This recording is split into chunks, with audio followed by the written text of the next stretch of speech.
Well, happy Friday, everyone. You know what that means, another live lawn care Q&A.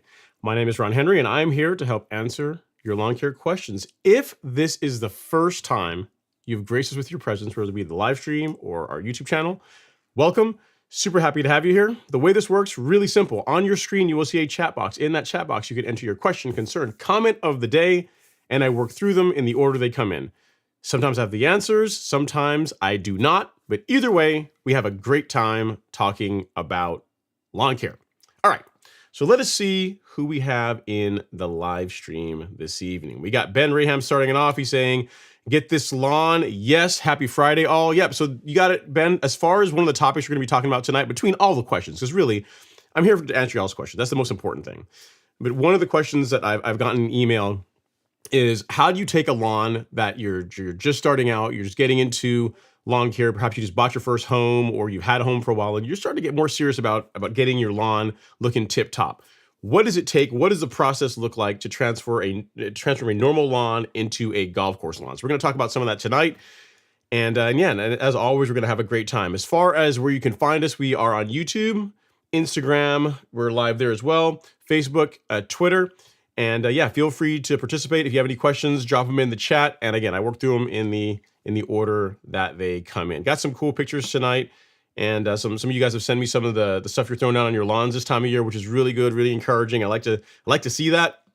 And again, if you guys have any pictures of your lawns that you want to be shown on the show, email them to me earlier, because it's easier for me to get that to happen if I get them earlier in the evening than later on. My email address, in case you are so interested, is ron@golfcourselawn.com.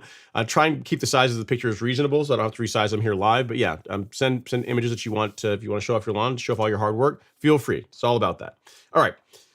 Next up, we have Todd Gleaves. Todd says, I live in an area of high weed pressure. Is there any utility in doing 3 pre-emergent apps each year, say February, March, June, and then September? I mean, if you're dealing with in an area where to your own admission, Todd, you have a lot of weed pressure, as long as you're staying beneath the annual limit for the pre-emergence that you're using, I don't see a negative to that. I would make sure, if it were me, here's what I would say. Let's say you're doing prodiamine, right? And you're going to do prodiamine, and you're going to use prodiamine as your spring pre-emergence. You're going to switch to something else in the fall, like say Spectacle, right? Then what I would do is your first pre-emergent app, the one in February, right? Because for Bermuda grass, I'm going to answer this question as if you have Bermuda. The annual limit for prodiamine on Bermuda grass is 0.83 ounces per 1,000 square feet. So we'll just round that down to 0.8 because it makes the math easier. So you got 0.8 ounces of prodiamine to play with per 1,000 square feet.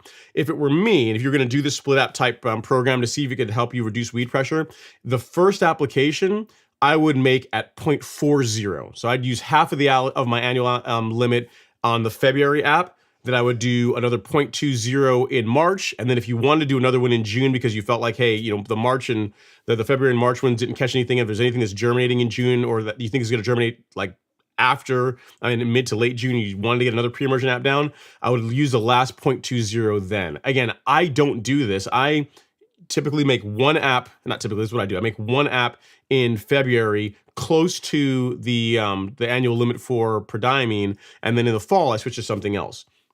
And that's worked well for me. Now, I don't have, to your admission, I don't have a lot of weed pressure. I mean, I do have neighbors bordering me, some of them that have more weeds than I would like that do try and encroach into my lawn a little bit, but I'm not dealing with, like, to use your words, a lot of weed pressure. So perhaps in your case, using a split program where you are, again, starting out, you're front loading it. You're going a little heavier in the beginning. So 0.40 to start, and then 0.2, 0.2. And then in the fall, I would switch to something like Spectacle Flow, if it were me. If you're really trying to get the best control as far as POA and other cool season weeds that are just a pain to deal with in the springtime, invest in a Spectacle Flow application in the fall, and I think you're gonna be very happy with that program. So yeah, if I were gonna do it, that is how I would go about it.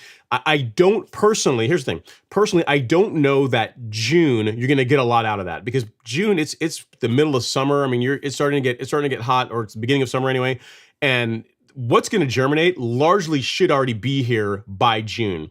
If you were going to do this program, what I might modify it to say is I do February, again, front load, March, and then let me late April, early May, do my last application of the 0.20. I think June, you're just not going to get very much out of that because crabgrass is going to be here. A lot of the things that prodiamine is designed to prevent, crabgrass, spurge, it's already going to be, living its best life and growing well, growing really strong if you wait all the way till June to get your last pre-emergent app down. So if you're going to try this, I would take that last spring, early summer app of June and bring it back to like late April, early May, and see how that works. That's the nice thing about lawn care.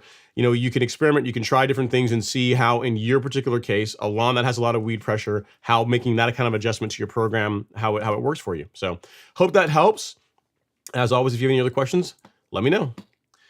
All right, so here on Instagram, we'll switch over here really quick. We got some folks here chiming in. We got Jordan the Great, Rich70 saying, thank God it's Friday. It is, man. That means we get to play in the lawn this weekend, right? Which is always fun. Thanks you guys for coming to hang out on the gram. Appreciate you guys as always. Okay, next up, we have Mr. Papa Moslow. He says, happy Friday, Ron and everyone. I put some Headway G down today in anticipation of rain tomorrow. Some fungus popped up in the backyard, so I applied the preventative rate in the front. That's a good idea, Papa Moslow. I will tell you, disease, like insect damage and lawn disease damage, are two things you don't want in your lawn. Granted, there's a lot of things you don't want in your lawn, but the reason why is that by the time you start seeing damage from any kind of lawn disease, large patch, necrotic ring, summer patch, I mean, any of the more common ones, by the time you see that, you've still got to look at that spot typically for another 2 to 3 weeks at best. So you apply the fungicide, it's going to arrest the spread of the disease, it's going to stop it, it's going to stop the disease from getting worse, and that's going to allow your lawn to heal. And it just takes time for that to happen. So I am a huge fan in the May timeframe, May and June, to do a preventative fungicide. It's a really good thing. I mean, I know fungicide seems like it's an additional expense in your lawn care program, but especially if you're someone that is cutting your lawn at lower heights. So if you're mowing a lot, you're doing real mowing, even if your equipment is sharp, you are injuring the turf more. So a preventative fungicide is a good idea. It's a good investment. This is part of the reason why you look at most golf greens. Like if you remember Devin from a couple of weeks ago, like on most golf courses on their greens, they run like a monthly fungicide program. There's like a combination of fungicides they're running all the time on the greens when they're actively growing, because greens get mowed so much. You know, even though they are ensuring that the equipment is very sharp, they're ensuring that the height of cut is exactly where it needs to be, it's still stressful on the turf. So having a preventative fungicide is a good thing, is a good idea. Headway is a great product. I mean, if you guys are wondering what for Papa Moslow is talking about, I mean, Papa Moslow is a vet, so he already knows what he's doing. But if there's any of you guys that are new and are wondering what he's referring to, I'll take you guys over here to the golf course lawn store. If you go to the shop and then the fungicide and insecticide section, Headway G is a very cool fungicide in that it contains, it's in one bag, you get two different products. You get azoxystrobin and propiconazole. It's really easy to apply. If you have a broadcast spreader, it goes down with that. I mean, there's not a whole lot to applying Headway. And as far as effectiveness, you can see this is what it looks like 2 weeks before you apply Headway, and this is, again, all you need is your broadcast spreader, and this is a couple weeks later. And here's the thing, even a couple weeks later, you can still kind of make out where the damage was, right? And this wasn't even a really bad one. I mean, this started out, I mean, it's not great, but I've seen large patch far worse than this. So this wasn't even a bad one, and it's still, even a couple of weeks later, still was not looking, you know, it looked better, but it still wasn't awesome. You know, it took another week, 2 weeks after this to get it to where the lawn was no damage at all. So, you know, I highly recommend doing a preventative fungicide. Headway is a great option if you prefer granulars. If you prefer liquids, then this year we've introduced Pillar SC, and per application, this is less expensive. So you get an acre worth of coverage out of Pillar versus out of this one bottle, versus with Headway, it's 15, depending on the ratio you use, it's like 15,000-ish square feet as a preventative, and then less than that if you're using it as a corrective. So yeah, good job on Papa Moslow. It's a good thing that you caught it early and you got your preventative fungicide down. And yeah, just keep on it. The one thing I would say is, in the area, you said it happened in the backyard. So what I would plan for is, if you did your preventative app, when did you say? I guess say today, right? I would plan for 3 weeks from now to do a follow-up. So 21 days later would be a good idea to do a follow-up application. You don't want to, you don't want to, with fungicide, it's one is often enough, but conventional wisdom, and most, if you talk to anyone that is like a turf care professional, they're going to tell you, to be safe, you really want to do a second app, 21 days later, 14 to 21 days later after the first one, to ensure that it is gone. Because the last thing you want is for it to have a relapse, or for it to have, to come back, because then you start having resistance problems. You have to start rotating and all this kind of thing. So good job getting it done. This is the time of year where, if your lawn is susceptible to having a disease problem, when it's going to rear its ugly head. Because right now we have a lot of rainfall, so it's wet, humid, and we're starting to get heat, right? So it's a time when the turf is more susceptible to developing a disease problem. If your lawn is one that is susceptible to the problem. So good job, man. Keep me posted on how it develops, and I appreciate the comment. Next up is Mr. Jermaine Battles. He says, "Hey Ron, happy Friday. What's going on, Jermaine? Hopefully you are doing well, sir. Thanks for coming to hang out on the live stream. We go look over here on the gram. We got Natalia hanging out. What's going on, Nat? Thanks for coming to hang out and support. I appreciate you. And who else we got here? Tony Cooper, Shauna, always a staple of the Instagram live stream crowd. So thank you guys for coming to hang out and support the show. All right, next up is Mr. Oliver Ritten. Oliver says, "Happy Friday, Ron. I plan to do some top dressing / leveling next weekend, and my local supplier didn't really have any good topsoil to do the 70-30 mix with sand." And I know he did a follow-up comment here, so I'm going to try and find it here really quick. So he says, "So I went ahead and ordered masonry sand and decided to mix 30% carbonized PN. Any good way to get this mixed up before applying it over the entire lawn?" I mean, the only way to really mix it is to mix it. You know what I mean? It's kind of like if you're, I'm not sure if you ever mixed up cement before. Like back home, whenever we were running, whenever we were mixing cement, you'd get the actual, a bag of Portland cement, you'd get the sand, you'd make like a little like a volcano and with the sand, put the cement in the middle, and then you'd fill it with water and then just kind of knead it into to where you make the mix. So with this, there's no other. I mean, the only way to mix it is just to mix it, man. You know what I mean? So get out there with a shovel on your driveway and just start incorporating the carbonized PN into the masonry sand that you're ordering. You said I also plan to do aeration. So this is my order. Number 1, core aerate. I like that. Let's see. I like where your mind's going. Number 2, Carbon Pro G. That can work. Number 3, fertilizer. Number 4, the 70-30% masonry sand and carbonized PN. Would you say this is the correct order of going about it? It is. It sounds like a lot of work, but it is. If I were doing what you're suggesting, that is the way that I would do it. So core aeration, open up the lawn, relief compaction, allows that top dressing mix to better integrate with your existing soil profile. Carbon Pro G, always a fan favorite. And then whatever your fertilizer you're using based on your soil test, whatever your particular lawn needs to, whatever you want to put down. I'm a big fan of applying a fertilizer as part of top dressing because it helps the lawn bounce back faster. Now, the one thing you didn't ask here, Oliver, and this is a question I've gotten a couple times this week, so I'm going to take this chance to kind of weave this into my answer. So you're doing a granular, right? But some people have asked me via email saying, hey, I'm doing a liquid. When should I do it? Is there any harm in doing my liquid fertilizer app a day or 2 prior to everything you have there? My answer is no, there's nothing wrong with that. It's actually a great time to do it. You know what I mean? Because ideally, you want to spray the lawn, allow the liquid, the fertilizer to dry and begin being uptake by the grass, so it can begin growing faster, and it's going to help it recover, more quickly from all the trauma you're about to put it through with the core aeration and everything else. So if you're doing liquids, you can do it the day of. But really, most of you guys are not going to want to spray liquids and then stay off the lawn for a couple of hours for it to dry and then core aerate. It just slows the entire process down. So if your plan is to use liquid fertilizer instead of granular, I would do it a day. You can do it the day before, a day or 2 before is fine. Mainly because then when you're the day of when you're actually going to start doing all this work, you can just hit the ground running. You can literally aerate. You can drop your granular biostimulant. If you're doing a fertilizer, you can do that, or whatever else you're putting down, and then you're just out there doing the top dressing work. You don't want to have like a 3 or 4 hour block there where you're waiting for the lawn to dry after spraying, after you do all this stuff. So you didn't ask that question, but I've gotten that question a couple times this week, so I figure I would just answer it and address it now. So yeah, but to answer your question, yes, this is exactly how I would do it. Sounds like a great plan. I think you're really going to be happy with the results you get from it. The only advice I'd tell you, especially if it's the first time you're top dressing, don't go incredibly heavy. A viewer earlier sent me a picture.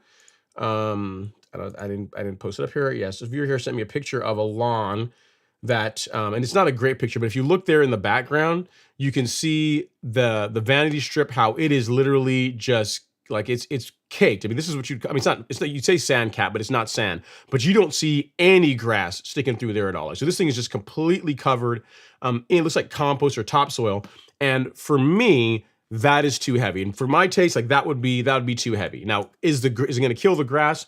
Probably not. It's going to eventually grow through it, but you're elongating the amount of time for recovery. You're increasing the chances that if you get any kind of heavy rainfall, which we tend to get this time of year, it's going to make a mess. It's going to wash out. And there's just really no need to do it. I would recommend that you do, a couple of top dressings over the course of the season, then try and get it all done in one heavy session. So you didn't ask that, but that's something else I would tell you as well, is when you're doing your top dressing mix or you're doing your job, don't go too heavy. 1/4 to 1/2 inch is what I like to do. And then if you need to do another one in June, you got plenty of time to get that done. And what you'll find is when you do the follow-up top dressings, the lawn will recover faster. It's not going to take as much time because you're not going to have to put as much material down. It's only going to be the areas that needed a little bit extra love that's going to take more sand, but the areas that the first one did a good job leveling it out, they're not going to take as much. So each subsequent top dressing, the recovery time tends to become shorter and shorter and shorter, is what I have found. So great question. I really appreciate it. If you need anything else, let me know. And as always, take pictures before, if you can, during, and then afterwards, because the lawn's never gonna look the same way again, right? So you wanna make sure you document it. Okay, next is Mr. Ahmad Damra. Actually, before we get to your question, I have a question here comment here on the gram from Shauna. She says, "Hey Ron, just put down some granular Hydrotain. Woo, it's stinky." Yeah, it does have a little fragrance to it. that is that. But I mean, it's down now, so you don't have to worry about it for another 8 weeks. You don't have to do it again. I mean, they say 90 days, but really, I would do it every 8 weeks if it were me. But yeah, you got it done. That's a good idea, especially if you're in an area where you may have watering restrictions. You're just trying to prevent the lawn from from having heat stress. You're just trying to do everything you can to help the lawn manage the heat in your area. Hydrotain is a great idea. So good job on that. Nat, what's going on? Hello, Nat. Thanks for coming to hang out.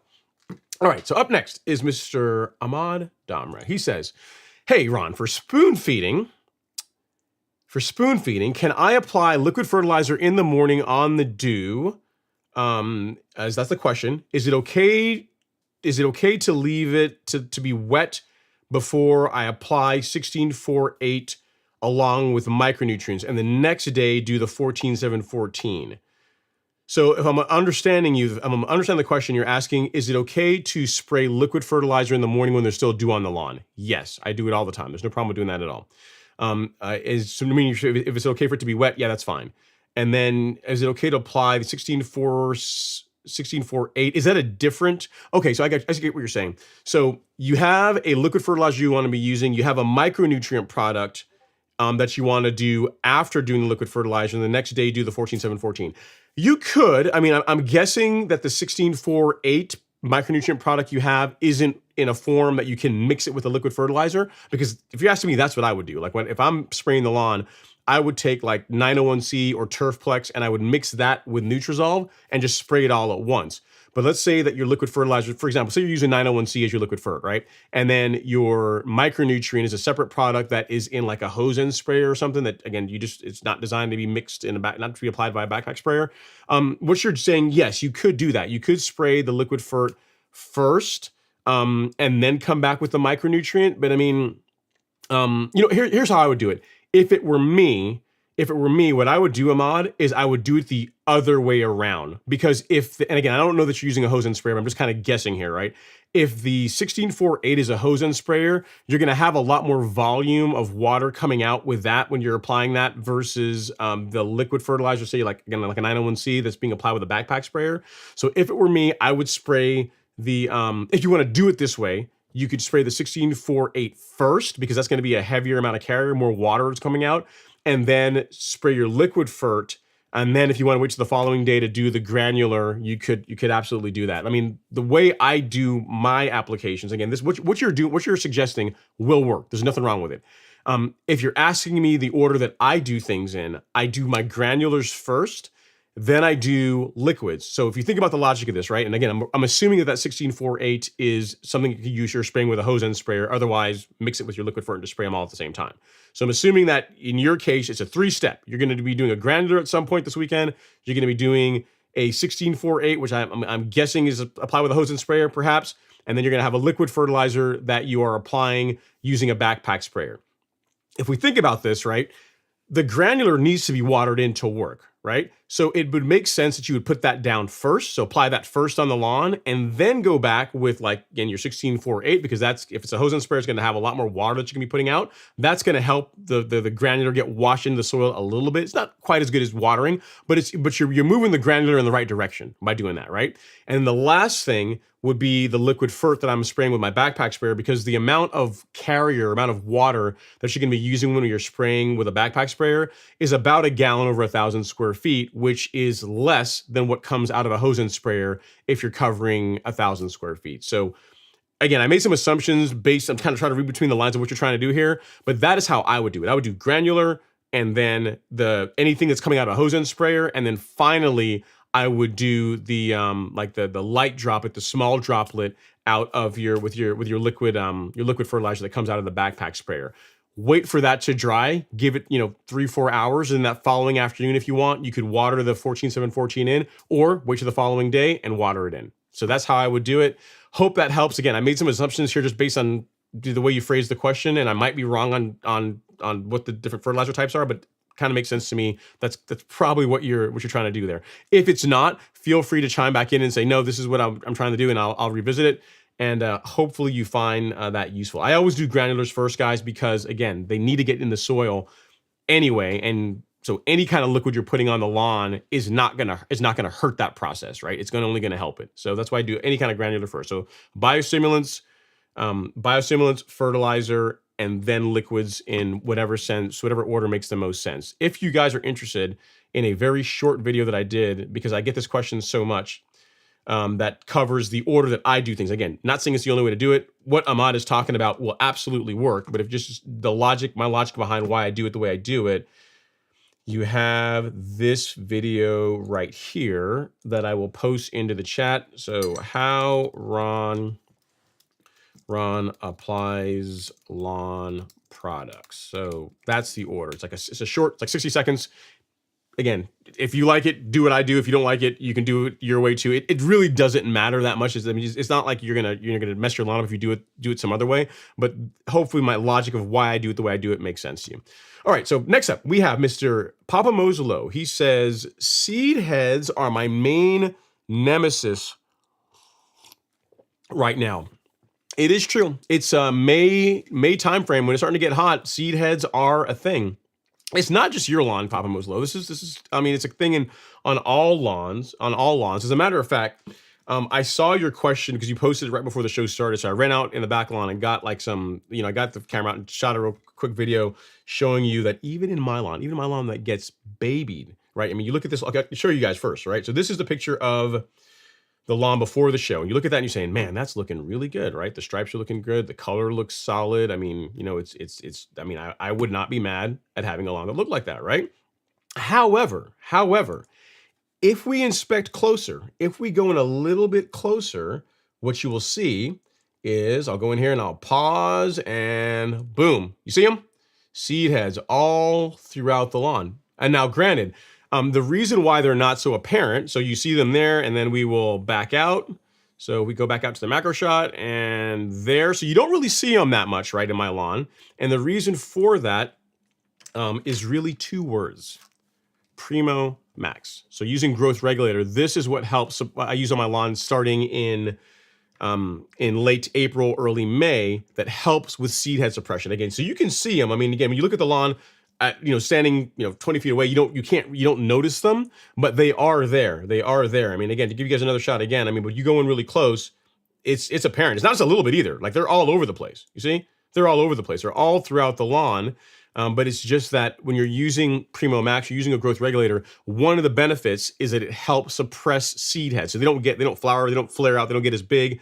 The thing with seed heads is that as low as you mow your lawn, they will grow at whatever height you're mowing your lawn. So don't think that if I'm at half an inch, if I'm at 3/4 of an inch, if I go to half an inch, that'll get them. They're not going to grow there. They'll just grow even shorter and just lay down, kind of like how you see on my lawn. They're still there, but they just lay down. They're just kind of tucking down when the reel's coming by, saying, "You're not going to get me."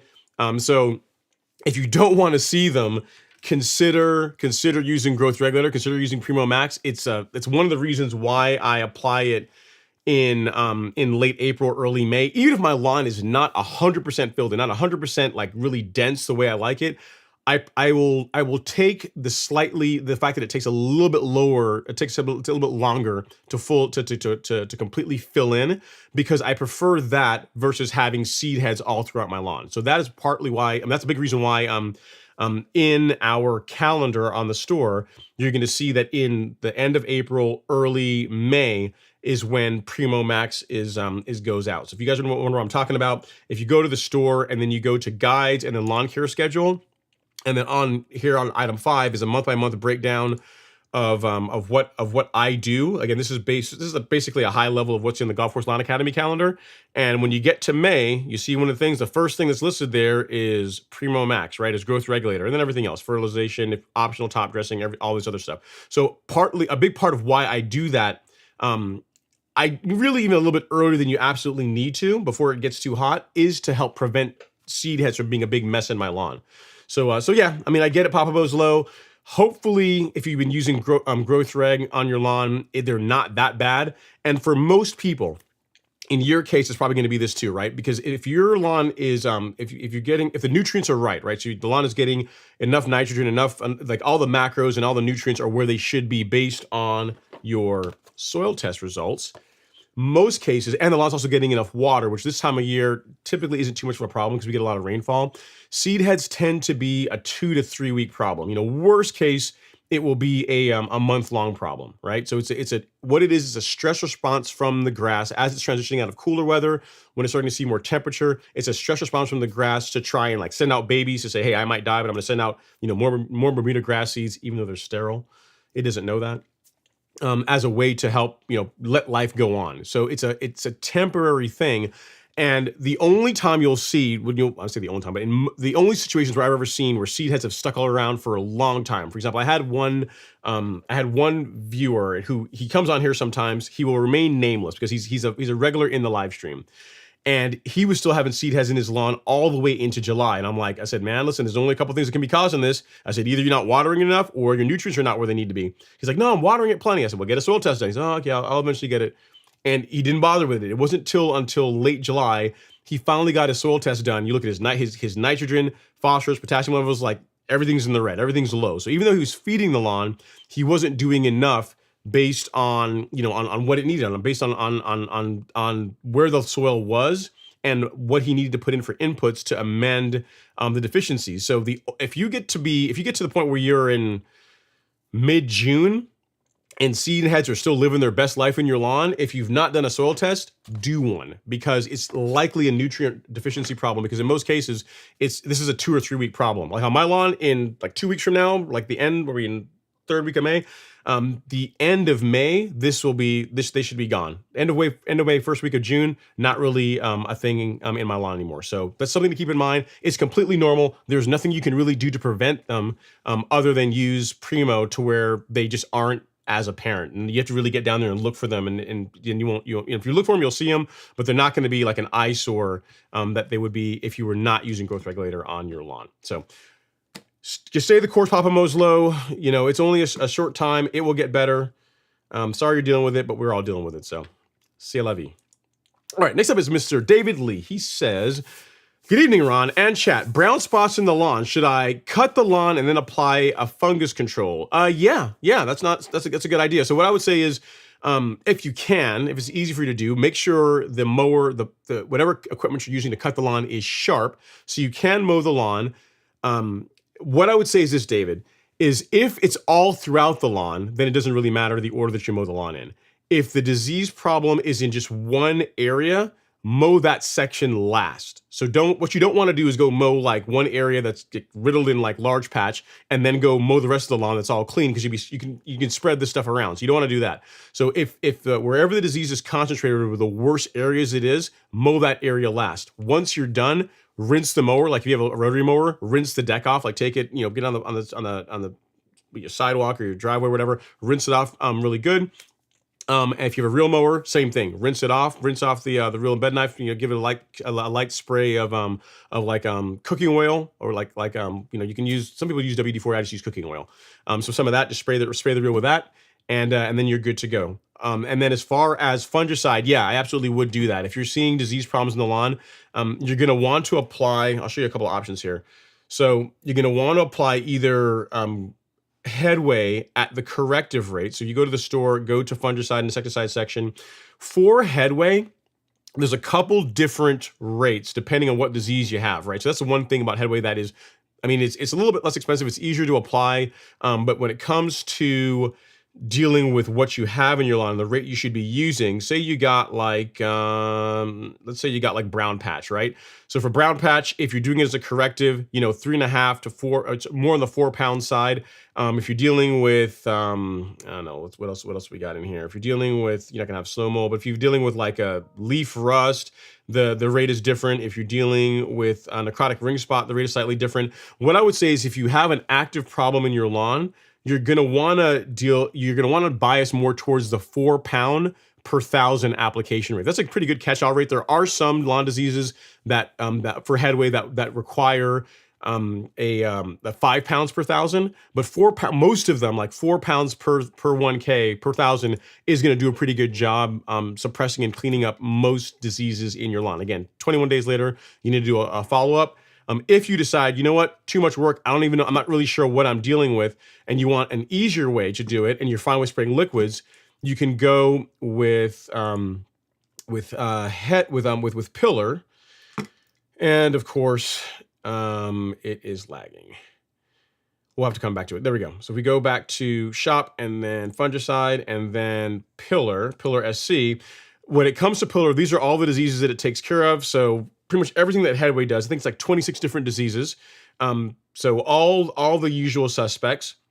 And the nice thing about this is there's only one application rate. So both as a curative and as a preventative, it is 1 ounce per 1,000 square feet. So as far as ease of application, doesn't get much easier than that. So 1 ounce per 1,000 square feet, whether you're using it as preventative or curative, that is the rate for this. So it's, if you want easy and less cost per application, like the pillar is more expensive because it treats an entire acre, right? But if you want less cost per application, like this is the way to go. So to answer your question, yes, mowing is fine. Make sure, again, get your equipment sharp. Mow the most worst affected area last, and then clean your mower, wash your equipment off before once you're done with it. Apply your fungicide, and every time you mow, really while the disease is present, every time you mow, you really need to wash the mower. Just give it. It doesn't take much. Just give it a good rinse.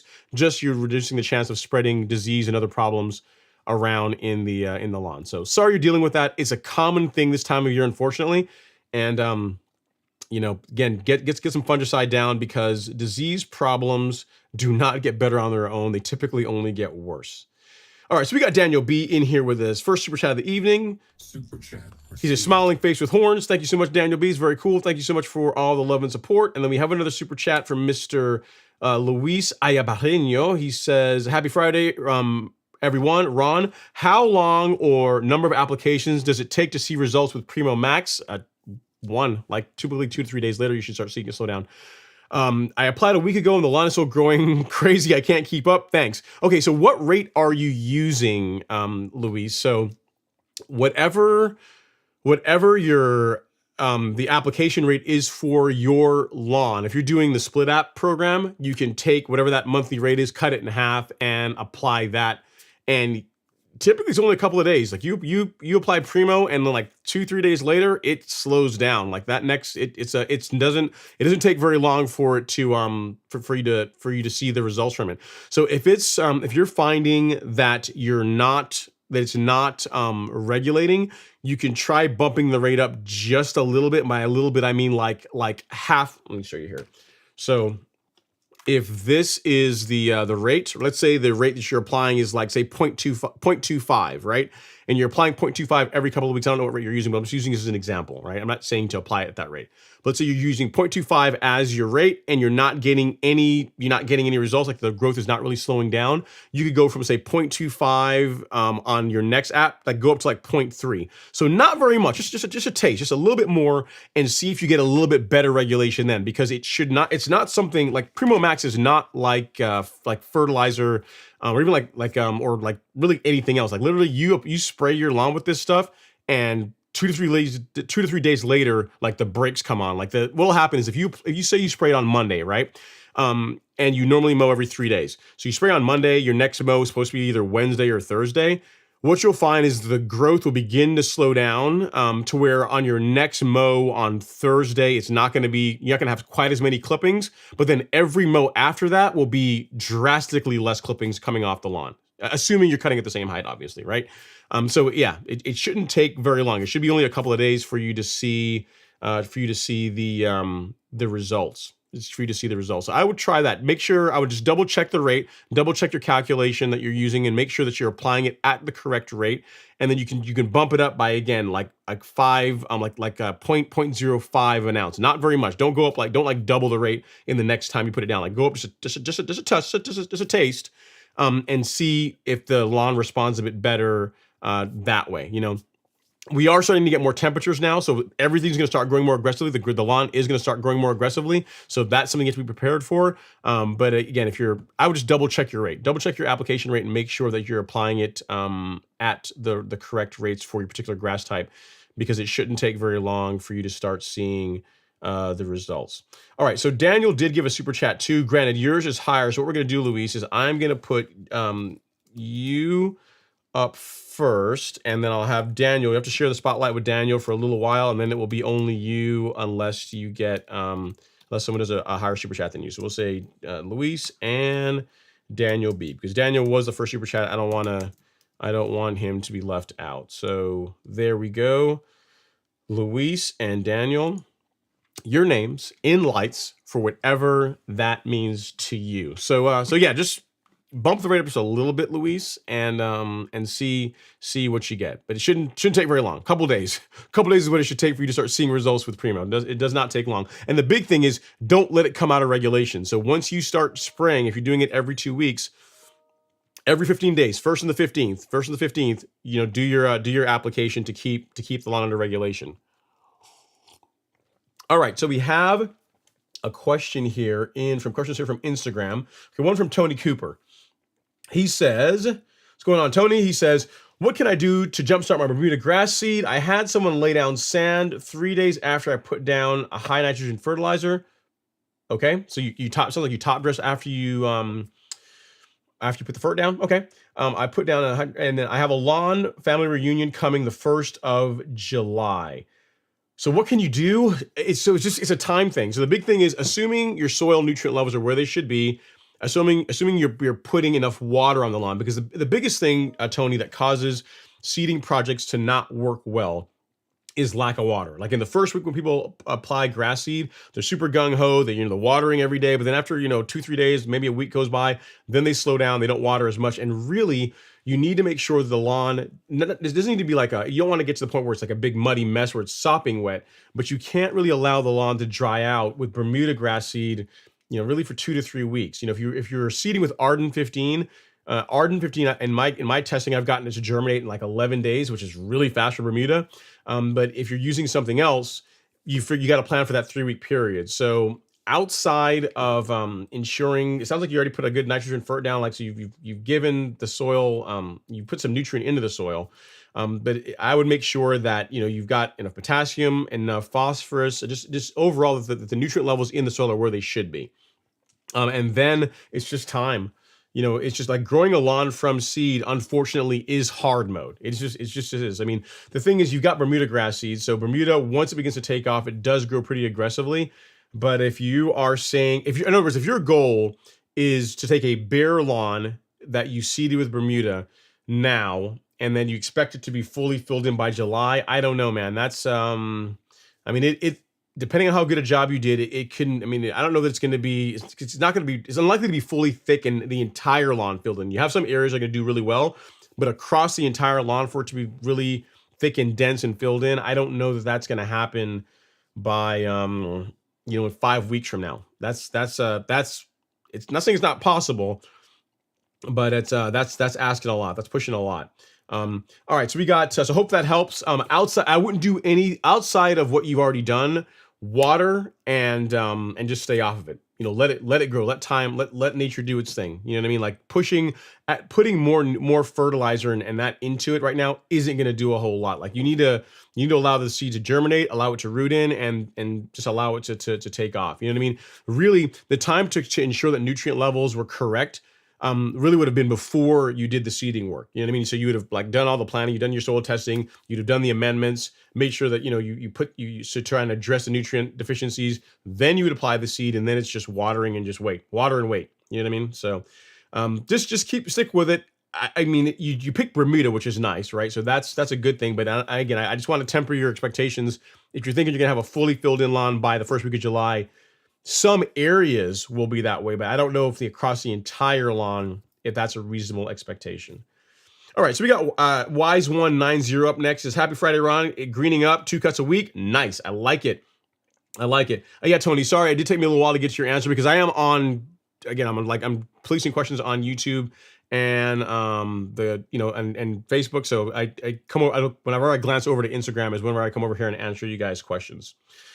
All right, a question is, how late is it too late to sand level? If you're in the Southeast United States, the latest I would do would be mid to late July. So the middle to the 3rd week of July is as late as I would do it because you want to give ample time for the lawn to fully recover. So you still got plenty of time to do it. You're not anywhere near outside of the window for doing lawn leveling work. You're good to go. I would do it now. Sooner than later is what I would say. All right, last question before I move back over here to YouTube is D-Techo says, best water sprinkler system. Man, you're trying to get hate mail sent my way. He said, was not trying to do underground system. Thank you for all your content. So if you're asking me, like what I would do an in-ground system. I would do an in-ground system. If you're asking, I thought you were asking about controllers. I've only used the Hydrowise, the Hunter Hydrowise. A lot of people like the this is the Rancho or the Rancho, however it's pronounced, the Rancho 3 or Rancho 3, one of those two, like that, or that particular model. A lot of people seem to love that one. The only like smart irrigation controller that I have direct experience with is the Hydrowise, and I love it. It works great. And as far as irrigation systems, I would bite the bullet if possible, if at all possible, and do in ground. You're gonna like the results for that better. You're not gonna be dragging hoses around. In general, it's just gonna be just better long term, in my opinion. So hope that helps. If you have any other questions, let me know. Appreciate you watching the content, the channel. All right, so we got a super chat here from back here on YouTube. Let me get down here and grab this really quick. So next up, we have Mr. Archie Amos with a super chat. Thank you so much, Archie. Super chat received. So no question, but just I guess he just wanted to be the show sponsor. All right, Archie, your wish is granted. So now your name in lights for whatever that means to you. And Archie Amos. Can I type properly? I can. There we go. All right. There you go, sir. Thank you so much. I appreciate all the love and support. And if you have any questions, definitely let me know. All right, so I got to speed up because I'm beating these questions a little bit too long. It's taking too long to get to the answers. All right, so where do we leave off? We were at Richard, I think. Richard Masterson. He says, "Evening from Rhode Island. What's going on, Richard? Thanks for coming to chime in from Rhode Island. I imagine even up north, you guys, your lawns are starting to wake up and really begin growing aggressively." Which is great. All right, next up is Mr. Tom Hoffenkamp. He says, I survived. Oh, well, what he's talking about first is the hammerhead worms. He says, happy Friday, y'all. Ron, thanks for all you do. Rewatch the episode with Demir Devon. Great stuff. I did find one of those hammerhead worms. None since, thankfully. It survived in a Ziploc bag for 2 weeks.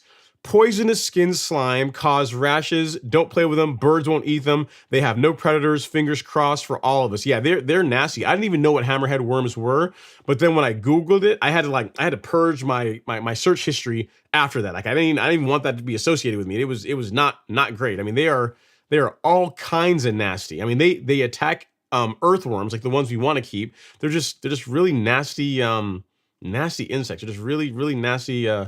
Nasty, to your point, you don't want them in your lawn. They're they're tough to get rid of, and they're just mean, nasty. If you touch them, they can irritate your skin. They're just not good. When birds won't even eat them, that should tell you something right there, right? Okay, next up is Mr. Jason Harrison. He says, evening, friends. Happy Friday. What's going on, Jason? Thanks for coming to hang out in the live stream. I appreciate you as always.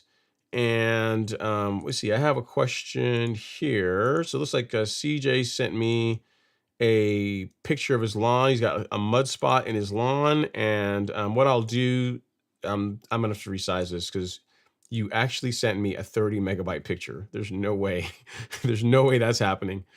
But so I'll just resize these really quick, and let's see here. So I've got these two, and I'll resize them. I'll show your question. I'll answer your question here, CJ. I'm not sure if you're in the live stream right now, but I will. I'll bring them up and show off to you, everyone, what you're dealing with. All right, let's see. Todd Hickey is also sending me some pictures, so I'll get Todd's images here in the chat as well, and we'll work that into the show as we move on here. All right. So back to the current questions and comments. All right. So next up is Mr. Jazzbot 584. He says, happy Friday, y'all. Just wondering, after cutting, I feel that I should throw something down. It seems strange to just cut and leave it at that. Now, here's the thing. What you're experiencing is completely normal. You need to resist the urge to do that, though. Every time you mow, you can't be out there like throwing down fertilizer, putting down something down on your lawn. You can't. It's unnecessary. You don't want to be doing that. So twice per month, 1st and the 15th. If you are really, you got a ton of time and you just love spending time in your lawn, try spraying in your lawn, you can go out and spray weekly. So here's the thing, not last year, but in 2023, 2021, for 1 month, I tested doing weekly sprays. And I'll be honest with you, like the color difference wasn't really that different. There wasn't that much. Like between like once per month sprays and like most fertilizer applications, and then bi-weekly doing one on the first, one on the 15th, there's a noticeable difference in color, texture, the growth rate of the lawn. Like that is noticeable. Like the juice was worth the squeeze for that one. Going from that to monthly to weekly, I didn't really see a big difference. You know what I mean? You're out there every single week spraying, which is just, it starts to become not fun doing that. So yeah, you didn't ask that question, Jazzbot, but no, you can't spray every single time after you mow, because if you're mowing like how I recommend, that's going to be at least twice a week. So that's, whatever you're doing, that's too much. You can't spray every time you mow. Resist the urge. Just look forward to that 1st and 15th spray. We only got another, I just got my my middle of the month spray in last week, and then, next week and a half from now, you'll be doing it again. So just enjoy it. Consider it to be your dessert. You know what I mean? You have dessert every day, it's not good. So if you just space them out, space your online applications out, you look forward to it more. Trust me, doing it weekly isn't fun, and after every mow, definitely would not be fun. It would take the joy out of doing it. All right, next up is Mr. Trevor Johnson. He says, happy Friday, everyone. It's raining pretty heavily here in North Texas, as it would happen in Texas, because in Texas, it's either feast or famine. Either you guys are getting no rain or it's a monsoon. So perfect timing to watch the stream. Drink of choice, check. Like button, check. Let's go. And thank you so much for that, Trevor. If you guys are here, we got 163 people in the live stream, like 163 right now, according to my numbers, and we only have 68 likes. Surely we can do better than that. So if you guys are enjoying the content, I know I've been beating on some of these questions a little bit longer, but if you guys are getting some value out of it, at minimum some entertainment, hit that like button. It doesn't cost anything at all. It's a free way to support the channel. So if you guys wouldn't mind doing that, I would really appreciate it. So hit that like button. It's a free way to support the channel. And now I got a question from a viewer about a muddy lawn. So an issue with their lawn where it's really muddy. And what I'm going to show you here, first I'm going to take the picture, I'm going to resize it, and then I'll show you what he is dealing with. I'll give you my thoughts on how I would deal with this. But that's picture 1, and actually they're the same thing. So we'll just do this one. Okay, so a viewer sent me, we'll just give you his first name. So CJ sent me a picture saying, hey man, I got a muddy area in my lawn. What can I do about this? This stinks. And this is what he's got going on. So we'll show you guys what he's dealing with. Hopefully you guys are also dealing with this kind of problem. So it looks like a fescue lawn. Looks like it. I mean, grass color looks great, but you have an area there that's really muddy. You know what I mean? He's asking like, what would I recommend doing? Like, how would I clean? How would I fix that? How would I fix that up? And he says, what's with all the white in the lawn? Like, why is the grass losing its color? And he said that he used some RGS. Let me take this off the screen. So as far as what he's done to the lawn, he has been watering it quite a bit, but he's also used some RGS, and he said he also did some tenacity. So he said by his own admission, he went a little heavy on the application. And that looks like what would happen if you over apply tenacity. So the thing with tenacity is that even when you're spraying it against weeds that is designed to target, right? If you spray, like say, crabgrass with tenacity, what's going to happen is it's going to lose its color. It's going to begin getting lighter and lighter and lighter, and it's going to get to the point where it gets bleach white, like almost like a sheet of paper white, right? And the surrounding grass that gets sprayed with it will also lose some of its color. I mean, if you spray at the correct rates, it's not going to get quite as white as the weed is being targeted, but it will discolor it temporarily. So now in CJ's case, in his case, he's got a lot going on here. He is looks like he's overwatering the area because there's a lot. I mean, it does look kind of pretty muddy to me.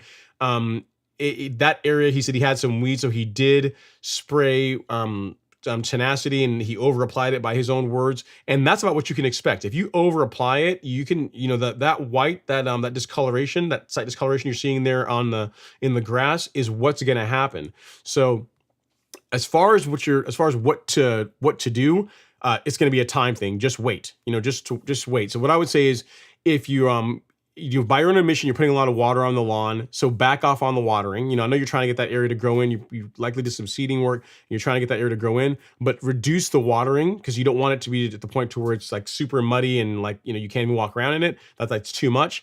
And then as far as the discoloration, it being white, that's a telltale sign of tenacity, but also if you applied it too heavily, that is what's going to happen.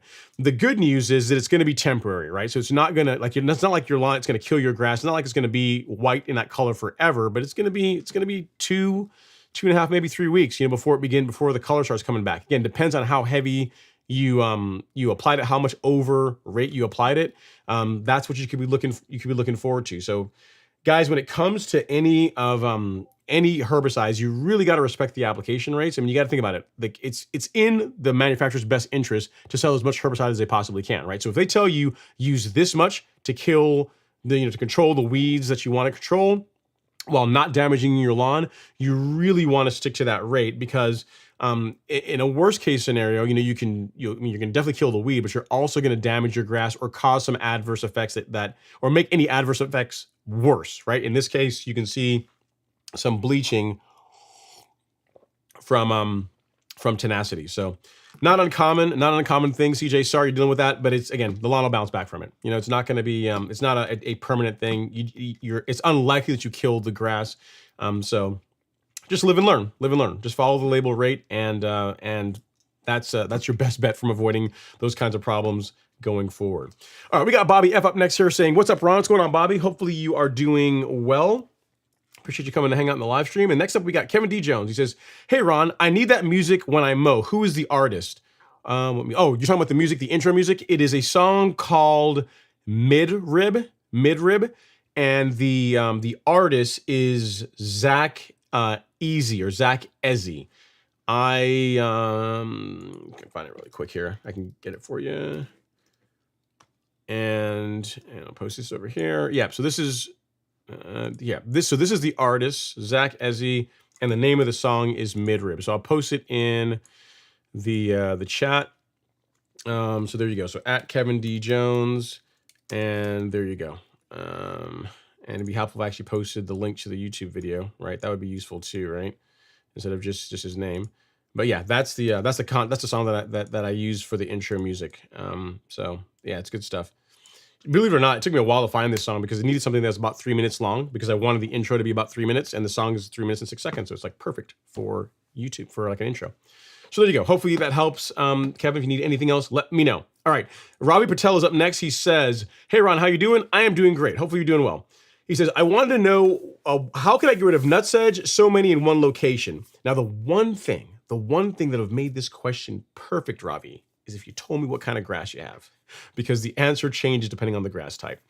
If you have, so here's what I can do. I can give you the answer that will work on both cool season and warm season grass. If you have cool season and warm season grass, you can use sedge hammer.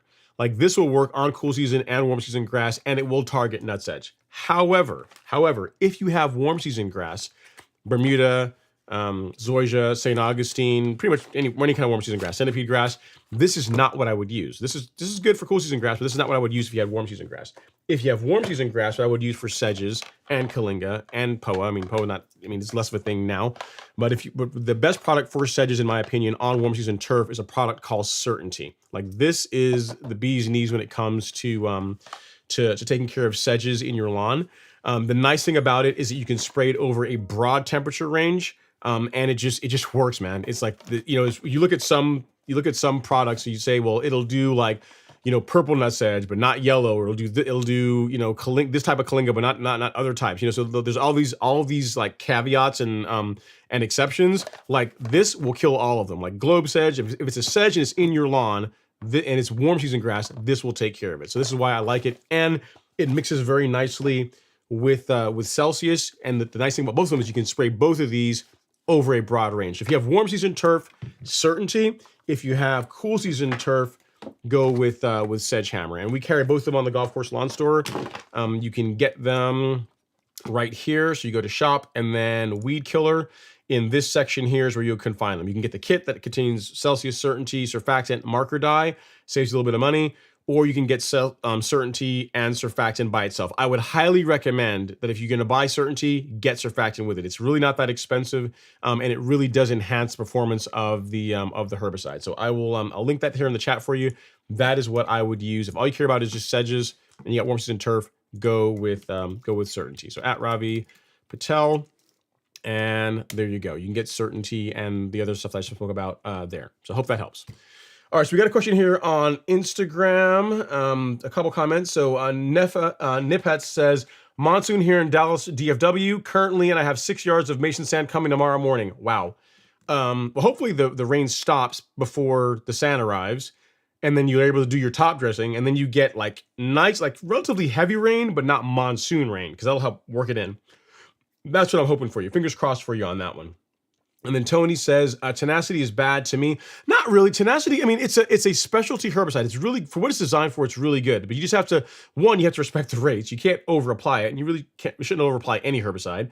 But let's say you're doing a seeding project. It's really nice from the standpoint of, if you're doing a renovation, you want to clean up weeds in your lawn, and then also get like a mild pre-emergent type properties to prevent like the weeds from taking off, because when you got all this bare soil, tenacity is great for that, right? It's also really good for spot spraying weeds, like against crabgrass. It's really good if you've got what is tenacity also good for? So you have a centipede lawn. This is a good example. So you have centipede lawn. You've got like you got crabgrass in centipede, right? Normally, the prescription for centipede, for crabgrass in lawns, to say hit it with quinclorac, right? Quinclorac is like, that's the gold standard for the most part of killing crabgrass in grass and turf grass, right? But you can't really spray quinclorac on St. Augustine or centipede grass if you want to keep your centipede grass or your St. Augustine grass, right? But we'll use the example of centipede. So tenacity is a good example of something you can use to control crabgrass in a centipede lawn that works really well. That's not going to kill your centipede grass, right? So it's more of a specialty type herbicide. I wouldn't say it's bad. It's not something you really should be broadcast spraying a lawn with, unless you just really don't care if the lawn gets discolored for 2 to 3 weeks, which most people do. So you really don't want to use it that way. But for what it's designed for, it's actually, I find it to be really good. It's just, you have to make sure you're using it for the use cases that it is designed for. Spot spraying, excellent. Eliminating crabgrass in centipede, in cool season turf, and also in centipede lawns, excellent. You know what I mean? So, because it fills certain gaps that other herbicides don't. So as long as you're doing it properly and you're spraying it at the right rates, it's and you know what to expect, then it's fine, but it's not as CJ is finding out, it's not like Celsius Uncertainty. Like, you can spray a lawn with Celsius Uncertainty, and really not see a material change in the color of the turf if you sprayed at the correct rates. You know what I mean? So tenacity is not that way, but so it's, you are going to slightly, I hate to say ding, but you are going to slightly see some discoloration in the lawn for a couple of weeks after you spray it. But for what it's designed for, it's really good. Okay, next up we have Doug 350Z with the twin turbo package. He says, "Hey Ron and everyone, happy Friday. Is it wise to apply foreplay during rain?" I've never done it. I can't see. I mean, if you don't mind, I'm trying to think here. If you don't, it needs to be watered in. So if you don't mind getting wet, then yeah, I guess it's fine. I mean, I guess it's okay. Just be careful. Don't slip and fall. Don't hurt yourself when you're out there.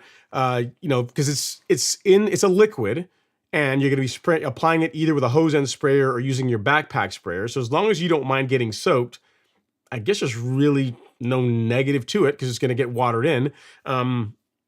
Yeah, like I guess not. If you really want to, you could. Like, I wouldn't apply granular fertilizer in the rain, mainly because it's gonna. You're not saying you necessarily couldn't, but unless you have like a topper or a cover for the your broadcast spreader, it's gonna wet it. It's gonna get clumps, and it's just not gonna distribute properly. So granular fertilizer in general, I say no, because most people don't have what they need to be able to do that without messing up the fertilizer. But foreplay, you technically could get away with it, as long as you don't look like, as long as three things. One, you can do it safely, so you're not going to fall and hurt yourself. Two, you don't mind looking like a crazy person. So I guess it's really two things. As long as it's safe and you don't mind looking like a crazy person to your neighbors, then yeah, then I guess you could do it. So if those two things apply, then go for it. So yeah, that. And if you do it, Doug, if you have your better half, or your wife, girlfriend, whoever, if you're going to do that, make sure there's a picture, but even better, video, because we all want to see it. If you do that, we will show that on the live stream. All right, so next up is Mr. Jeffrey Lancaster. He says, "Good evening, all. Ron, what's a good starter reel mower? Not trying to spend a lot of money until I decide to officially move over." You just want a taste. You want like okay, I get what you're after. "I will only start on the front. It was just under 4,000 square feet. Thanks." So a starter, a starter push reel mower or a starter reel mower altogether. So if you're talking about a starter push reel mower, you could go with the 7-blade. It's like the Scott's 7-blade. They call it their Pro. Let's see here, reel mower. Let's say Scott's. Let me see if I can find it here. Scott's reel mower, and I gotta put in 7-blade because it's like their pro one. Where is it? This guy here.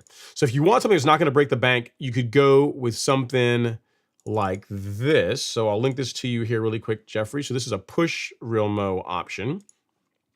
So at Jeffrey and push reel mower. So that one. And if you guys are saying, well, we want to see, what is you're linking to him? We want to actually see it. So this is the one I'm showing him. This guy right here. This is a good, it's a 7-blade reel. It's better than the one that I used to use, 18-inch with a cut. I used to cut, 12,000 square feet with a mower this size. I had a 16-inch first, and I moved it to a 20-inch. But basically, I used to cut my entire lawn with a mower like this, which I know is insane. This is what it sounds like now, but you can pull it off. So on the low end, $140, and you're in the game, right? If you want to spend a little bit more, and I'd say really $650 to $1,000, you could get into a pre-owned California trimmer, True Cut, McLean. You can get into one of those. That's a used one. Closer to that $1,000 price point, you can get a mower that's going to be in better shape. And that's a good way to get into powered reel mowing without breaking the bank. And for the most part, if you buy a $1,000 reel mower, you're gonna be able to flip it if you decide you don't like it or you're not gonna lose that much money on it, is what I'm trying to say. Because it's pretty much full. I wouldn't say fully depreciated, but you've like a lot of the expense, a lot of the cost of it is already out of it. So you can sell it again if you wanted to. So for $140, you can get a push reel mower, which is not a bad way to start.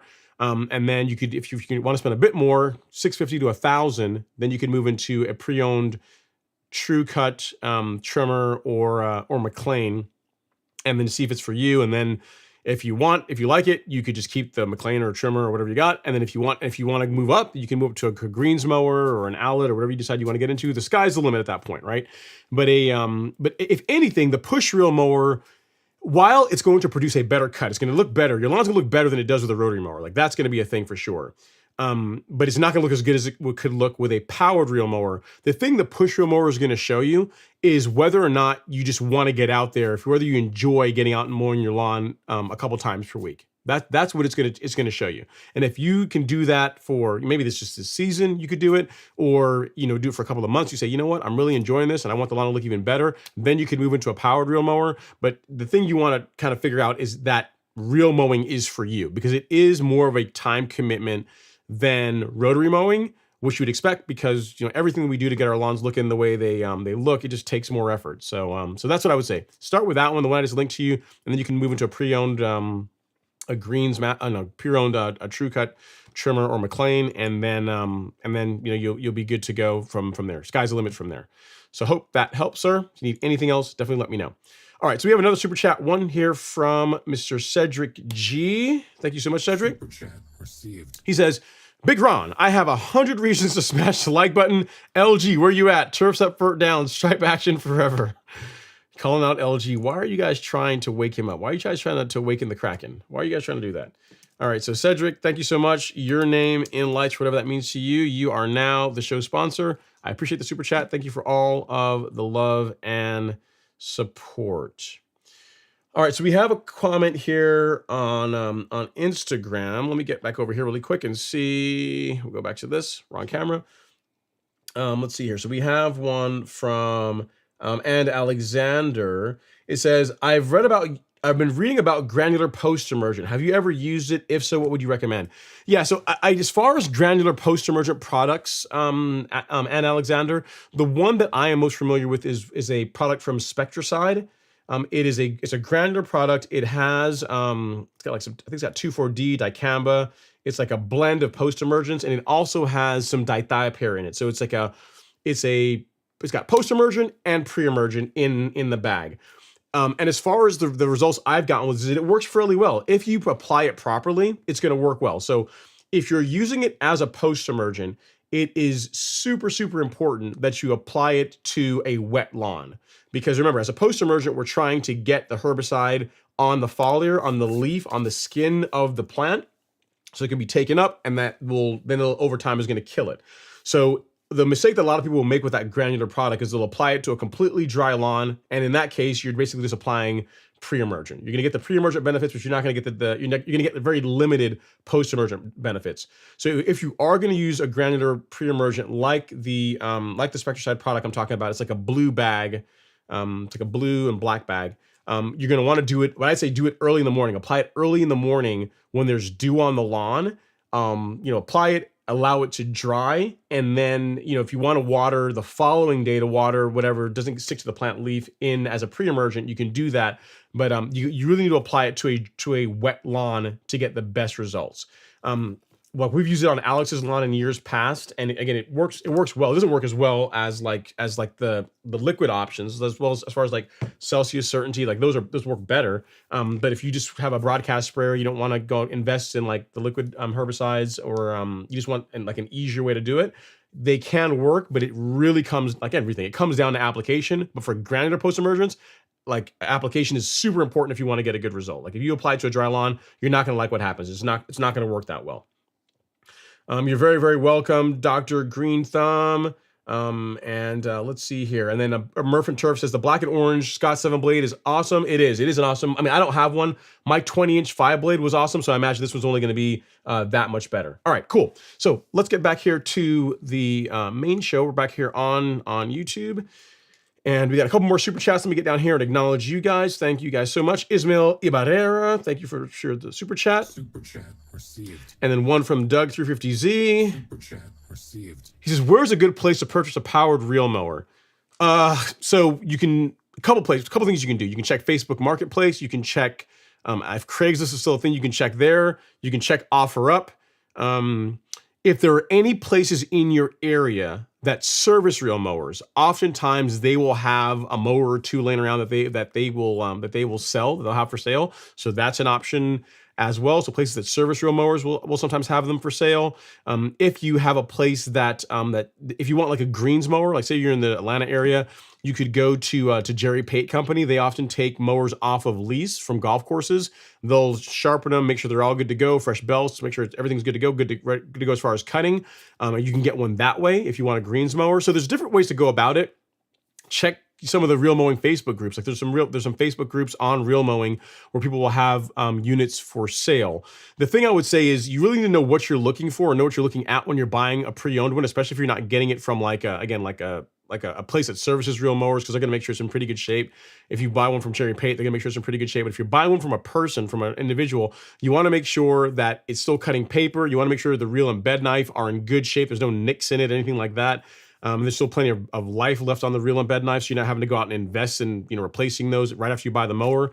So buying from a person, you will typically spend a little bit less, but you have to know what you're looking for, if you're going to go buy one that way. So there's tons of different options as far as that goes, Doug, and hope that helps. In the Atlanta area, they're pretty easy to come by. We have a lot of options around here for getting pre-owned reel mowers, and like all the ones that I listed, all those will work in Atlanta. Facebook Marketplace, OfferUp, and like Jerry Pate Company. I think there's also the Weeks auction. Like those guys will sometimes have reel mowers. Those will tend to be a little bit rougher. You need to do some work to those typically when you get them, but that's a way to save some money. So you got tons of different ways to get a reel mower at a discount, at a bargain price. Especially if you're in the Southeast, you know what I mean? Because people get a mower and they think it's for them and it's not for them. So hope that helps, Doug. If you need anything else, let me know.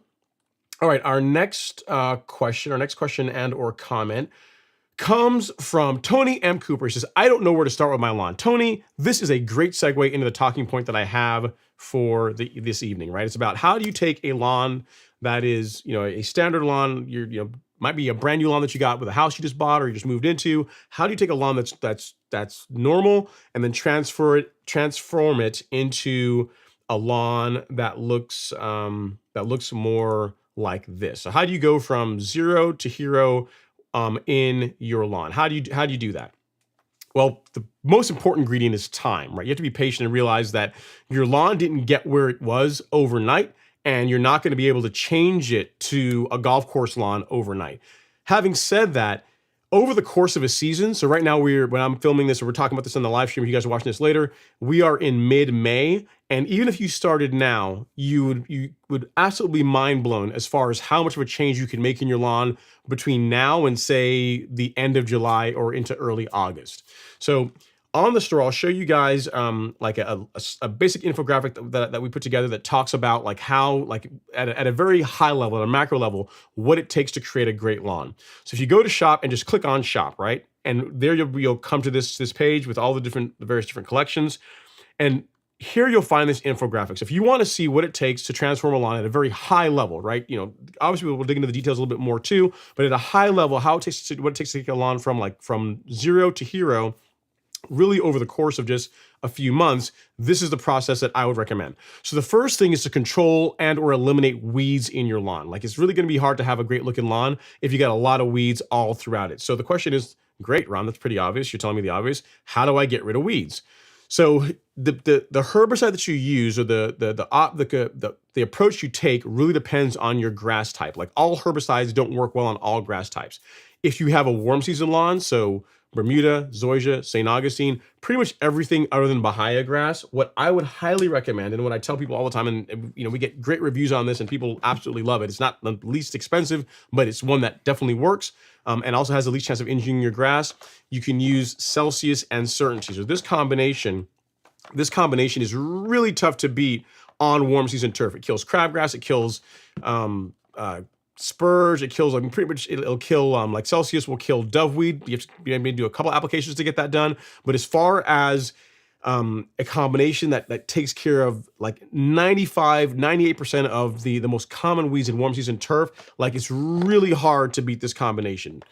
So that's thing one. Figure out what kind of grass you have and go after the weeds with a combination or a herbicide combo that is designed for your particular grass type. Warm season turf, Celsius and Certainty, look no further than that.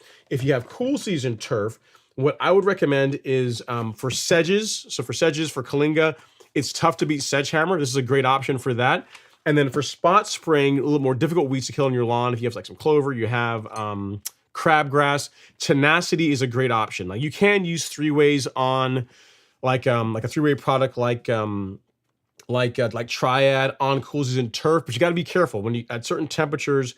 You can start having issues with discoloration, and Tenacity will also do that as well too, which is why you don't really want to broadcast spray it. But for cool season turf, this combination also works well too. Now you can substitute Tenacity for things like Speed Zone, but again, you are with when it comes to cool season turf, outside of a three-way sprayed at low rates, you do need to prepare for some potentially mild discoloration in your lawn.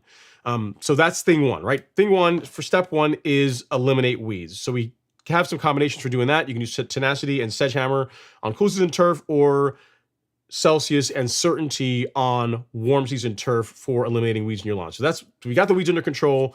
We're on our way.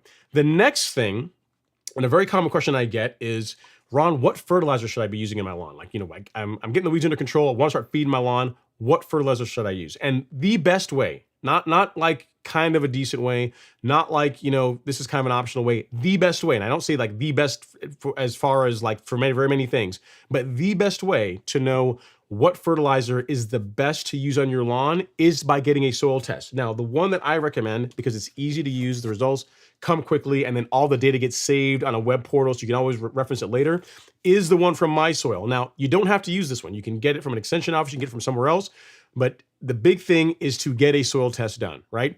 I recommend these because if you use this one, you say you get a soil test done now, and then you do one again in the fall or one next year, your soil test results are all saved, so you can easily compare from year to year, from month to month, whenever you know, as you between different samples you pull, how the soil, how the nutrient levels are changing. So I recommend one of these. This is like literally one of the best investments you can make in your nutrient program for your lawn. So we have done a soil test. Based on the soil test, you will get a soil test results. And based on that, it'll say, hey, your lawn needs, it needs nitrogen, or it needs potassium, or it needs one of these various things. And you'll get a result that looks like this. I'm actually going to bring it up right here really quick. I'm going to log into my portal. I'll show you guys what I'm talking about here. You'll get results that look like this. All right. So once you get to the once you get your results, sign in here. So I can remember my password, and we're in. You send your samples off, you'll get access to a portal that looks like this. And ooh, they've changed it up. It looks pretty nice. They've changed it up quite a bit. Okay, so if you look here, you've got soil test results from like 2022, going back, ones from like last year, going all the way back to 2021. So if you want to look at my soil test sample from like 2021, I can hit that and pull it up, and this is what you will get. So in this case, let's look at one that's actually not that great. Let's look at, let me look at like say Alex's lawn from that year, right? So if we look at his samples, all right? So in his case, his pH was low. He had too much, he'd overdone it with like some of his fertilizer inputs. His micronutrients were low. So you'll get some data that looks like this. And based on this, you can develop a nutrient program. You can say, based on this, I need to make inputs to my lawn, or I need to make a pH adjustment. Let me get, I think this is Jason's from this year, this is a good one. Oh, not that one. This is tracking. Let's look at this guy. So this is a good one. This is, if you've never worked on your lawn before, this is very likely of what you will see, right? So if you look here on the right, you got his pH in this case is in great shape, which is really the most important thing because it's the thing that takes the longest to fix. But as far as knowing, do I need a nitrogen fertilizer for my lawn? Yes, obviously. Do I need to add phosphorus? Yes. Do I need potassium? Yes. Do I need all these other nutrients? Yes. So based on this, right, based on these results, you can now go to the golf course lawn store, where I would recommend, or you can go to your big box store. You can go wherever you want to go to, and you know what type of fertilizer, what the fertilizer that's going to be the best fit for your particular soil, what kind of ingredients it needs to have to help amend or correct the nutrients deficiencies. So in a lawn like this, you would want to have a fertilizer that's like a complete fertilizer, something that has nitrogen, phosphorus, potassium, and some micronutrients in it. So in a case like this, a lawn like this, something like this would be a good fit, right? If you went to our lawn fertilizer section, like something like the complete 14714, because it contains all three. It contains nitrogen, phosphorus, potassium. It also contains a bit of micronutrient as well. If I can find wherever the analysis is, right here. So you get a little bit of iron, a little bit of manganese, a little bit of magnesium, right? So it's got a little bit of everything, right? Which in the case of this particular soil sample, in the case of this particular one, it needs that, right? It needs a bit of everything. So in that case, that would be the best fit for this lawn. So we have covered controlling weeds. We have covered one, how to choose a proper fertilizer, what to look like, what you'd expect whenever you look at your soil test results, right? If we go back to the shop section right here, and we look back to our handy dandy infographic, we get back here. So we've taken care of weeds. We have got our soil test. We now know what fertilizer do we need to buy and we should be using on our lawn. We will fertilize the lawn based on those soil test results. And then the hard work is over, right? The part that takes a lot of work, or that you can, let's say it takes a lot of work, but that you can easily mess up, is done, right? The only thing left at that point is to do a lot of mowing. So mow, and mow some more. If you want to have a great looking lawn, you really need to commit to being able to mow it twice per week. And I know that sounds crazy, sounds like that's a lot of time in the lawn, but mowing once on the weekend and then once in the middle of the week is really what it takes to have an amazing lawn. Like the biggest difference between your lawn, right, outside of the nutrient program, outside of the things that I've already talked about, right? So there's not a bunch of weeds in them. They run a good nutrient program. So between your lawn and a golf course is mowing. That's the biggest difference. Like golf courses, like fairways get mowed every other day, every 2 days. The greens, which is the shortest cut turf and the best looking part of the course, get mowed every day. So as a general rule, the more often you mow your lawn, the better it's going to look. And for most people, twice per week is really going to be hard to compete with, especially if your neighbors are out there only mowing their lawn once every 2 weeks, right before they get the nastogram from their house association letter. So if you can commit to mowing twice per week, you're really going to like the results that you get. You really are. And then what's going to happen is, while this sounds like a lot of work, as you do it more and more and more, and you start getting the results, the weeds are starting to die off, the lawn's starting to green up, it's starting to look really nice, and you're doing all your regular mowing, you're going to start to fall in love with it. And you're going to be like, you know what, I can get out, I can mow 3 times a week. I can get out here and mow, every other day. I can do more. And the more you put into it, the better it's going to look. So really at a high level to get an amazing lawn. In other words, to get a lawn that looks, if you want to know why my lawn looks like this, why it looks like that is because I'm doing exactly what I'm telling you guys. So I eliminate weeds, I control weeds in my lawn with a good herbicide program. I do a soil test, at least one in the spring and one in the fall, so at least twice a year. If you do one a year, that's fine too. And I fertilize based on that soil test data, and then I just mow the lawn a lot. I mow more than the only person I mow as much as me in my neighborhood is my next door neighbor Alex, right? And that literally is what it takes to take a lawn that looks like normal, like a weed patch, and turn it into something that looks incredible. So, so that's it. At a nutshell, these are the 5 major steps. Now, as far as if you want to get into more detail, as far as like things you can do, as far as where some of this stuff falls in, like where do liquid fertilizers fall in? Where do growth regulators fall in? Where does like your biostimulant program? How does all that work? How does all this work into the program? We've got tons of information here on our free set of guides and in blog posts that talk about herbicide control, top dressing, how to use plant growth regulator. The very first blog post on the store is this one. A step-by-step guide for getting a golf course lawn. It is very long. It is a very long read, but it talks about everything at a more detailed level of everything you should be doing to get an amazing lawn. And at the very bottom of it, you get a month-by-month breakdown as far as products and activities you should be doing if you want to get an amazing lawn. This is completely free. You don't have to pay for this. It's available on the store, absolutely free. I will link this in the chat for you guys now if you are if you're interested. So that's the blog that I wrote years ago, like I don't know, maybe in like 2018, I wrote that blog post. And it's still it's been updated since then, obviously, but it still holds true today. And at a high level, that's what it takes. You know what I mean? You can, and as things, as you get into it, then you can start incorporating the biostimulants. You can start incorporating growth regulator. You can start making things a bit more complicated. You can get I say more complicated, but you can start getting more sophisticated in your lawn care program. But at a high level, it's get rid of weeds, because we don't want weeds in our lawn. We want one type of plant in our lawn. We want a monoculture. We want like just our grass. Get a soil test done, fertilize your lawn, feed your lawn based on those soil test results, and then mow your lawn at least twice a week with sharp equipment. Make sure your mower is nice and sharp, mow it twice a week, and it is very difficult if you do that to not have an amazing lawn. So so hope that helps answer your question, Tony.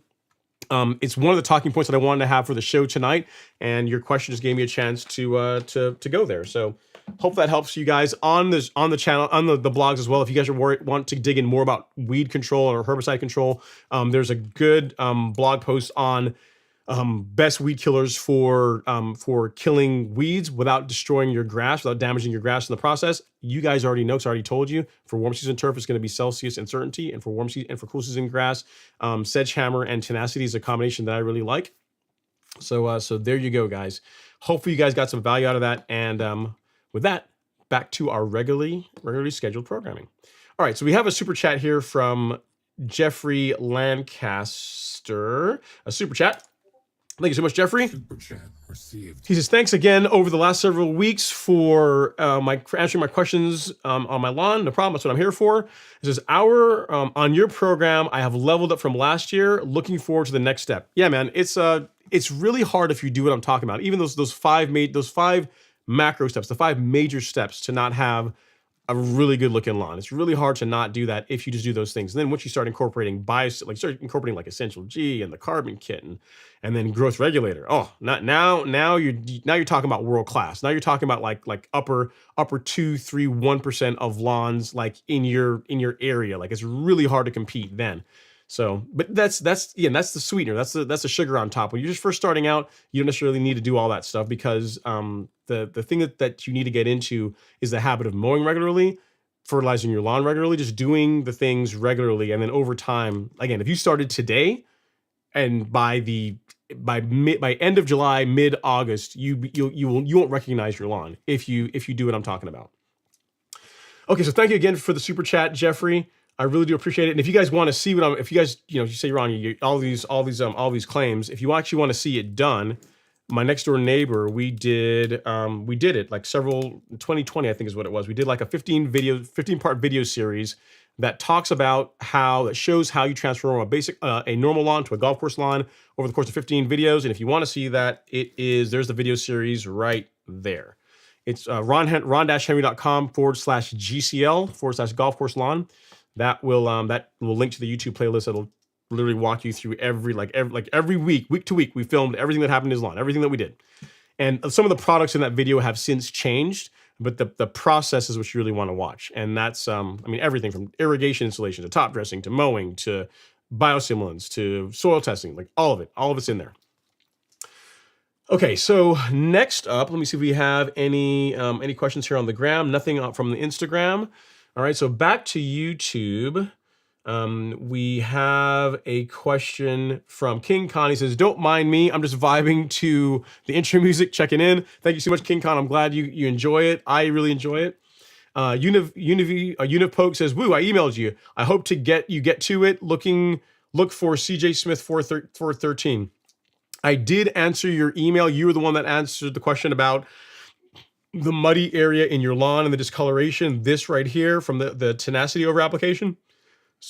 So yeah, I think we already answered that. Again, sorry you're dealing with it, but the nice thing about grass is there's very few things you can do to grass that time won't fix. Very few things. I mean, very few things. So just give it time. It'll recover. It will recover. Fear not. All right, next up, it says, Tony M. Cooper says, how to have a 10-minute phone consultation with you. I mean, you're getting one now. There's really not a whole lot that I'm going to tell you over the phone that I'm not going to tell you that I just said there. Like literally the only thing that would be different, Tony, if you sent me pictures of your lawn, I'll say, yeah, you should do like all the stuff I was just telling you about. I can say you are in this step, in this phase of the process of getting a great lawn. But on the phone, one, I can't see your lawn. That's really the most important thing. And as far as the process, I've already outlined that. And as far as the products, I've also outlined that too. And as far as just ways, if you want to get up to dates on various topics, go to the guide section on the store and the blog. This is completely free. Every week, our goal is to release a piece of content here. Like the content this week, which I haven't even spoken about yet, is if you ever wonder, hey, I've got sandy soil, clay soil, like a silty soil, or I've got like a loam. If you're really lucky, you got like loam, right? Like what is the best soil for a green lawn? What are the pros and cons of different soil types? Like this is a blog post we released today. Talks about the pros and cons of the different soil types, and it's a short read, but I figure that it's something I haven't spoken about before, so why not make some content about it? So if you're interested in that, it's on the Golf Course Lawn Store under the blog section, and you'll find a lot of detailed topics there. So if you're looking for something that is very specific, like on growth regulator, we've got a blog on that. So if you don't find it in the videos, kind of unlikely. If I don't answer it on the live stream, again, if you come here Friday night, I'll help you out as best I can. And if it's not in a YouTube video, if it's not in the blog, or it's not in the live stream, then you can always email me and I can help. I'll do my best to help you out. But as far as on the phone, there's not a whole lot I'm going to tell you that I'm not going to tell you that I haven't already said. So hope that helps, sir. If you need anything else, let me know. All right, Robert Rainey is up next. He says, "What's up, everyone? Hope you're doing well, Robert. Thanks for coming in the live stream. We appreciate you as always." Next up, we have Luis Ramirez. He says, "Question on PGR. Does it need to be watered in?" No, it does not. Can it be applied when wet? I mean, when you say wet, what do you mean? Like, is it like the lawn, like dew on the lawn in the morning? Yes, I do it all the time. So it does not need to be watered in. So Primo Max does not need to be watered in. It is designed to be applied to the skin of the plant, the foliar, the leaf of the grass. That's where this needs to get onto. So you spray the lawn with it and allow it to dry. So if you spray it, early morning, like I typically do my applications in the early morning, and when there's dew on the lawn, and just allow it to dry on the lawn, and you're gonna be absolutely fine. So yes, you can spray it on lawn that has dew on it. There's no problem with that, and just allow it to dry. It does not need to be watered in. And that's a nice thing about that, Luis, is that the nice thing about the fact that it doesn't need to be watered in is that you can mix this with other things. Like you guys hear me talk about like the carbon kit, like Nutrizolve, Release Zero, Biospectrum, and then a liquid fertilizer. So like 901C or Turfplex or whatever liquid fertilizer. If you're using something different, doesn't really matter. Whatever fertilizer you're using that's a liquid. In most cases, Primo plays nicely with all those. On the Golf Course Lawn Store, it plays nice with all the liquid fertilizers that we sell. But if you have some other liquid fertilizers that you like to use that we don't carry and you want to stick with that, you can mix this along with it. So it saves you time in that you're able to do you're able to apply a lot of different products, like a kelp product, your growth regulator, your liquid fertilizer. You can do them all at the same time. And because most liquid fertilizers, not all of them, but most of them are designed to be sprayed and allowed to dry on the leaf, on the foliar. Primo is a great blend with that. So to answer your question, no, don't water Primo in. If you do, you are wasting it. You know what I mean? It's not designed to be watered in. There are some growth regulators that are soil-based, but Primo Max is not one of them. It's designed to, think of it almost like lotion. That's an analogy that I use. I don't know if it's a really good one, but it makes sense to me. If you were to put lotion on your skin, right? If you'd pick lotion, you put it on your skin, you'd rub it in, and then you allow it to dry. You allow your dermis, you allow the skin to absorb it, right? You would not put lotion on and then right after you apply lotion, walk over to the sink and like wash your hands. I mean, there might be some residue, a little bit, but for the most part, you're gonna lose the benefits of applying the lotion, right? Primo Max is the same way. Most liquid fertilizers, at least the ones that we sell in the golf course lawn store, are the same way. They're designed to be applied or sprayed on the skin, the leaf of the grass, and allowed to dry, which is kind of nice, right? Because they work great and you don't have to run your irrigation. So it saves you money. You don't have to go out and run irrigation just to water your liquid fertilizer in. So hope that helps. And if you want some more details on growth regulator on Primo, we have a blog post on the store that talks about that. And because I like you, what I'm going to do is I'm going to link that blog post in the chat for you that talks all about growth regulators. So at Luis Ramirez right there, and there's the blog post that talks all about PGR. Has a cool strategy at the end of that blog of how you can apply PGR that helps you get all the benefits with none of the negatives. So give it a look. All right, next up is Dalen Krause. He says, "Hey Ron, domination hath begun. New neighbor bought the house next door." See, what, man, I can see where this is going. "Already has approached me about helping make his lawn half as good as mine. Do I share the secrets, keep the domination?" Man, you got to share the secrets. Don't be like that. I know some of you guys, here's the thing. I got an email from a viewer earlier, and he was like saying, "Yeah, I have my neighbor. We're not really that close. And, he's doing some stuff wrong in his lawn or doing some things that are less optimal in his lawn. And I'm just going to let him go." And if you guys don't have a relationship where you can't really talk about lawn care stuff, where they'll be offended, like their ego's wrapped up in it, then yeah, you probably shouldn't do that. But if someone comes to you for help, right, and they say, "Hey, listen, your lawn is awesome.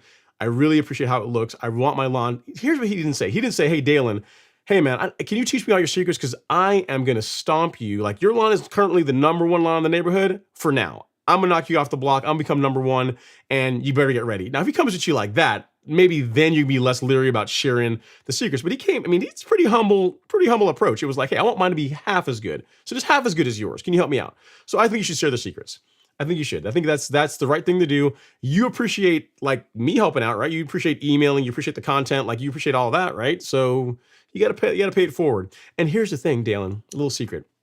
If he's not watching this, if he does everything that you do, but he doesn't mow as much, you're still gonna win. So you can just tell him, "Hey, make sure you gotta mow your grass a lot." So, but you may leave out how much you're mowing. If you want to keep a little edge, you can do that. But just share it. I would, man. I mean, it's a good thing to do. I mean, good lawns are awesome. They're a fun thing. It makes the neighborhood look better, and it's fun to have someone else to play with, to be out on the lawn. You think about it. Like, one of the most fun things is like whenever I'm out here, I'm the end of the day, and I hear a true cut start off. I'm like, "Ooh, Alex is out mowing. I really need to get out there and mow." So it's nice to have, your buddy out there. You go out and you just happen to take your mower out when they're mowing too, and you stop and you chat about what's going on and talk about parts of the lawn that's looking good, areas that are not looking so good. So it's a fun thing. It's a fun hobby to get into. So you want to be able to share that with your neighbors. So I would not keep the secrets back if it were me. All right, next up is Life with Charles and Leah. It says, "I put down pre-emergent late March, and a week later, crabgrass and a bunch of other weeds emerged. Also post-emergent, but the weeds keep coming. Should I have put down more pre-emergent earlier?" Okay, so I don't know what kind of grass you have, Charles and Leah, but here's the thing with pre-emergent. If you apply pre-emergent and then a week later you're seeing weeds in your lawn, like the weeds that you're now seeing were there long before you applied the pre-emergent. When it comes to, it's kind of in the name, right? Like, for pre-emergent to work best, you have to apply it prior to the weeds emerging. So that's the name, pre-emergent, right? Prior to them emerging, you gotta have this in there. You have to apply it, put it and water it in your soil, have it in the soil profile, and then it's going to do a great job of reducing. I mean, it's not 100%, but it's gonna seriously reduce the amount of weeds that you have in your lawn. So the time to apply it, timing is very important when it comes to pre-emergent to get a good result. So if you're in the Southeast United States, I would say you're my neighbor in Georgia, I'm a big fan of getting my pre-emergent applications, the spring ones, done like in February. In February. So the first or second week of February is when I will typically do my pre-emergent apps. Sorry for my voice, guys. I'm getting over a cold. Was when I will do my pre-emergent apps. So you think February? That seems really early. Some people will say February is too early to be doing pre-emergent in your lawn, right? But you know what? I don't have weeds in my lawn, and the other lawns that do it the way that I'm suggesting don't have weeds in their lawn either. So if you wait all the way until say March or April timeframe and you apply pre-emergent, will you get some benefits? Yes. Is it going to be as good? Not nearly, because the time, the most correct timing, if you want to know the most correct answer, in the springtime, you want to apply pre-emergent before the average soil temperatures. The average soil temperatures are in the mid 50 range, right? So if you're getting out there with a soil probe, like one of these guys, like a soil thermometer or something like this, you can check your soil with something like this, or you can check your the weather station in your area can tell you what the average soil temps are. Or if you just want to make sure that you're more than likely going to be good to go, early February. If you're in the Southeast United States, if you're in Georgia, Mississippi, Alabama, South Carolina, February timeframe, get your pre-emergent down. That's going to do a lot to prevent or seriously reduce the amount of crabgrass, spurge, other weeds you have to deal with in your lawn. So we're already here, right? So now you're saying you use post-emergent, but the weeds keep coming.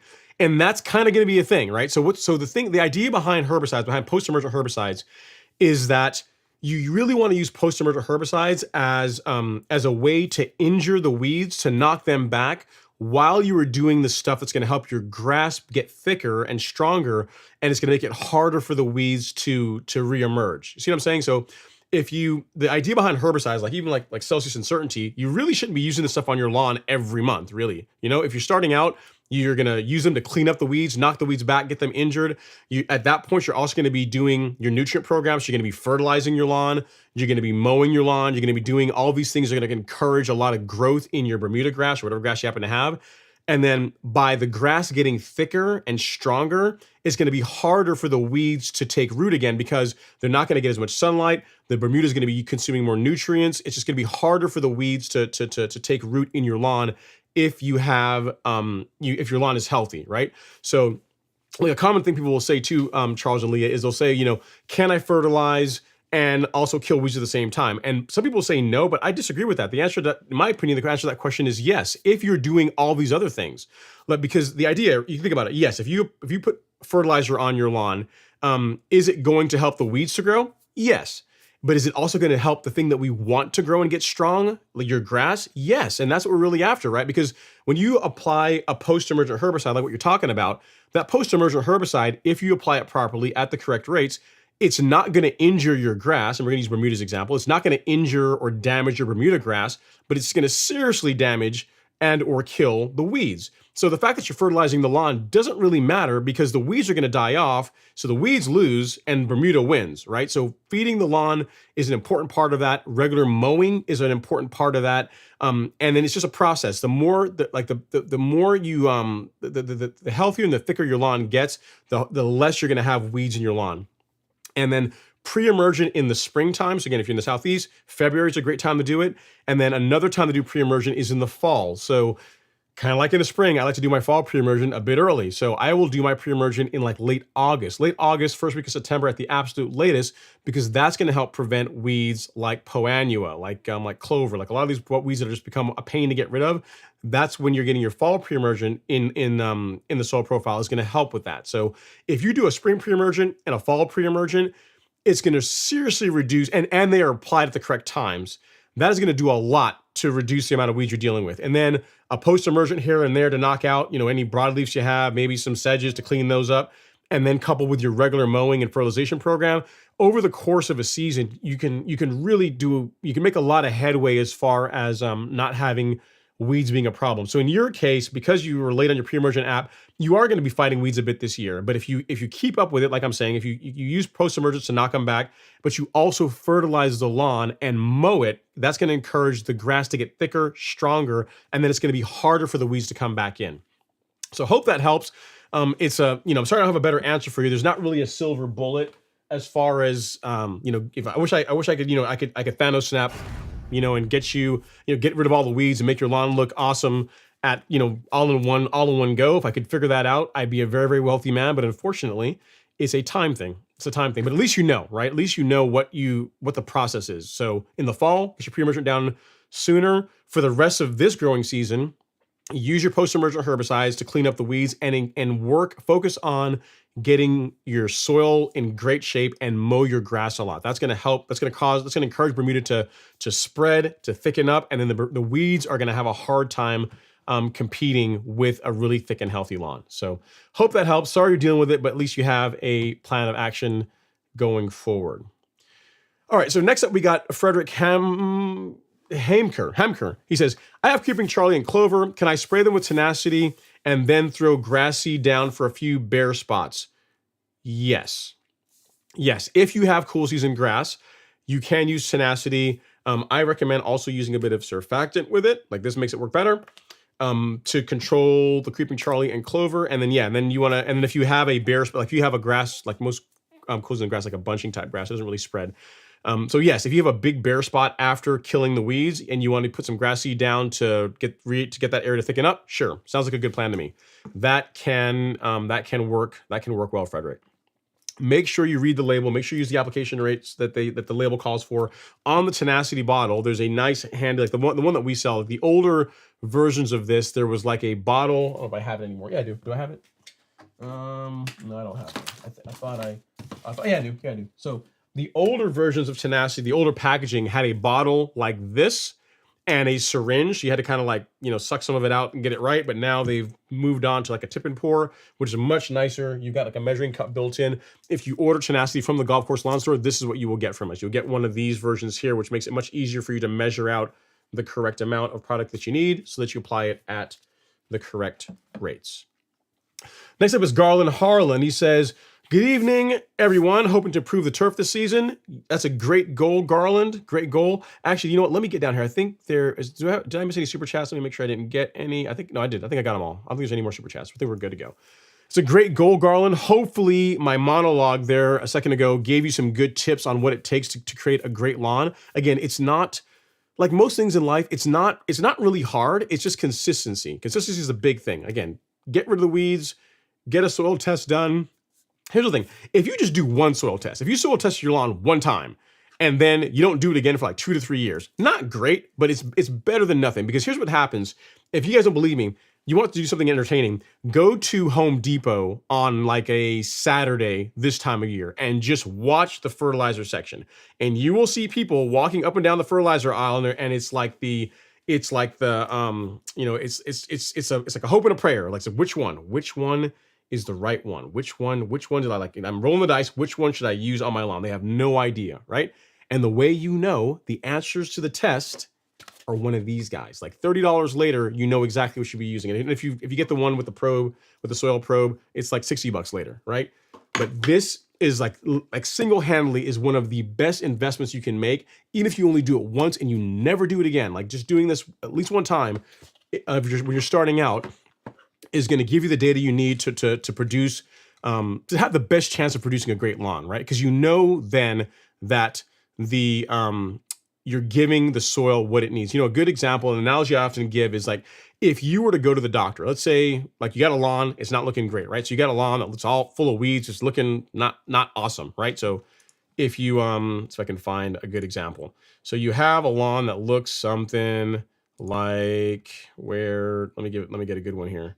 Like this, right? So this is one of our more popular blog posts, best 4 products for killing weeds without killing your grass. So right now you got a lawn that looks like that, right? Which is not uncommon this time of year. So the lawn is sick. The patient is sick, right? If you were sick, like your lawn is sick, right? And you were to go to the doctor and you sit down in the lobby and you sit down, you haven't seen the doctor yet, they haven't taken blood pressure, haven't done anything yet, and you're sitting there, you fill out the paperwork, you're waiting to be seen, and then the nurse comes out with a prescription and says, yeah, Mr. Henry, so here's what I want you to do. Go to the doctor's prescribed this, go to your local CVS or Walgreens or wherever you get your stuff filled, take this, make sure you follow the instructions. If you have any problems, check back with us in 2 weeks, and then we can revisit the situation. you would look at them like they were crazy, right? You'd probably maybe even file a lawsuit. You'd be like, this is malpractice, right? And yet people do that with their lawns every day. You know what I mean? They go out and they go to Home Depot and they just pick out, they guess on what they should be, what's the right fit for the lawn. And then they wonder why they don't get a good result. And this is the way to know the answers to the test. This is the blood work. This is the blood work. This is the blood pressure. This is the thing that tells you what needs to be corrected so that the patient, so the patient goes from looking like this to looking more like that, right? So I really can't stress enough the importance of getting a soil test done. So. Hope that helps, Garland. Hopefully the others, my other comments earlier are also useful as well too. So if you have anything else, any more specific questions you have, feel free to reach out and I'll help you out.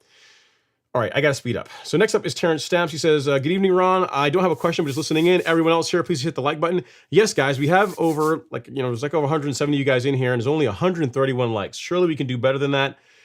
Please hit the like button. It's a great way to support the channel. It tells YouTube that you guys are enjoying the content, and it's again, it's a free way to support the channel. It doesn't cost anything. All right, so on Instagram, I have a question from Dr. Green Thumb. He says, where would you get grass seed? I'm sure not the big box stores. No, I would not buy grass seed at the big box stores. If you have worms, like where I've gotten grass seed in the past is a company called Hancock Seed in Lakeland, Florida. They have a pretty good selection of grass seed. Now, granted, the stuff I bought from them has been warm season grass seed. I bought Zoysia and Arden 15 when it was still around from them, and I've gotten good results with that. As far as cool season grass, Barenbrug, I've heard only good things about. I mean, I don't have any direct experience with it, but I've heard really good things about Barenbrug. I think they have a website where you can buy directly from their e-commerce store, so check that out. Or you never know, Hancock Seed in Florida might carry it as well too. I'm not affiliated with them. I'm not endorsed by them or anything like that. I've had good results with them. They do a good job. They ship the stuff quickly. And so yeah, if you're looking for grass seed, that is who I would look into. So hope that helps. And no, I would not buy grass seed at the big box stores. I absolutely would not do that. Grass seed is expensive. Like, growing grass from seed is expensive. You want to ensure that you are, with all the prep work and the money you're going to spend in watering everything else, that at least the seed you're using is high quality, so that you're not going to give yourself the best chance for success. All right, next up is Ant Live says, when is a good time to put down the 14-7-14? Monthly. So if your soil test results call for a fertilizer that needs phosphorus, then I would do that once per month. In my case, my soil does not need phosphorus, so I apply Humic Max, but I do it once per month at the beginning of the month. And that's if you've not started feeding your lawn yet, Ant Live, now would be a great time to start doing it, because the grass is really starting to take off. It's starting to grow. And as it's growing, as you're actively mowing it, you need to feed it for it to look its best. So now. I do mine the first of every month because it's just easier. It's like how I do it on my program. It's easier to keep track of 1st and 15th. I'm doing something. But yeah, that's monthly. And if you've not done it yet, now. All right, next up is Rob Short. He says, hey, Ron, I'm having issues with yellow nutsedge. I blanket sprayed Spectracide, and that only pisses it off. What do you recommend? I would recommend this. Okay, Rob, I think you are in Georgia. I believe so. If you are, and if you're not in Georgia, or if you just have warm season grass, meaning Bermuda, Zoysia, St. Augustine, warm season grass. So not rye, not Kentucky bluegrass, not fescue. You have warm season grass. What I would say is to go with this. Go with Certainty. So I'll send you a link to this on the chat. If all you care about is just sedge control, you're going to want to use Certainty, and you're going to want to combine it with a surfactant like this, the high yield spreader sticker. And I will send you a link to where you can find both of those on the store. That will take care of the sedges in your lawn. Assuming you apply at the proper rates. It's I'm not going to say I guarantee it, but I have yet to come across a lawn where Certainty did not do a great job against sedges. You know what I mean? And it's really not that hard. You don't have to even go at the high rates to get a good response with it, good control with it as far as on sedges.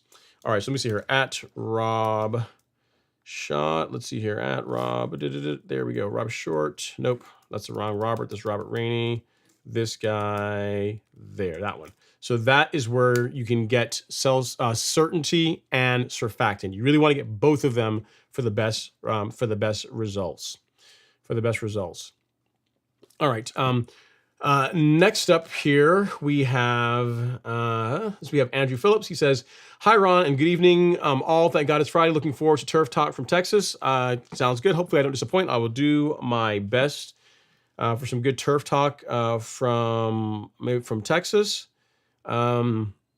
And then next up, we have here exclusive player. It's a cool name, fun name. He says, "Ron, I have mushrooms growing in my lawn. What does that mean? Is my lawn healthy?" Yeah, it's just a sign of healthy soil. I really wouldn't worry about it. The one thing you can do if you want to reduce mushrooms, if you have if you reduce the amount of thatch in your lawn, right? Meaning that spongy layer of material, or organic material that's breaking down, that tends to hold on a lot of moisture. If you tend to have a lot of thatch in your lawn, you will see more mushrooms. So if you can reduce that, that will reduce the amount of mushrooms that you have in your lawn. But I mean, it's really a sign of healthy soil. I mean, I really wouldn't worry about it. For most people, mushrooms only stick around in the early morning. By 10 o'clock or so, once the heat comes out, they kind of fall over and you don't have to worry about them. In worst case, you can run over when you mow. So yeah, I don't really worry about it. And if you really, again, like I said, if you really don't want them there, you can reduce the thatch levels in your lawn, and that will reduce the amount of mushrooms that you have as well. Phil2107 says, "Can the application of lime in late May or early June help deal with fungicide?" Two different things. So if you'd apply lime in May or June if you're trying to raise pH levels. So if your pH levels in your soil are low, so if your soil is more acidic and you're trying to raise it into that between 6 and 7 range, that is when a lime application would be helpful. As far as fungus, to help prevent lawn diseases, you would use a fungicide. So they're two different things that aren't really related, Phil. So if you're trying to prevent disease problems in your lawn, you can use a fungicide. Headway is a granular version. Pillar SC is a liquid version. As far as how well they work, they both are going to work well. They both have two fungicides, two different active ingredients in the product. So they're going to control a broad range of lawn diseases. But that doesn't have really anything to do with your lime app. You would apply lime if your soil test results say that you need to raise your soil pH levels. And you would use a fungicide to control an active disease problem or to prevent a disease problem in your lawn. So hope that helps. And you can find the fungicides on the here on the golf course lawn store. So I'll send you a link to where they are. So right there. Nope, that's Phil. It's wrong Phil. So right there. That's where you can find them. Okay, next up is Jonathan Daza. He says, "Hi Ron, what's the difference between NutriKelp and Cytogrow? Can you tell me if the kelp and cytokinins are the same biostimulant?" Here's the thing. I only carry Cytogrow on the store because there's people that really like it. I have never actually used Cytogrow on my lawn, save what's in some of their fertilizers. They put some of the I think Cytogrow or the C Extra kelp product in. I want to say in Bloomplex. I think it has some in there.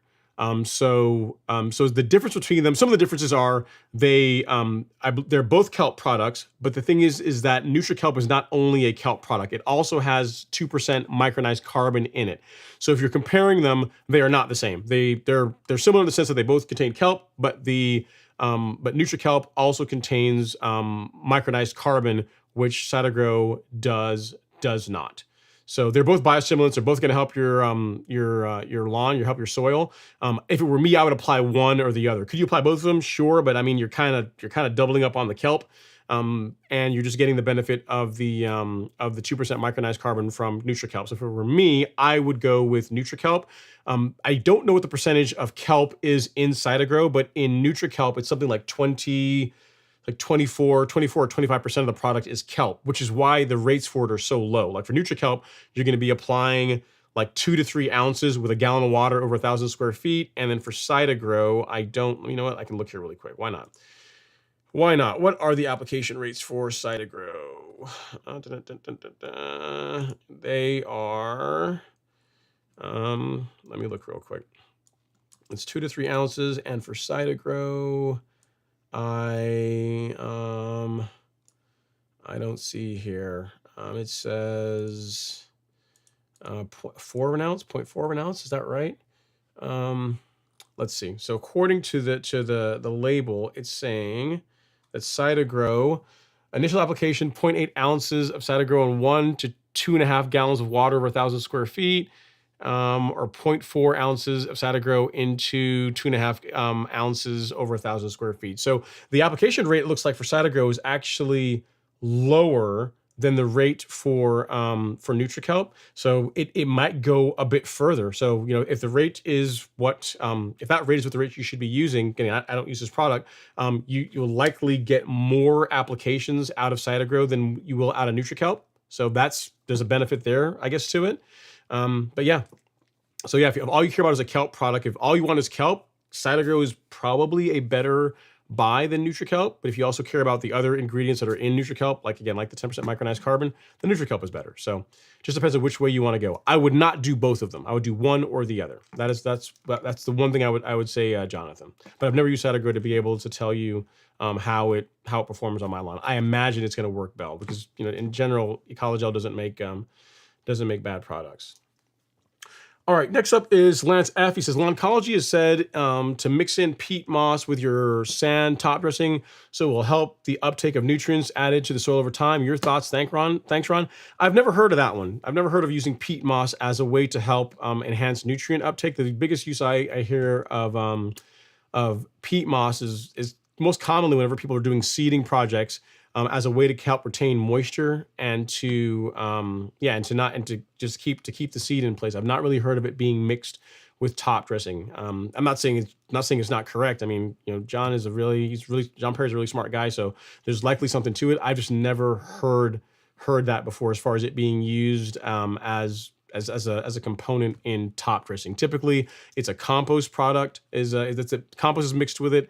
Topsoil is mixed with sand, but I've never really heard of mixing peat moss with sand when you're doing top dressing. But there might be something to it. I've just never heard of that before until today. All right, next up is Robert Rainey.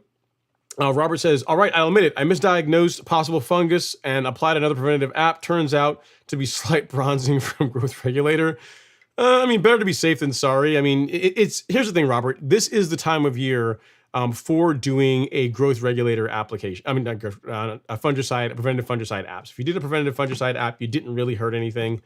You'll be fine, and no big deal. It's better, frankly, that it is a PGR, that it's primo, than an actual disease problem. So next up is Robert Wallace. He says, hey Ron, happy Friday. If you had a choice, which would you pick? Tahoma 31 or Celebration Bermuda?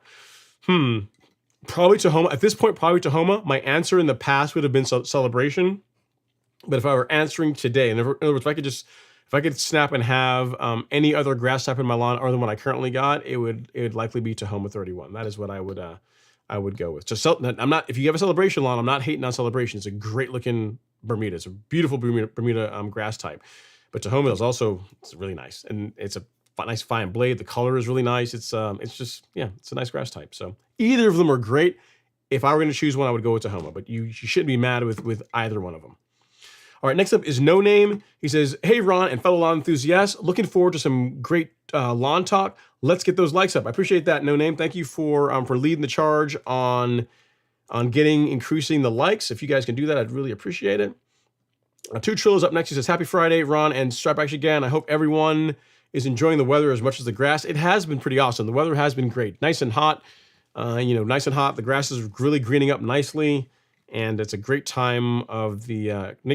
I think the lawn is going to peak in early June for me, like it normally does.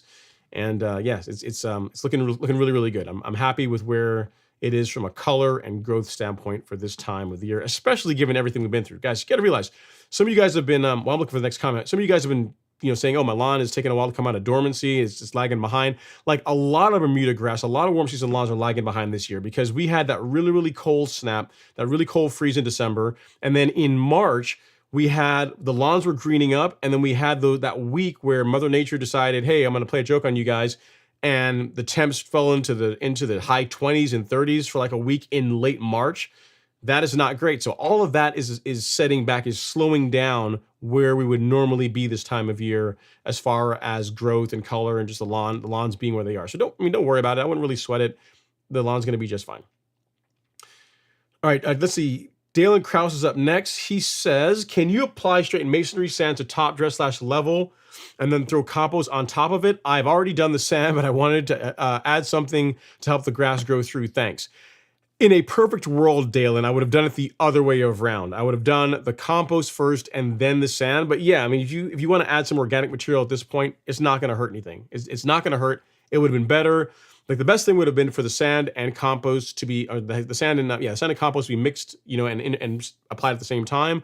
The next would be, you apply the compost before, and then you're top dressing your masonry sand on top of it, and then the third would be what you're about to do. So to answer your question, yes, by all means, if you want to add more organic material, no problems with that at all.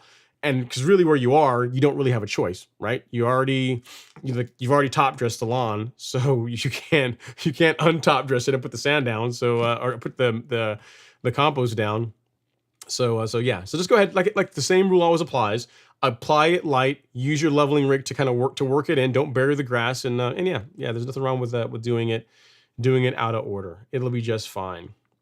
All right, Phyllis Lawrence is up next. She says, "Hey Ron, I found a white powdery substance on my lawn 2 weeks after I overseeded my lawn, followed by 1 week, several days of thunderstorms. Will pillar C affect the germination of the seeds? No, it should not. Pillar SC should not negatively impact your seed germination at all. The white powdery substance, it could be powdery mildew.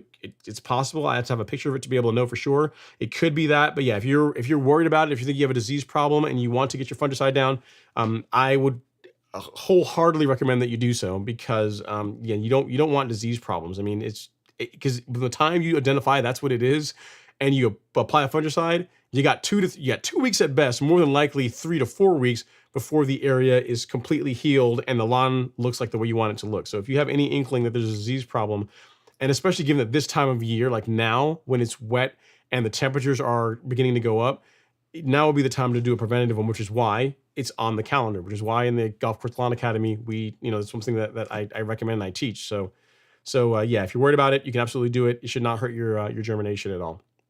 1 ounce per 1,000 square feet is the rate that you want to use, Phyllis. It doesn't really matter if you want to apply it with a gallon of water, that's fine. If you're only applying just the fungicide, I might even do 2 gallons of water over 1,000 square feet. That's going to help. You're going to be using more carrier then. You know what I mean? You're going to be using more water. It's going to help it get down in the soil profile a little bit better. But the big thing is 1 ounce of active ingredient over 1,000 square feet is what you're aiming for. So hope that helps. And if you have any other questions, anything else, let me know.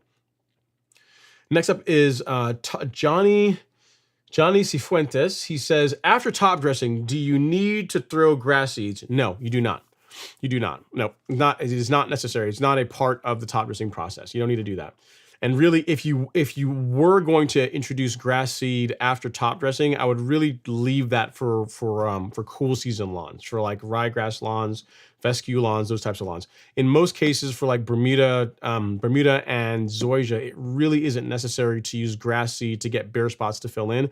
Once there's enough temperature, which we got now, and if there's not some other environmental condition that's causing the grass to not grow there, it will just take off and spread. You know what I mean? So if you have an area of your lawn, like say you have a Bermuda grass lawn, and there's grass not growing there, it's typically a couple of things. It's either a disease problem, it is a shade problem, so it's not getting enough sunlight, because Bermuda, that's the one kryptonite that Bermuda has, is sunlight. It needs like all the sunlight. Or there's some kind of debris under the soil. That's a common thing. Piece of plywood, concrete, those types of things.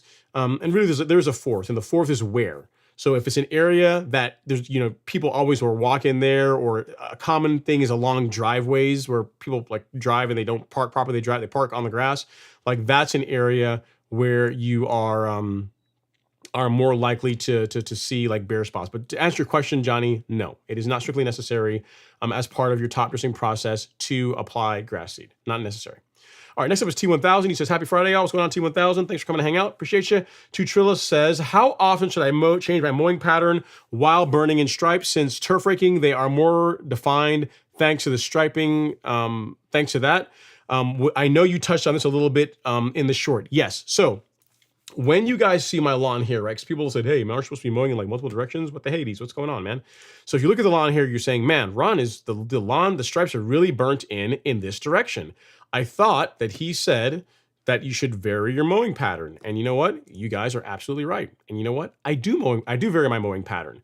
When I mow the last, actually that's not true. I mowed yesterday, and when I mowed in the directions that you see here. But the time before that, I mowed lengthwise. So if you look at, I think on Instagram, you will see it. On Instagram, I think I did a post where I showed the lawn, like the way you see with the really thick stripes, and I turned the camera like lengthwise, and you can see the stripes there as well too. So what I would say to Chula, I am a fan of varying your mowing pattern every time you mow. At a minimum, you should mow perpendicular. So mow in one direction and then mow 90 degrees to that. You know, so varying your mowing pattern is important to not prevent like growing problems, to prevent you from burning ruts in and causing wear issues. So varying it each time is fine. Is important, but if you want to turf rake, if you want to burn your stripes in, you can do your turf raking, or you can finish up your turf raking is probably more correct. You can finish up your turf raking in the direction where you want the stripes to be most prominent. So if you look at my lawn here, when I turf rake, I will finish up in this direction. When I verticut, it's the same thing. I'll verticut lengthwise, but the last time I verticut will be in this direction where the stripes are wide, because that is what I really want to pop and look its best. But you do vary your mowing patterns, you do vary the directions you turf rake, but you can have you can have a dominant stripe action that you want, a dominant pattern that you want to have in your lawn, but it is important to vary it. So every time you mow, I would suggest that you vary your mowing pattern. Your grass is going to thank you for it. All right, we have a super chat here from Mr. Ted Rogers. Let me make sure that I didn't miss one. Let me see here. Jeffrey and Ted. There we go. Got it. All right. Thank you so much, Ted, for the super chat. Super chat received. He says, bro, I gotta say it the way he's probably saying it. Bro, after watching your videos for the last 2.5 months and paying attention and applying your steps from your site, my yard is already on its way. I am so hyped and excited. I wish I knew how to send you a picture. You can send me a picture using my email, which is ron@golfcourselawn.com. Guys, so if you guys are emailing me pictures, I'm trying to get through the questions because it's already 9 o'clock and I don't want to have this go on forever. So I will try and work through some of the pictures you guys are sending me. Worst case, what will happen is any of the pictures you sent tonight, I will show them on the live stream next week. I promise. I'll take them all and put them into the queue for next week's live stream. And I will show you the pictures off of your lawn. I'll try and get them in tonight, but there's no promise on that because we got a lot of questions tonight and I'm not trying to make everyone wait forever to get their answers. Thank you so much for the super chat. I am super happy and glad that the content is useful and that just after 2.5 months, you're already getting great results. And that's the thing is, man, it's only going to get better because now that you know what to do, as long as you do it consistently, it's practically impossible for your lawn to not get better. You know what I mean? Once you know what you're doing, it's you do more of the things correctly, it's harder for you to not get a good result. So keep up with it. I'm really appreciative that let me know that the content is useful, and if you need anything else, let me know. And that's my email address, ron@golfcourselawn. If you want to send me an email with pictures, you can send them there. All right, next up is Todd Hickey. He says, hey, Ron, Pillar SC worked well. The important part was the second app at 2 weeks, and I used 1 ounce per 2 gallons on the second app. Okay, that's fine. So you went a little heavier as far as the amount of carrier, so that you still use 1 ounce of active ingredient, but you just combine that with 2 gallons of water, right? To make sure that, you got a good application over that 1,000 square foot.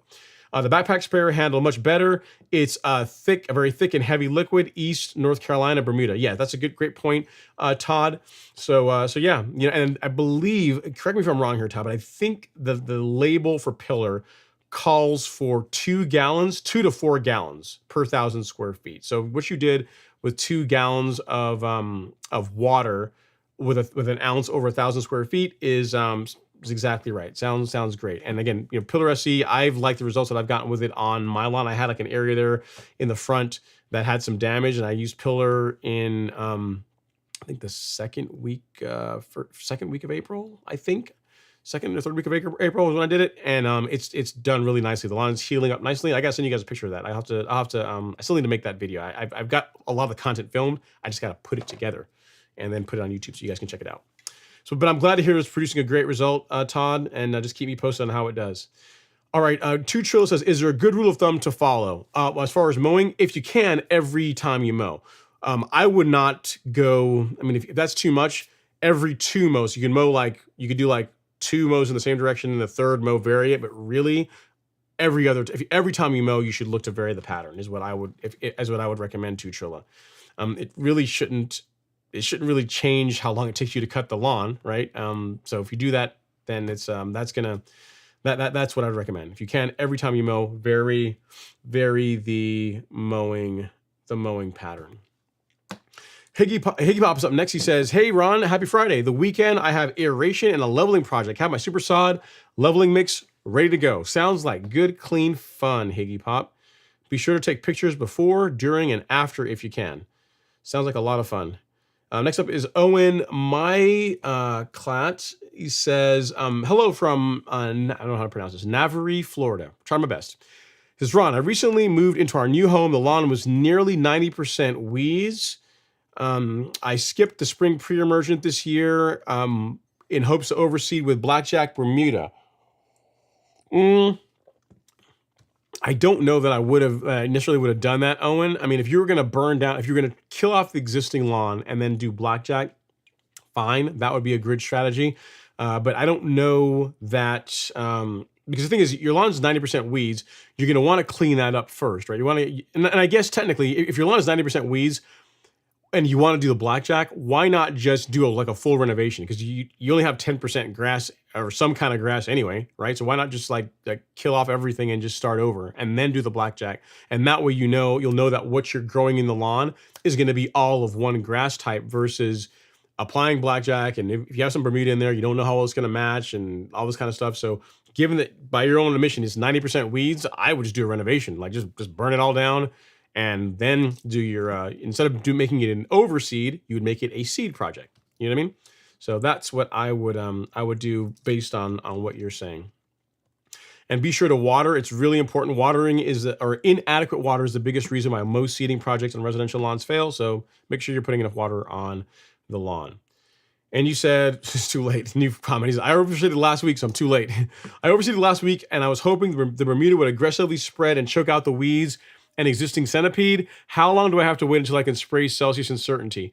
Okay, so as far as Bermuda spreading aggressively, yes, that is a thing. As far as it choking out the weeds, I mean, when it gets fully established and it's growing, it's nice and thick, yes, that's a thing. But really, I would get rid of the weeds now. So if you just overseeded, the Bermuda hasn't germinated yet. It hasn't started growing yet. So go ahead and hit it with Celsius Uncertainty now. You know what I mean?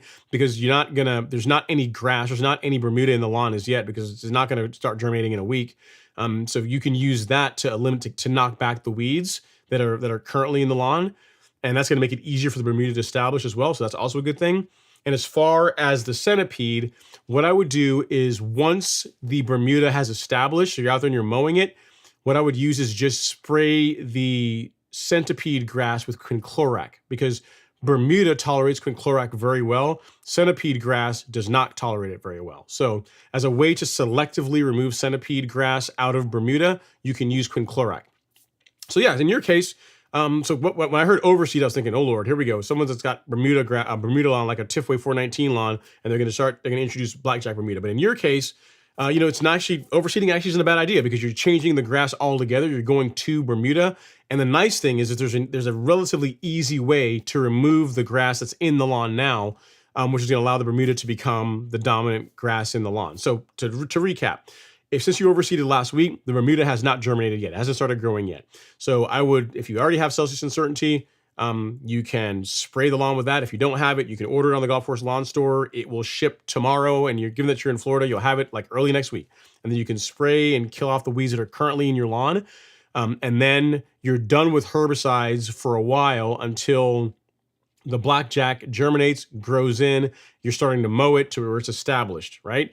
And then what you can do is like I said, you can use centipede, you can use quinclorac to remove the centipede from the Bermuda. And then, game, set, match. You're off to the races. Just, go, walk right down the steps.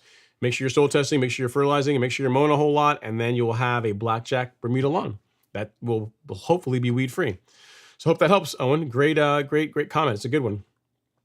All right, next up is Daniel B. He says, "Hey Ron, happy Friday. I recently purchased a Flowzone Cyclone. There's a 3.0. What happened? I guess there's another one, because I know there was the 2.5, and now they're under the revision 3. Cool. Cyclone 3.0, and it will be delivered tomorrow. Other than proper calibration, do you have any advice when upgrading a higher end sprayer?" Yes, I do. As far as whenever you get your Cyclone 3, because unless Flowzone has changed this, they are probably not including, let me get over here so I can actually show you. They're probably not including one of these bad mamma jammas. So I'm a big fan of the Yard Mastery sprayer for this reason, but they're probably not including this. So let me get this down. Okay, so when you get your Flowzone, here's what you're going to have. You're going to get this green. You're probably going to get this green one. You're going to get the red one, red spray tip, and you're also going to get this one, which is like an adjustable cone type tip. You're going to get these three. That's what it's probably going to come with, unless they've changed it. I haven't bought a Flowzone sprayer in a while, so I don't know if they've changed it. What you're going to want to buy is one of these guys. You're going to want to get this adapter, this 45-degree adapter. And if you buy the adapter from Flowzone's website, it will come with a spray tip, so you can use the one it comes with, or you can get a T-jet tip. So what I would say is, to upgrade your sprayer, I would get the adapter, and I would get a flood jet tip, so for spraying your fungicides, insecticides, and pre-emergent. And I would get one of these, which is the foliar tip, which is great for spraying your herbicides, liquid biostimulants, fertilizer, that kind of stuff. So you need these three things. You need this, and you need that. Unless they're including it, which I don't think unless I check, they weren't. And your next question is going to be, well, Ron, where can I find those things? So I will tell you. The spray, the adapter, Flowzone typically has on their website. So if you ordered it from the sprayer from there, you can normally get it there, or just Google. Just take if you take the name of it and just put that into Google, there are a couple other companies that sell that adapter as well too. So you need to get one of those. And as far as the spray tip, let's see, foliar, look through my code, show notes. Oh yeah. So as far as the foliar spray tip, you're going to want to use this one. Here's a link to that. So at Daniel B, you're going to want that one.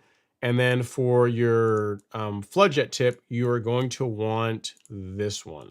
This is what you're going to want for that. So the adapter and those two spray tips, and then just calibrate the sprayer, and away you go. And you're good to go. I still don't know why Flowzone doesn't include those things in them. They should. I guess it's a way to get another order or whatever. But yeah, that's what I would do to upgrade your sprayer.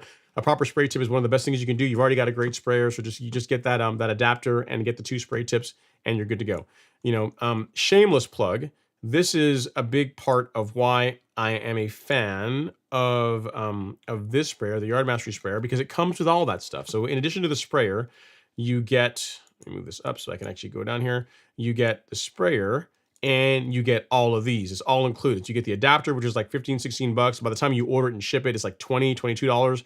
You get each of these T-jet nozzles, which are around $10 to $12 each. So by the time you add it all up, right, you can look at this and you say, oh, it's like $350, right? But I mean, first of all, our price on this sprayer is shipped. You will see it perhaps in other places a little bit less, but our price includes the shipping. So that's the price you're going to pay. It's out the door. And then you also include all of this, which if you add up the price of like the Cyclone, right, from Flowzone, which again is a great sprayer. I've got one. I like the Cyclone, but from a cost standpoint, it is more expensive to buy that sprayer and buy all the other accoutrement you need to make it work right, like the adapter and all the spray tips, than it is just to buy the Yard Mastery one, which comes with all of it. And because I have both of them, I'm not like just saying this because I literally have like both of them in the garage right now, and I've tested them both. They are essentially equivalent. They're essentially the same. They're made by the same company. They're pretty much the same. They're made by the same sprayer is what I'm trying to say. So that's the only thing I would point out. If you're in the market for a new one and you're wanting to spend some money on a sprayer you're not going to have to replace, that's what I would recommend. But that's all you need, Daniel. That's all you need to upgrade it. Hopefully that helps. If you need anything else, let me know. All right, Madam Bermuda is in here saying hi. What's going on? Thanks for saying hi and chiming in. Saying hi on the live stream. Then next up, Todd Hickey says, Ron, sent you before and after pictures of recent sand leveling project first season with a Toro Greensmaster 1000. I love it. Eastern North Carolina. Tiffway 419. Man, I got a lot of pictures here. Todd, let me see if I can find you. I'm gonna see if I can work some of these in here. I'm probably not, because a lot of you guys sent me pictures. I think I'm gonna make new rule. New rule is send your pictures before the show. You guys already know what my email address is. It's ron@golfcourselawn.com. And if you send the pictures there, I will have them queued up and be able to incorporate them into the show. So this is Todd's before. That's the before. So if I can get another one up here. That's the before. This is the during. That's it's, all the top dressing mix. This is, if we can do this live. This is the, we'll take this one off. This is the front lawn, again, covered in sand. And this is the after. This is what it looks like as of today. So you can still see some of the sand. It's not fully grown through yet, but I would take that. The color looks awesome. And then on the front lawn, extra bonus points, Todd, for taking the picture where you're showing off the stripe action. We must award plus 10 points for that. That looks pretty solid as well. And I think you got one more picture here as well. So the picture from before that we started out with, this is what it looks like now. So from the same angle, this is before top dressing, and this is after top dressing, same angle. Looks awesome. Great job. Lawn looks great. I'm glad that the Greensmaster 1000 is serving you well. It is a great mower.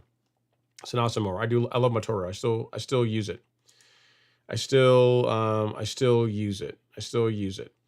Okay, let me see if I can find some of these other questions you guys have got here. I may have to answer some of them after the show, because Todd's pictures were small. Some of you guys have sent me some big pictures, and I don't have time to resize all of them right now. Okay, Justin Judkins up next. He says, "Hey Ron, I hope you had a great week.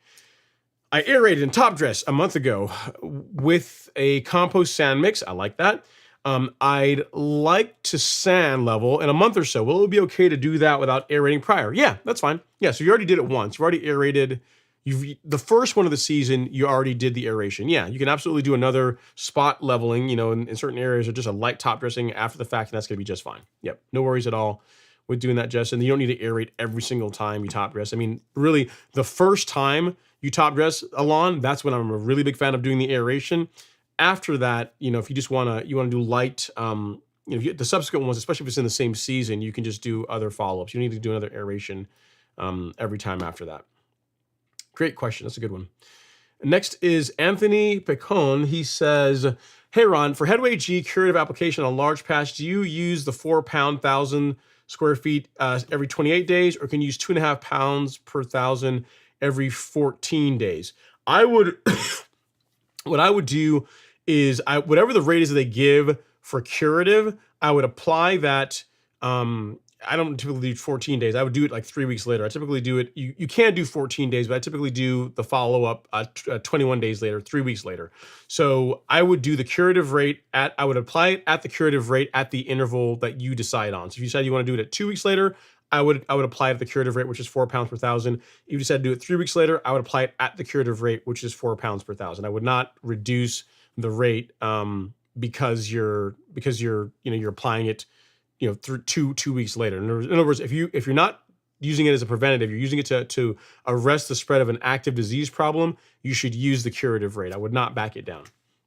But again, I don't apply it every 14 days. I'd apply it 3 weeks out from the first time you applied it. That's how I do it. But if you want to do it in 14 days, that's fine too. But I would apply it at the curative rate. I wouldn't back the rate down. I would use the curative rate. Okay, next up is Timothy Smith. He says, "Hey Ron, great show as always. Plan to do the Soil 3 leveling mix in 2 weeks. Thinking about doing a PGR split app now. Hoping to pause the surge growth to make the level. Hoping to cause surge growth to help the level recover faster. Good idea. It's a strategy, but if you were planning to get the lawn recover faster, I just wouldn't use growth regulator on it. Like it's going to. Yes, when the lawn comes out of regulation, you do have that coil spring effect where it does grow a lot faster. But if you just want it to grow, if your goal is to get the lawn to recover faster from top dressing, I would just not introduce growth regulator and just wait until after you do the leveling and the lawn has recovered, and then use PGR. That is what I would do. I wouldn't, because here's what's going to happen. Suppose you apply it, and you said you're going to do the leveling in 2 weeks, right? If it doesn't fully come out of regulation for 3 weeks, then what? Then it's gonna, yeah, you'll still get a bit of bounce back, but then you're losing. I guess what I'm trying to say is it growing without regulation over that week that it still would have been under regulation if you do the PGR. If you're trying to play this game with PGR, I think you'll still be further ahead of the game than if you try and suppress it now and then wait for it to come out of regulation as a way for it to grow out faster. So I would just not, if it taking a bit longer to recover from top dressing due to growth regulator is something that you are worried about, then I would not use growth regulator until the lawn is fully recovered. That's what I would say. I would not do this. This is what I'm trying to get to. I wouldn't do what you're planning to do. I would just not apply it if you want the lawn to bounce back as quickly as possible. All right, next up is Ulysses Garcia. It says, what do you think about HUC from Anderson's? I don't know what that is. So I can't comment on it. However, the Andersons typically doesn't make bad products, so I would assume that whatever it's designed to do, it probably works fairly well. But I've never used it. I don't even know what that is, so I can't really comment on it. I mean, if what you're saying is like an abbreviation for Humachar, same thing. I've never used it, but people that use it seem to really like it. So there you go. The Logic says, let's show some gratitude. People, hit that like button. I appreciate that, Logic. Thanks for all the love and support. Yeah, if you guys are enjoying the show, definitely hit the like button. It doesn't cost anything. It's a free way to support the live stream. Next up is Anthony Velez says, happy Friday, everyone. Ron, I appreciate all the updates. My lawn is coming together shortly. Thanks again. Yeah, no worries at all, Antonio. You're very welcome. Next up is Anthony Picone. He is back. And he says, hey, Ron, does PGR/Primo slow down root growth? No, it doesn't. As a matter of fact, it's the opposite. Like if you use Primo on the lawn because you're suppressing top growth, it does encourage deeper roots. So that's, it's not something that people talk about a lot when it comes to growth regulator, but that is a benefit of it, because if the grass isn't putting energy into growing growing more stem, then what you tend to happen is you get deeper roots. If you look on Syngentis literature for Primo, I think they actually speak to that as well. It might be on the label as well, but I believe in their literature for it speaks to that. So no, it does not slow down root growth. It slows down top growth. If you want to get nerdy, I got one of my first videos on PGR. I talk about like Primo and a growth regulator that you can't use on residential turf anymore called Tide Paclo. It's a paclobutrazole, which is a really good growth regulator, but you can't use it on residential lawns anymore. And the way that Primo works is that it suppresses gibberellic acid synthesis, which is the enzyme that the grass uses to grow tall. It's what the grass uses for stem growth, right? So by suppressing that, it can still grow leaf, but it doesn't grow stem, which is why you tend to see that the lawn will spread just to thicken up, but you don't get that, the lawn doesn't grow tall is what I'm trying to say. But yeah, to answer your question, no, it does not slow down root growth, just the stuff that grows above the surface, just the stem. All right, Justin Judkins says, does granular fert give the same protection against tip burn when applied with growth regulator, or do you always recommend putting on a liquid fertilizer or even on your granular days? No, it does. I would use if you're trying to prevent tip burn, which again, you don't tend to get it if you are dividing the application rate in half. So instead of applying, a good example, the application rate for Primo is, for Bermuda, is 0.25 ounces, or the low end anyways, 0.25 ounces, a quarter of an ounce over 1,000 square feet once per month, right? Which works out to 1 ounce with 4 gallons of water over 4,000 square feet once per month.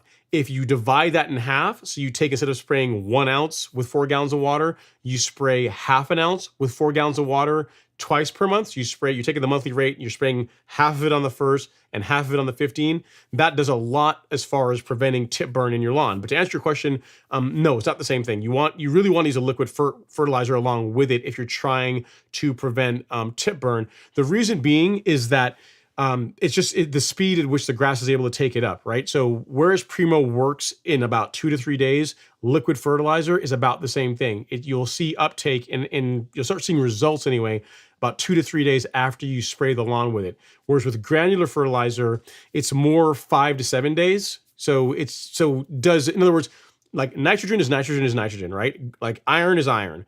But the time to when that is available to the grass from the time when you're trying to prevent tip burn doesn't really work with granular fertilizers because it's longer. So it's, again, you applied Primo just by itself on Monday, right?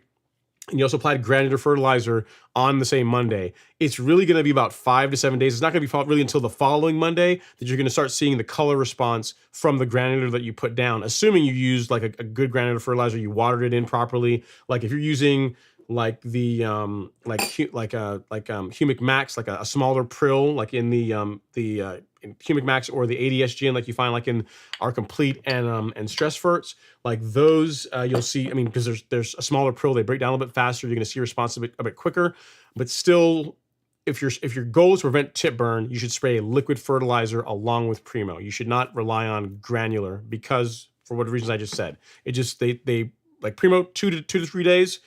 Liquid fertilizer 2 to 3 days. So that's that they're working at the same speed. They're affecting the plant at the same rate, and you're just going to get a better result preventing tip burn by using a liquid fertilizer with Primo versus a granular. So hopefully my explanation makes sense to you, Justin. And it's not that hard. If you're spraying Primo, like throwing in the granular fertilizer along with that is not that hard. It's just make sure you mix it at the right rates, and as long as your spray is calibrated, you will get a good result. All right, Steven Thompson is up next. He says, "Happy Friday, Ron. We'll be catching the stream on replay, unfortunately. Curious as to what the shelf life is after they are open for Celsius Certainty and Spectacle Flow. Thanks." You know what's funny? I believe that per the label, it's like something like 3 to 5 years, which you can expect. So after 3 years, that's what what they typically say. I have a friend of mine that has a bottle of Celsius that's 9 years old.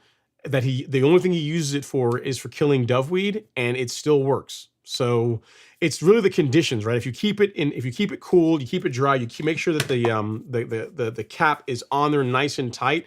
I mean, it should really last a while. But really, after 3 years, you might see some degradation in the effectiveness of it, depending on how it's cared for. I mean, most herbicides, if you take care of them, they're gonna last a while. Same thing for Spectacle.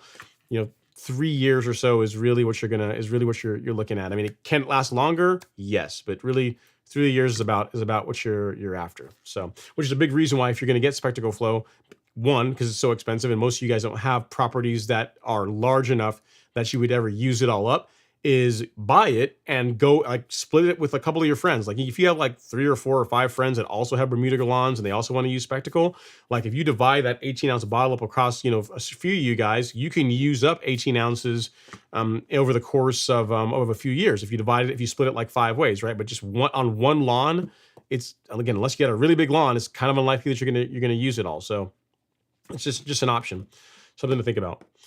All right, Noek95 says, let me see here. I'm in need of some help. I got my soil test results, and I am very low in phosphorus and super high in potassium and potash.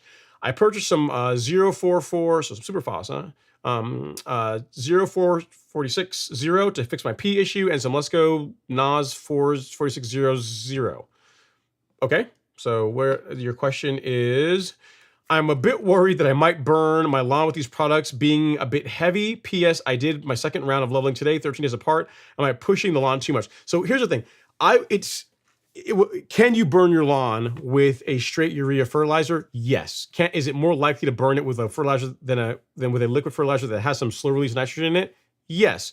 But if you spray it properly, you water it in, if you apply it at the right rates, you spray it at the correct rates, you should be just fine. You know what I mean? So the thing I would say, Noak, is that when you get your soil test results, right? Say you get your soil test results and you get one that looks like the one I just showed. I don't know if I still have it here, if I can find it. Yeah, so you get one that looks like this, right? I mean, what this is, it provides you data that allows you to figure out your nutrient program for this growing season. your goal shouldn't be to fix all this stuff in 1 month. Like you shouldn't think, okay, my nitrogen is really low, my phosphorus is really low, my potassium is really low. I'm going to go out there and I'm going to do a super heavy application of everything and try and fix it all in 1 month. You're going to create more problems than you solve by doing that. So by having the data, what that really tells you is that for my nutrient program this year, in your case, again, I haven't seen your soil test results, but based on what you're telling me, for my nutrient program this year, I'm going to make sure that every fertilizer app that I do is going to have some phosphorus in it. Every fertilizer application I do is going to have some nitrogen in it, which it needs to have because that's what really powers Bermuda, powers all grass really. And then that's what you do. So you apply it at the correct rates for your particular grass type. I'm a big fan of not putting down more than limiting the amount of nitrogen that I put into my lawn to about 8/10, like 7 to 8/10 of a pound of nitrogen per month. That's like where I like to run my lawn. But you might want to get to the 1 pound per month, just depends on where you want to go. But that is what I would do. And I would do that consistently over time. Like your soil didn't get where it was overnight. And you don't want to really try and correct everything all at once overnight. Again, because the grass is actively growing. If you go too heavy with nitrogen, yes, you're going to burn your lawn. If you go too heavy with anything, if you over apply it, the chances of you creating a problem are much higher. You know what I mean? So just take the soil test results that you have and take that data and say, this is what my nutrient program is going to be for this season. That's what I'm going to do. I'm going to make sure that every application has nitrogen and it has phosphorus in it. And then you're going to move on. You know, you're going to do your math. You're going to calculate how much of each you're going to apply. And then you're going to mow your lawn and do everything else you want to do. And then that's it. But don't try and do it all in one sitting. You're going to create more problems than you solve. So hope that helps. And can you burn your lawn with it? If you apply it properly and you water it in, you follow the label's instructions, you shouldn't. But if you don't, yes, you will. So, which is part of why I don't recommend or I don't carry a straight urea product, because yes, while you can use it, and it can work, if people don't do it properly, the chances of them damaging their lawn are a lot higher. So it's the reason why I carry like Celsius and Certainty for the same reason. They are relatively easy to use.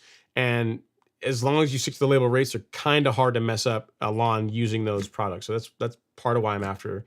Like what your question is the reason why I recommend the products that I do, because, I can just sleep better at night knowing that people or it's less likely they're going to damage their lawns if they slightly under apply something.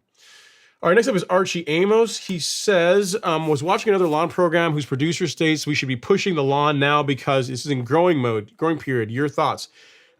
I think you should feed the lawn based on what your particular grass type needs when it's actively growing. So for a Bermuda grass lawn, that's about a pound of nitrogen per month. I mean, on the high end, it's about a pound of nitrogen per month whenever it's actively growing. Whenever I hear, we should push a lot of nitrogen. When I hear we should push a lot of growth, what I'm hearing from that, what goes into my mind is that we should do a heavy nitrogen app, or you should apply at a rate that's heavier than what the lawn really needs. And I'm just not a fan of doing that. I think that if you focus on creating great soil, right, by putting the correct amount of nutrients in, you also do a biostimulant program to make that soil work better.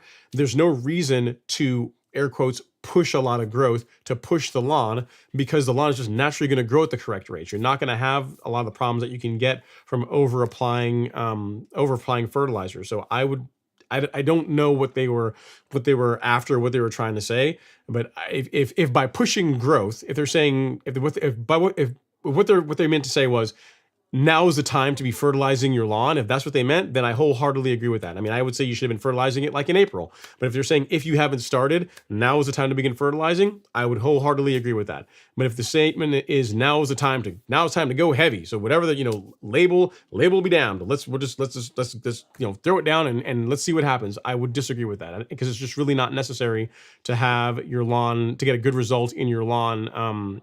It's just not. It creates more problems than it solved.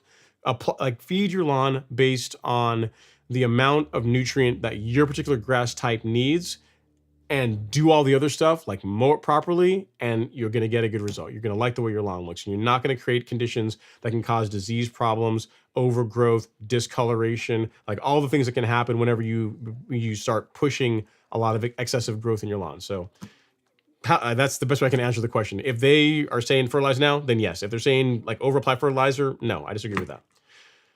So hope that helps. Hope that helps, Archie. All right, next up is Ivan Guerra. Let me see.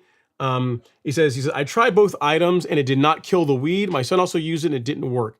So are you referring to Celsius and Certainty, Ivan?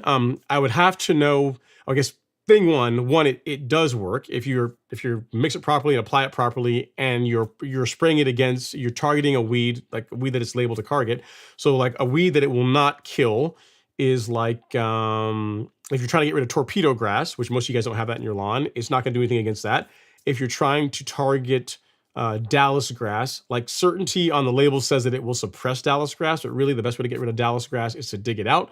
So if if you're trying to target those, then it will not do a whole lot against it. But against, again, 95% of the weeds that most people have in warm season turf, Celsius and Certainty does a great job. I mean, it's not just on my lawn, just on Alex's lawn. I mean, I get tons of comments and pictures and emails from people that have a really good result without injuring their lawns using this combination. So I would check the application rates that you use, and I'd also make sure that whatever you are spraying, whatever weed you're targeting, that you applied it properly.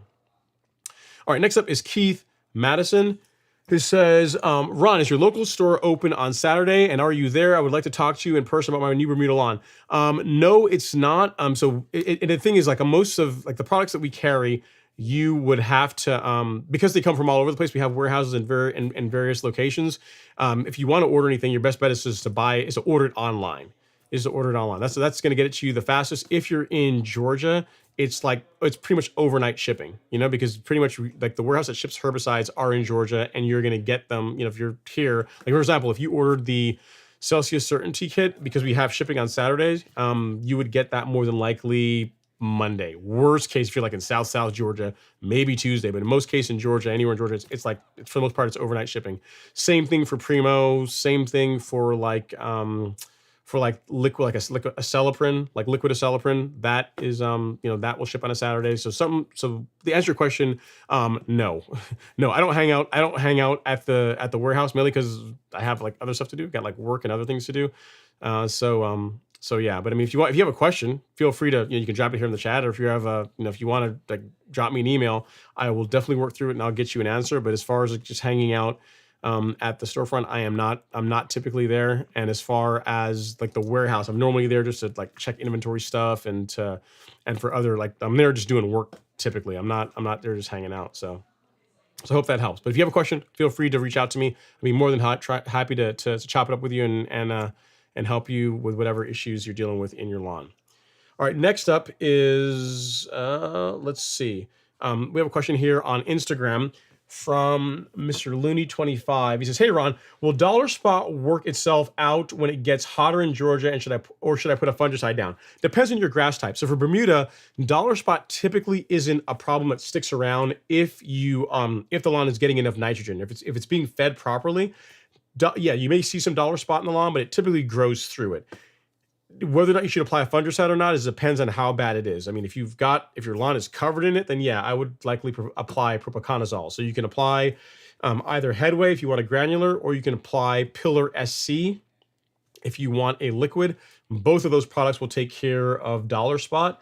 But again, I need to see your grass type. But if it's Bermuda, typically if you have again enough nitrogen, once it gets warmer, the lawn, it will grow through it. It's not going to be it typically is going to be just fine. So the most important part of the question, of answering your question, you left out, which is what kind of grass do you have. So if it's Bermuda, if your lawn were covered in it, I would still apply a fungicide. But if you're saying I want to save a little bit of money and just wait and be patient, and I'm going to make sure I'm feeding it properly and see what happens, with Dollar Spot, Bermuda typically does pretty well on its own recovering from that. But again, what your lawn looks like more so than I do. And if you want to speed up the process to where it doesn't spread or get worse, that's when a propiconazole application in Headway or Pillar SC will work well. Should work well. So I hope that helps. Great question. Okay, Chris Graham says, "Hey Ron, I have a mix of sod and common Bermuda. What can I do to get my sod to take over the common?" You can't, unfortunately. There's not a whole lot you can do to make common to make the hybrid take over the common or vice versa. It's like, so here's what I can recommend to where it'll become less apparent. If you are real mowing it, if you keep the lawn at like 3/4 of an inch, because I have a few spots here and there where I have some common in my lawn, right? And most of you guys can't even spot it. You don't even really see it. If you are real mowing the lawn, you're keeping it short, and you're also keeping the lawn under regulation. So if you're using, I don't have it here. If you're using Primo, if you're using growth regulator, that kept with a low mowing height coupled with growth regulator will make the differences between common and a hybrid like a Tifway 419. It's not going to be as apparent. Now, if you go walk around the lawn, you go look for it, you're going to be able to look and see, yeah, that's common, that's hybrid, because the leaf of a common Bermuda is quite a bit thicker. And the way it grows is a little bit different to the way Tifway grows. But again, if you keep it short and you suppress it with, or you suppress like the top growth with growth regulator with Primo, it's not going to be as much of an eyesore. You're not going to see it nearly as much. Again, you can look at where is this? Where do I have a picture? I do, right here.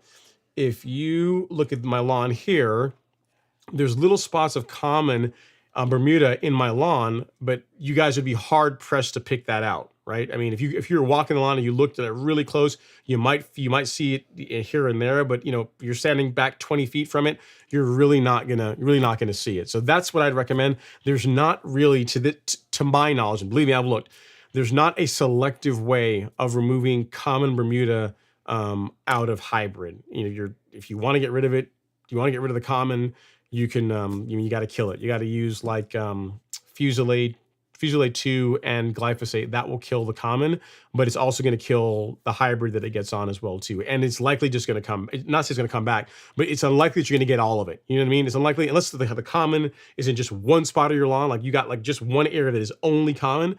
That's where you could go after it with like a non-selective, like a Fusilade glyphosate combo and kill that off. And then you could either use plugs or put sod in there if you wanted to do that, to try and get that area to be only, to get the hybrid just to be more consistent throughout the lawn. But if it's spread all throughout the lawn, there's just not really a way to do it, man. There's not a selective way of removing common Bermuda from a hybrid lawn. That is one big advantage of a zoysia lawn, right? That's if you want to have one huge advantage that zoysia has over Bermuda, that is it. Because if there is Bermuda in zoysia, you can remove it using Fusilade. You can get Bermuda out of zoysia using Fusilade because it's safe for zoysia, but it's not safe for Bermuda. So, feather in the hat for all you zoysia folks out there. All right, next up is Joe A.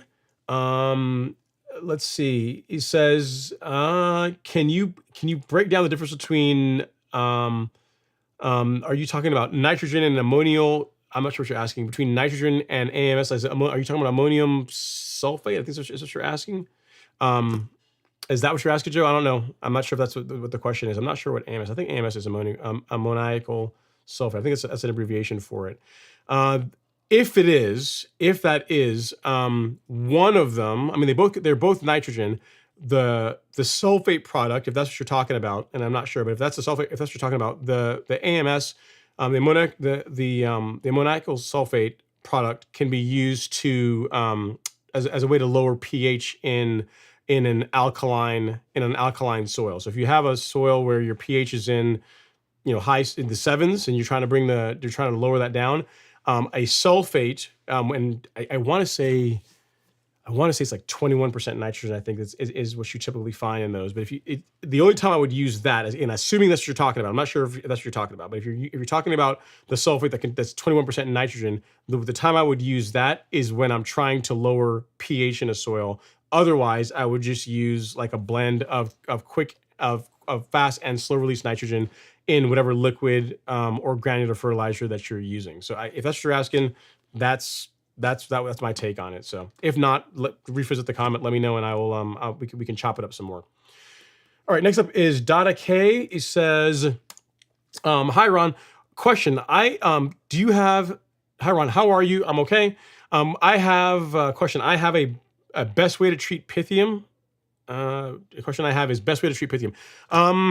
One, to avoid it in your lawn, but you can use, there are a couple of fungicides you can use, like Pillar SC is labeled for Pythium. Like Headway isn't really, it'll help suppress it, but Pillar SC is a better choice if you're trying to get rid of an active Pythium problem in your lawn. So I'll show you here. So Data K, if you go to the golf course lawn store and you go to the fungicide section, Pythium is on the label for Pillar SC. So both the blight and the root. So this, it'll take care of both of those. There's also a fungicide from Syngenta. I believe it's called Subdue. I think that's the name of it. I think it's called Subdue. I think that's for Pythium. Let me check here. Now you're making me wonder here. I think it's Subdue Subdue Max. Yeah, mefenoxam. That's the active ingredient. So that is that's a great, as far as like the best option for Pythium. If all you care about is Pythium, Subdue or something with mefenoxam in it is the way you want to go. If you want something that will also take care of Pythium but also provides a broader coverage and is quite a bit cheaper, given that it covers more stuff, is less expensive than Subdue, you can go with Pillar SC. So this is what I would use if you're trying to take care of Pythium and also have control for a bunch of other diseases in your lawn. Data K. So you got Best, which is very focused, but that's what it does and not a whole lot else. Or you have a product that will also take care of Pythium, but also covers a broad range of other lawn diseases as well. So that is what I would recommend if you wanted to take care of Pythium in a Bermuda lawn. And I will help you out here. So a link to that is right there. If you need anything else, man, this cold will not go away. If you need anything else, let me know. All right. So next up we have Ismail Ibarrera. He says, hello, Ron. I wanted to give you props for doing these Q&A lives. I got a soil test back, and it looks like I'm a bit low on boron and nitrogen. Recommendation is a 10-01 new Tiff Tough sod, late summer 22. That can work. Yeah, if the product, I'm not sure what product you're talking about, but if the product, if the only thing you're missing are boron and nitrogen, that's pretty cool because your lawn pretty much is always going to need nitrogen when it's actively growing. And if that product happens to have just nitrogen and boron in it, kudos. I'd say roll with it, right? Yeah, if that's what you want to roll with, you absolutely can. If you're asking me what would I use to address a nitrogen deficiency and a boron deficiency, then what I would say is, I'll show you here. So you can go to the golf course lawn store, go to shop, go to lawn fertilizer, and I would go with Release 901C. This is a 901, so it's similar to that 1001 you're talking about. So it's a 901 fertilizer that's primarily nitrogen, has a taste of potassium in it, and I would pair that with Nutrizolve because this is a liquid micronutrient that has all of them. It has boron, copper, chelated iron, molybdenum, zinc, and manganese. So it's got a bit of everything in it. So you can mix this along with 901C, and that will cover your nitrogen and boron deficiency, and you'll also be adding a biostimulant. You'll also be putting 10% micronized carbon in your soil, which is a great thing, right? So there's also that. So that is what, if you're asking me what I would do, I would use 901C and Nutrizolve. But if you already have that 1001 product and you want to roll with that, by all means go for it. As long as it fits the bill, then apply it. And I'll send you a link here to the 901C and Nutrizolve, the products that I was just showing you about. So they are there on that page that I just linked to you. Okay, next is Dixon. Let me see here. Do I have anything here in the Instagram?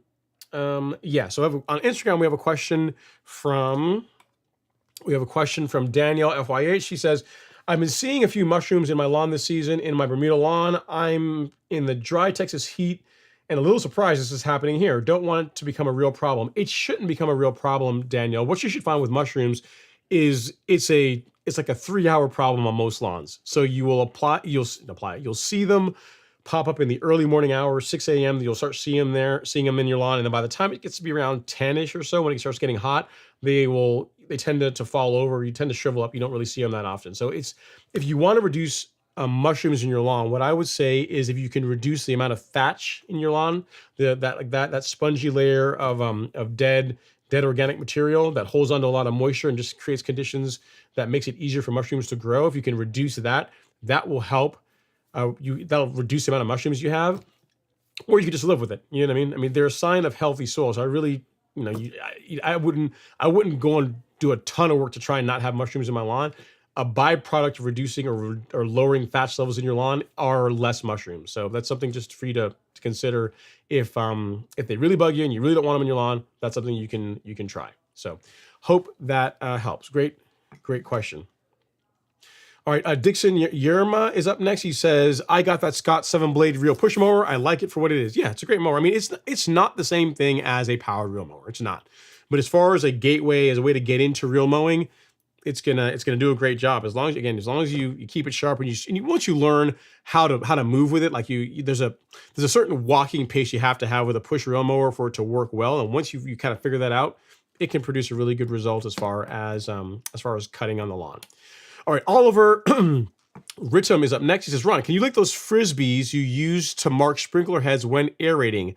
Thanks. Yes, I can. I think, you know what? I'm gonna make sure. I'm gonna just do a quick check here, Oliver, because I think if I don't have those linked in the blog post on aeration, then I should. Maybe I don't. Maybe I didn't do that. And if not, it's something I'm going to fix after the show tonight, because that should be in here. that should be in here. Okay, so the link to them.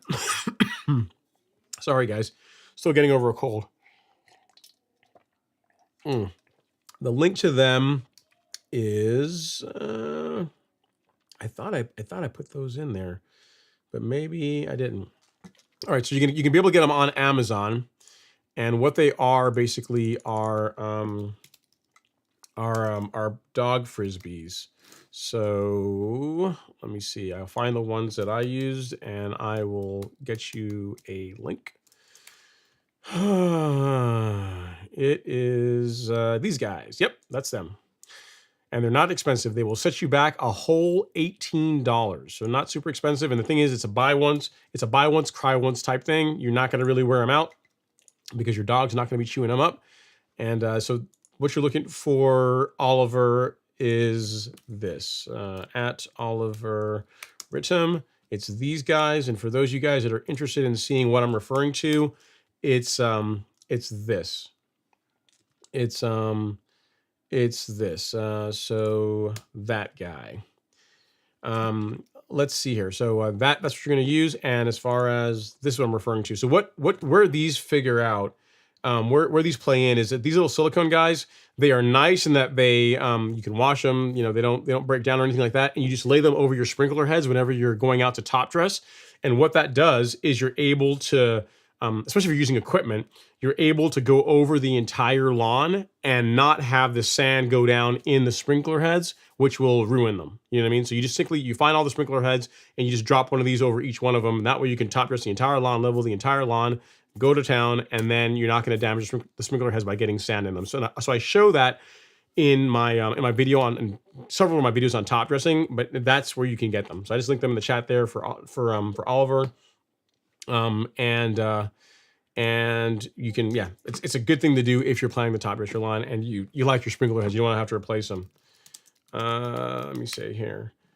All right, so next up we have Luis Ramirez. He says, "Do you know anything about Green Man reel mowers? Dealer in the States?" I don't. I've never heard of Green Man reel mowers until right now. Today's a first for me, so I don't know anything about them. I don't know. So I would just check out reviews and see what they say. So here's the thing I would be leery of. Make sure that if you are buying one, that there is a place or several places in the country where you can get parts, ideally where you can get parts locally. That would be the big thing, you know what I mean? So I don't know anything about the mower, but I'd say the one of the things that will make you enjoy owning a reel mower for a long period of time is knowing that you can get a place where you can get it serviced, and you can easily get parts, ideally from more than one place. So that, but yeah, I'm not familiar with those mowers, so I can't really comment on them. All right, Lavendi says the lawn service has been officially been dispatched. So you're taking it all yourself, huh? You're doing it all yourself? Cool. Sounds like fun. It's more work. It is more work. Remember, when you're comparing, and I always try and qualify this, because I have some friends that work in the lawn care industry that have spray businesses, and if you compare what we do on our lawns, right, compared to what most lawn care businesses, most spray businesses do, it really isn't a fair comparison. Because if they had to do the number of applications that we do and had to come out as often as we did it, it would cost way more than it does. You know what I mean? So it's not, when you compare what your lawn care service does and what you do, what you're able to accomplish, it's not really fair, because you're out there a lot more. You're paying more attention to it. You're paying attention to it. So if you're focusing on it, it's gonna by definition be better, because you're putting more energy and time into it. It's not less expensive, but the result is better. So as long as you're fine with that, then then you're good to go. So I always caution people to think that, hey, I'm gonna start working on my lawn myself, or I'm gonna start, doing all the herbicide treatments on my lawn myself, and it's gonna be a whole lot cheaper than paying a lawn care service to do it. I mean, over time, it could be, but like year one is most definitely not going to be, because you got to buy all the equipment. You got to buy like a spreader. You got to buy a broadcast spreader. You got to buy a backpack sprayer. You got to buy the herbicides. You got to learn how to use them properly. So just in year one, it's definitely more expensive. However, the results will more than likely, in most cases, are going to be a lot better than what a lawn care service can do, just for the fact that you're just putting more time and energy into it, right? Let's see. EgoSo24 says, how much Dawn should you use in a 1 gallon sprayer as surfactant? I can't tell you, because I don't use Dawn as a surfactant. I use this. I use a spreader sticker as surfactant. I mean, you can Google, how much Dawn to use as a surfactant and see what it says, but this stuff is so inexpensive. It's like, $20. It's not that expensive, $20 shipped. And it's designed to be mixed with other lawn care products. It's not going to foam excessively. It's just got there's a lot of reasons. There's not a whole lot of reasons to not use an actual surfactant product that's going to play nice with a lot of your other, anything else you happen to be mixing with it. Like I can tell you that this will mix nicely with all the herbicides that we carry on the store. So it's going to work well. It's going to produce a better result than just using Dawn. So I don't know. But I would encourage you to not use Dawn as a surfactant, especially if you're mixing really expensive herbicides like Celsius and Certainty with it. Because the last thing you want to do is ruin a batch of herbicide because you're trying to save, a few dollars on surfactant. All right, next up is, that's a question for Doug. That's not for me. We got Devin in the house. Devin, he says, hey, Ron, another great night of turf talk. Yeah, man, definitely. It's always fun. Thanks for coming to hang out in the live stream. And again, Devin is the superintendent, the golf superintendent for the club at Flying Horse in Colorado Springs. If you want to see who he is, look at the live stream from probably a month ago at this point. And he was on here answering all kinds of cool seasoned grass questions. So yeah, it's a great guy. He's a friend and a friend of the channel. So I really appreciate you coming in to come hang out. Next up is we move over to Instagram from Always Bermuda. He says, Ron, I am ready. I am already battling seed heads. We all are. I got them in my lawn too. Everyone's got them. I can't remember how to get rid of them other than cutting short. So you can't really get rid of them. I mean, by getting rid of them, you mean like them not being there? That's not really a thing. You're not gonna be able to get rid of them. What you can do to make it to where you don't see them nearly as much, to where they're not as apparent, is to use growth regulator. So you can use Primo Max. If you apply this on your lawn at the correct rates for your particular grass type, they will suppress seed heads in your lawn. So they'll still be there, but you're not going to see them nearly as much. So any of you guys that are joining the live stream now that were not here earlier, I said, well, if you look, and this is like a little game we'll play. If you look at my lawn here, let's see here. If you look at my lawn here, this is before the show, right? You look at that lawn, you say, man, the color looks pretty good. The stripes look pretty good. I would take that, right? It's not bad. It's not a bad looking lawn. And if I said, hey, there's seed heads all throughout that lawn. That lawn is covered in seed heads. You probably wouldn't believe me. You say, nope, I don't see it. I don't believe it. There's not seed heads in that lawn. However, if you look closer, this is a stripe. If you look closer here and you get really close and you pause right there, look at it. You see, there's seed heads all throughout it. All throughout the Bermuda, there's a seed head. But what you find is that they're not spreading. They're not opened up. And they and it's not all throughout the lawn. I mean, it's not like in every nook and cranny there's all seed heads, right? So Primo, if you're asking, like, Ron, how did you do that? Primo is like, one of the benefits of it is suppressing seed heads. Like in cool season turf, one of the ways that you can make Poa annua not look as ugly in a cool season lawn is to use Primo, because there's not really a selective herbicide that's labeled for use on residential lawns for cool season turf to get rid of Poa annua without also damaging your grass in the process. So what you can do is use Primo, and it will prevent it'll seriously reduce the amount of seed heads that Poa produces. So like the little white flower that you see in the middle of Poa annua that kind of makes it stick out like a sore thumb and look ugly in a cool season lawn. This will help prevent that, and it does the same thing in on a warm season lawn like Bermuda. So if you look here again, I'll let the entire video play. So you look close, you see, yes, even on my lawn, I've got seed heads all in it. And if you, in a second here, when I back out, right, so you can see it's the same lawn. When I back away, you don't really see them. So they're there, but you don't see them because Primo does a great job as far as suppressing seed heads. Again, that's the big reason why I use it in early May, even though my lawn isn't on, especially this year, it wasn't 100% grown in, not 100%, fully filled as much as I would like. I still use it because it prevents seed heads. So to answer your question, always Bermuda. Cutting it short is not going to do anything. You're not on YouTube to be able to see the video that I just played, but I am cutting my lawn at just under 3/4 of an inch, like 7/10. That's where I'm at right now. And the seed heads just grow really short. They just kind of lay down really short, but they're just not, you don't see them as much because they're not as apparent. They're not growing as much in the lawn. So if you haven't yet, consider using some growth regulator. It will help. If not, just realize it's only, in most lawns, it's only a 2 to 3 week problem. So by the end of this month, first week of June, assuming your lawn is getting enough water and assuming you have a good nutrient program, you really shouldn't see them in your lawn as much. They should begin falling off. So hope that helps. That's you and everyone, man. You, me, everyone else are all dealing with seed heads in our lawn this time of year, and it's just a normal thing. Nothing you can really do about it other than just use growth regulator and wait it out. Next up is, okay, that's not for Doug. That's not for me. Let's see here. CS Mike is up next. He says, I got a bunch of disease X as azoxystrobin on clearance last year, but I'm not sure when I should apply it up here in Cleveland. Overnight temperatures haven't been 60 plus, and no temperature / humidity equals 150.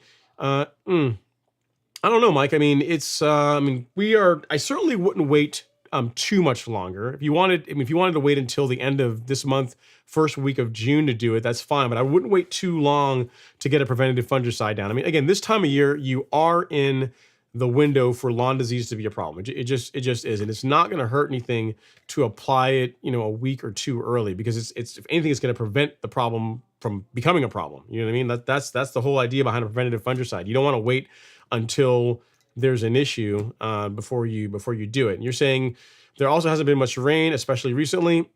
If in that case, if you want to hold off a little bit longer, that's fine. But again, like what I guess let's just do this, right? Let's play the thought experiment on this. All right. If you apply it a bit early, a week or two early, what's the worst that happens?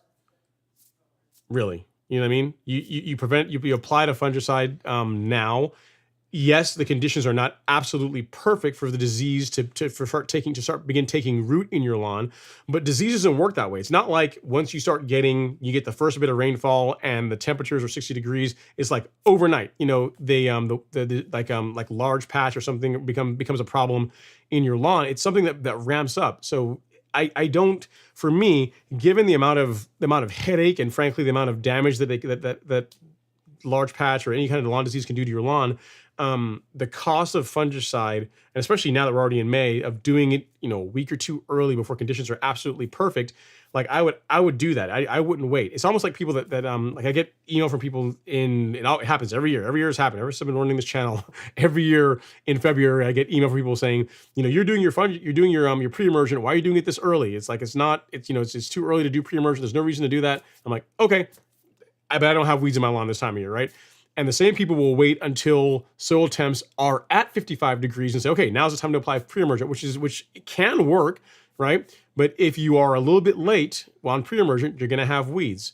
If you are a little bit late on fungicide, you're going to have some damage. Whereas if you're a little bit early, like being a bit early, there's not a whole lot of negative outside of that you applied the fungicide a little bit early.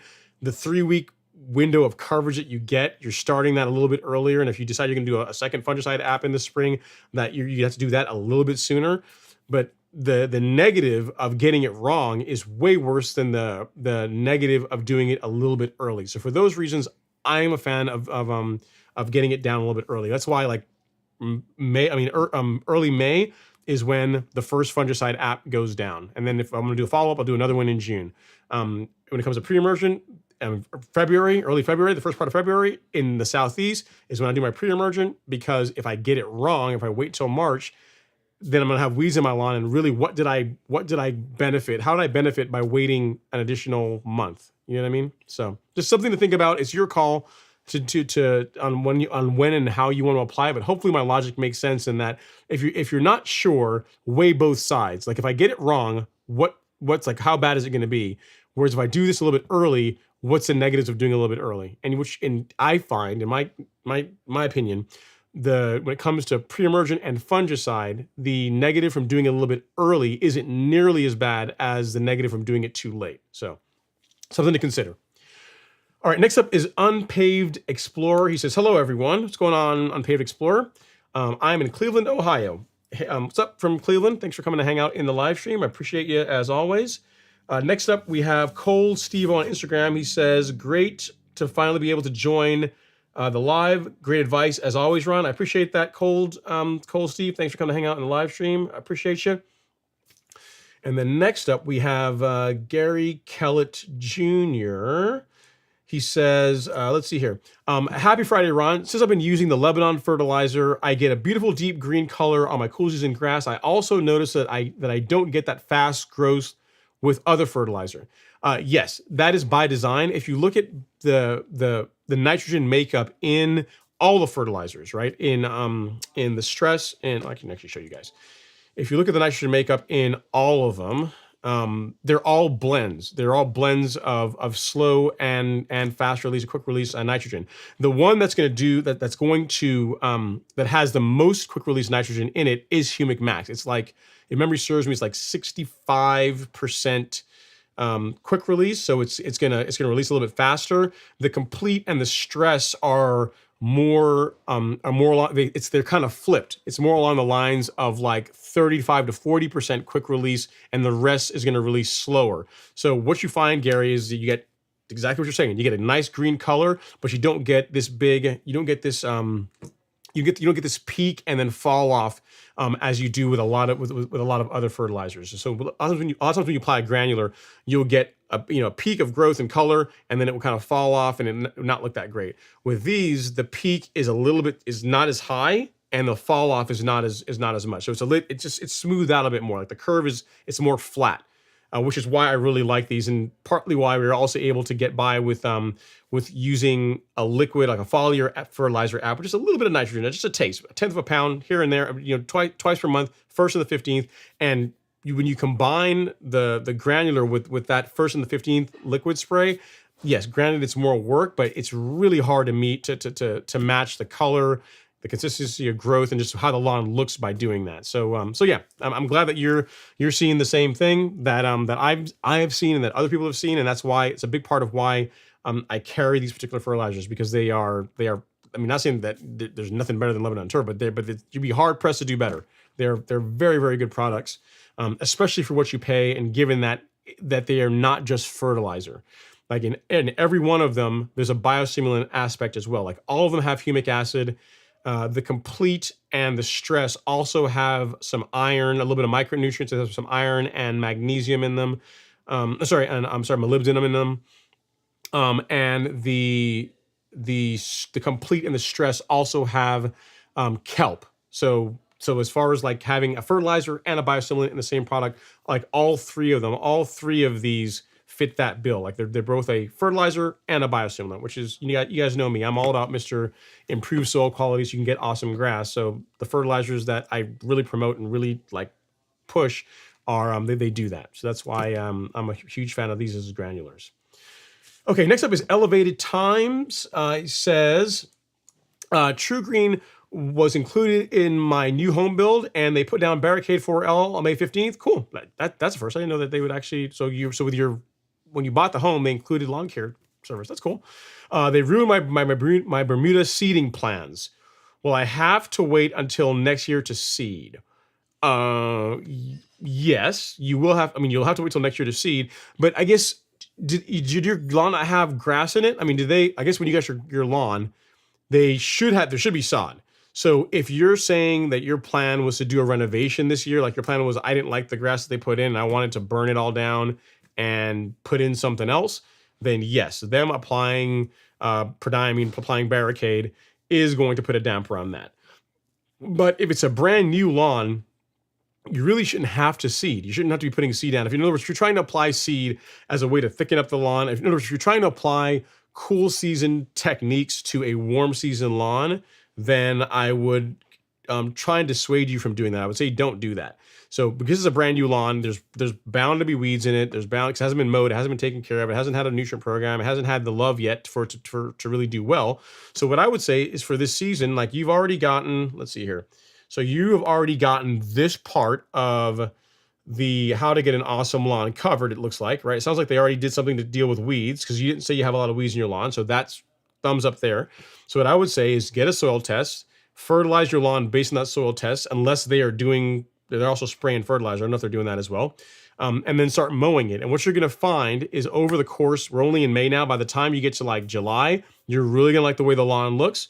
And then the idea of doing a renovation next year, you might not want to do it because you'll love the way the lawn looks. So it's, especially with it being a brand new lawn, I can't see that they're doing new lawns without installing grass. So that would be my advice to you is one, yes, you are correct. I would not apply any grass seed, but given that it's a brand new lawn, I wouldn't be doing grass seed on it anyway because you got a Bermuda lawn, and it's hopefully all one type of Bermuda. It's probably Tipway 419 more than likely, right? Because that's what they typically install around here if you get a Bermuda lawn. So I would just walk your way down the matrix, get a soil test, fertilize your lawn based on the soil test results, like buy a mower, get yourself a mower, assuming you don't already have one, make sure it's nice and sharp and keep it sharp, and then mow your lawn a lot. And then by the end of this year, you'll be like, man, seeding, why was I ever thinking about that? My lawn looks awesome. And you'll be totally happy with it, So yeah, that's what I would do.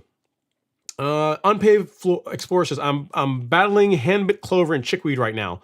Depending on the kind of grass you have, there's a lot of herbicides that will take care of that. Most 3 ways will do those. We'll do those 3. Celsius should take care, I believe, of all 3 of those. So it depends on your grass type. There's a lot of options for knocking those back on Paved Explorer. So depending on your grass type, choose a herbicide. Again, we got a bunch of them here. If you go to shop and weed killer, you've got Celsius here, which I believe covers all 3 of those. And then we also got Triad, like a broadleaf, like a 3-way here, which I believe also covers those 3 as well. So it just depends on which way you'd go. Given the choice between the 2, I would, if you check the label and they both of them cover will cover both those weeds, I would go with Celsius over the Triad because it is far less likely to discolor your lawn, especially as temperatures get higher. This is a lot gentler on your lawn than like a 2,4-D and dicamba product than Celsius. So that's what I would use. That is what I would use on your lawn. Again, check the label and see for sure, but that's what I would go with. Again, that recommendation, Celsius is only for warm season grass. So don't spray it if you have like a fescue lawn or something like that. It will not like it. All right, so next up we have, you guys are having a sidebar about barricade and seeding. Let's see, on Paved Explorer says, does Coca-Cola and baby shampoo work well together?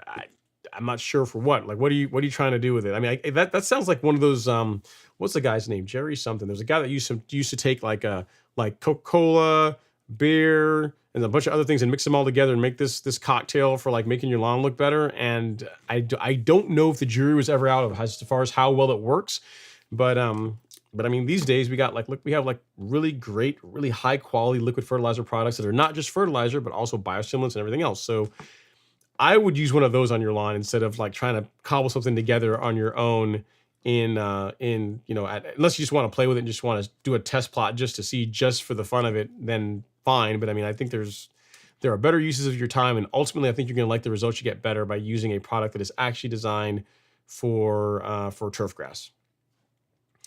All right, so we have, let me see here. So we have a super chat. Let me run down here and grab it really quick. One from Joe Coppola. Coppola, I think that's right. Sorry for butchering your name, Joe. He says, Super chat received. I'm in a low CEC lawn, 4.3, and a sandy loam. Nutrients leach through the soil very quickly. When I spray urea, even at 0.5 pound of nitrogen per 1,000 square feet, leaving it on the leaves, I still don't see a noticeable difference. I don't know. I mean, so what else is going on in your soil test results? Because your soil doesn't. I mean, yes, nitrogen is super important. It's among the most important macros. But your lawn, your grass needs other things too. Like you gotta look at your phosphorus levels, your potassium levels, your micronutrients. Like all that stuff matters. The amount of organic material in the soil also matters, right? So it's not just nitrogen. So I would look at all those other things. If you're spraying, spraying a 0.5 pound of nitrogen isn't bad if that's all you're putting down. Given that urea is fairly quick release, and it's not going to last a month. Like that's gonna go away fairly quickly. Then if that's all you're doing, is probably not enough, and that's likely why maybe right after you spray it you see a color response, but it's not enough to last throughout the entire month. So I would say whatever soil test results you have, look at them and then develop a more complete nutrient program that incorporates other macros. So typically, like nitrogen and potassium in most cases. If your soil needs it, also phosphorus, and then your micros. And again, like I said, some like a good biostimulant product as well is also going to help your lawn. So hopefully that helps. I'm not sure if you had any other questions, but if all you're doing is what you described there, I don't think that it's quite enough. I mean, even on its own, 0.5 pound of nitrogen by itself, if you're doing 0.5 pound of nitrogen and you were you had a biostimulant program and you had plenty of organic material in the soil and you were doing all these things to really help maximize nutrient uptake and to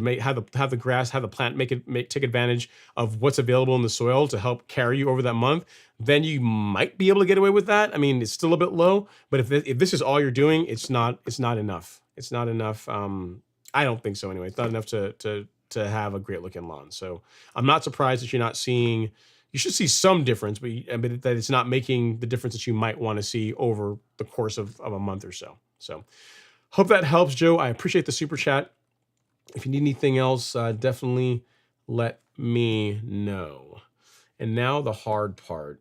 Let's see if we can make LG come out. I'm going to put on some intermission music while I try and figure out where I left off. It's the hardest part of the show. You guys think answering the questions is the hardest part? Whenever I have a super chat that's really down in the comments and I gotta scroll back up, this is the hardest part. Trying to find out. All right, here we go. So next up is Tom Steele. What are the safe times of the year in the transition zone to use tenacity on zoysia grass? I would not. My answer is just don't use tenacity on zoysia grass. There's really no reason to use tenacity on zoysia. If the zoysia is kind of like Bermuda, if it's completely dormant and you want to use it, sure, fine. But like tenacity, the outside of a couple of exceptions, like outside of centipede grass and St. Augustine, and it's not even St. Augustine on residential lawns. It's like St. Augustine if you're like if it's like a place that grows St. Augustine sod, like on a sod farm, you can use tenacity on St. Augustine. So really, for warm season turf, on centipede, that's where you can use tenacity. Outside of centipede grass on warm season turf, I wouldn't be spraying tenacity ever, because there's so many options that we have that are completely safe for warm season grass that are designed for use on warm season grass, like Celsius, like Certainty, like a number of other selective herbicides. I just wouldn't take the chance. There's no reason to take the chance of using tenacity on a warm season turf because it could damage it. It's gonna and for what? I mean, it's a little bit, yes, it is a little bit less expensive than Celsius is, but it's just not. It's just the wrong tool for the job. You know what I mean? It's just the wrong tool for the job. The best tool for the job, in my opinion, for warm season turf, for zoysia is to use, if you have broadleaf weeds you're trying to control, use Celsius. If you are trying to control sedges, use Certainty. If you're trying to just, if you want a great combination that cleans up most problems in your lawn, use both of them together along with surfactant. But do not spray Tenacity. I would beg you to not spray Tenacity on your zoysia grass, especially being zoysia. Because if you injure zoysia, zoysia is not like Bermuda. It's like Bermuda, you can black up Bermuda's eye, and it'll grow through it, right? It'll come back. But zoysia, just by its nature, grows a lot more slowly. So if you injure it, if you get it wrong, you're gonna be looking at an ugly lawn for a lot longer. So I would beg and plead that you just don't spray your zoysia with Tenacity. I wouldn't do that. So hopefully I've convinced you that it's a bad idea. If you still want to do it, I'm sure you can find content online of people telling you of how to use it during the transition zone. But there's just really no reason to do it, because we've got awesome herbicides that are designed for cool season turf that have all the benefits and none of the negatives that Tenacity can have on warm season turf. So just something to think about, to consider. This is a great question. Lionel Vaiska, I think so. Vaiska. He says, how long after applying fertilizer can you get a soil test? I recommend 4 weeks, 3 to 4 weeks. So if I applied fertilizer or granular fertilizer on the first of the month, I would wait until like the day before I plan to do another one. Or like, so if you did it, say, on May 1st, I would pull cores for your soil test result at the end of May. That is when I would do it. I wouldn't do it sooner than that. So hope that helps. Let's see, elevated times. So I don't see the questions he's reading in the chat, so maybe a replay. No, it is live, but the questions elevated, those questions likely came in before you were on the show in the live stream, so they're just further up. So I'm working through them in the order they come in. And then some of them are on Instagram, which you guys won't see. So there is that. But yeah, I'm working through them in the order they come in. That way it's fair for everybody. You're very welcome, Lionel. If you need anything else, let me know. And then Logic is saying 6 to 8 weeks. That can work too. But I mean, for a month is you should be fine. A month you should be fine. All right. Next up is Justin Judkins. Your name is a tongue twister. Justin Judkins. He says, first year reel mowing using the 7-blade reel, and it's starting to come in nice. You gotta say it like that. Nice. Best it's ever been. I'm starting to see some washboarding effect. Is that just from the thickness? Any other options other than using a powered reel mower? Yeah, I mean, so a couple things. You can thin out the lawn. You can verticut it. That will help reduce the washboarding some. You can make sure you mow in multiple directions. That will help reduce some of the washboarding, because you're lowering the grass by mowing in multiple directions. But yeah, ultimately a powered reel mower, you're going to get less washboarding with that than you will with a push reel mower. So if you want to keep the push reel mower, do something to thin it out, like verticutting it. And here's the thing: if you're getting to the point where you're going to start verticutting your lawn, you may as well go and just spring for a powered reel mower, because you're already going up another order of magnitude as far as like cultural practices. So why not just spring for the powered reel mower at that point? You know what I mean? So yeah. Try mowing in multiple directions, Justin, and see if that helps. But yeah, it's getting thick, and that's what's causing you to get the washboarding. Next up is Jazzbot 524 or 584. He says, does a Celiprin? Oh, come on, click. Does a Celiprin have to be applied alone, or can it be applied with other items in your program as well? It does not have to be applied alone. So I have applied a Celiprin with Celsius and Certainty, but I don't really recommend it. What I would say is, if you're talking about another product you can apply with a Celiprin where you are applying both of them in a way they're designed to be applied, then like a liquid fungicide. So if you're applying a fungicide and you're applying your insecticide, a Celiprin, like those two, mixing them together and applying them at the same time, I think that's a great idea. Reason being is that when you apply a Celiprin, you're going to be using, if you're doing it right, you're going to be using one of these guys. You're going to be using a flood jet tip, like a large droplet spray tip, like one like this. And this is not the correct spray tip for spraying foliar products. So if you're spraying a fungicide or pre-emergent or an insecticide like a Celiprin, like this is what you want to use. So if you want to mix, say, Pillar SC and mix a Celiprin and spray them at the same time, great, love it. If you mix acelepryn with post-emergent herbicides, yes, but it's really not the best way to go. So I would say if you're spraying pre-emergent, if you're spraying pre-emergent, if you're spraying a fungicide or you're spraying a acelepryn like an insecticide, and because most of those are designed to be watered in, like they are soil-based products, then those benefit from a larger droplet. And yes, you can mix them all together, and that will work just fine. So hopefully that helps answer your question. The Jazzbot, in a pinch, can you do it? Yes, but I would recommend against it. I would spray acelepryn with a larger droplet spray nozzle if you can. It's a good question. Next up is Kevin Barriga. He says, do you sell a 2505? I do not. I do not sell a 2505. As far as fertilizers, what we carry are, so we go to lawn fertilizer, you've got a 1608, which is by far the most popular fertilizer, like the Humic Max. You've got a phosphorus fertilizer, the 14714, the 12024, and then we also carry some fertilizers from Yard Mastery, which is we have a 2406. So this guy, I think we got flagship here. Which page is on? Yeah, so this is close. This is pretty close. So 2406. So you lose up 1% nitrogen, and you gain 1 on the potassium. So this, if you're looking for a 2506, this is a good substitute for it.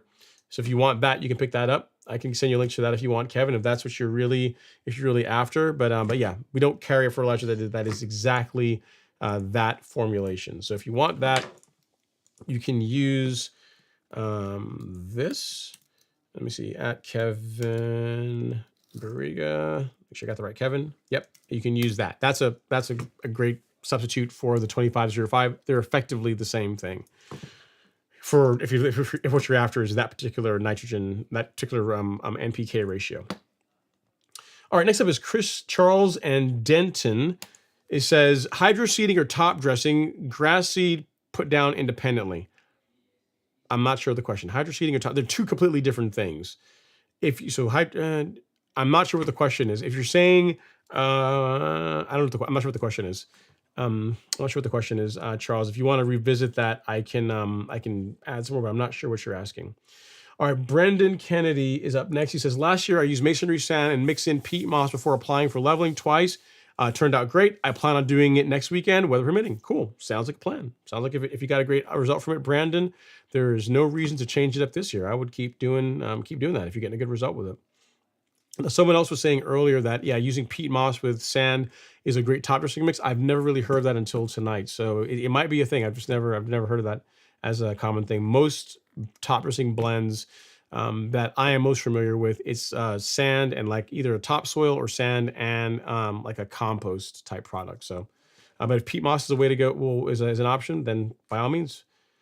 All right, next up is Ravi Patel. He says, can I use Bermuda runners and place them in different places where there is no grass? Yeah, you can. But a better way of getting the lawn to establish to try and transfer Bermuda from one area to the next is to use plugs. So that way you're getting some grass, but you're also getting like the root zone as well. You have a better chance of it living and just establishing and taking off faster. So to do that, you're going to need a tool called a Pro Plugger. Something like this. You need one of these guys. This will do a good job. If I can find it. There we go. This guy. You'll need something that looks like this. And what this will do, there you go. This will you use it to you put it in an area where you have good soil, good soil. Where you have good grass, like well-growing grass, and you step on it and it pulls a plug out. You can actually see here exactly what it does.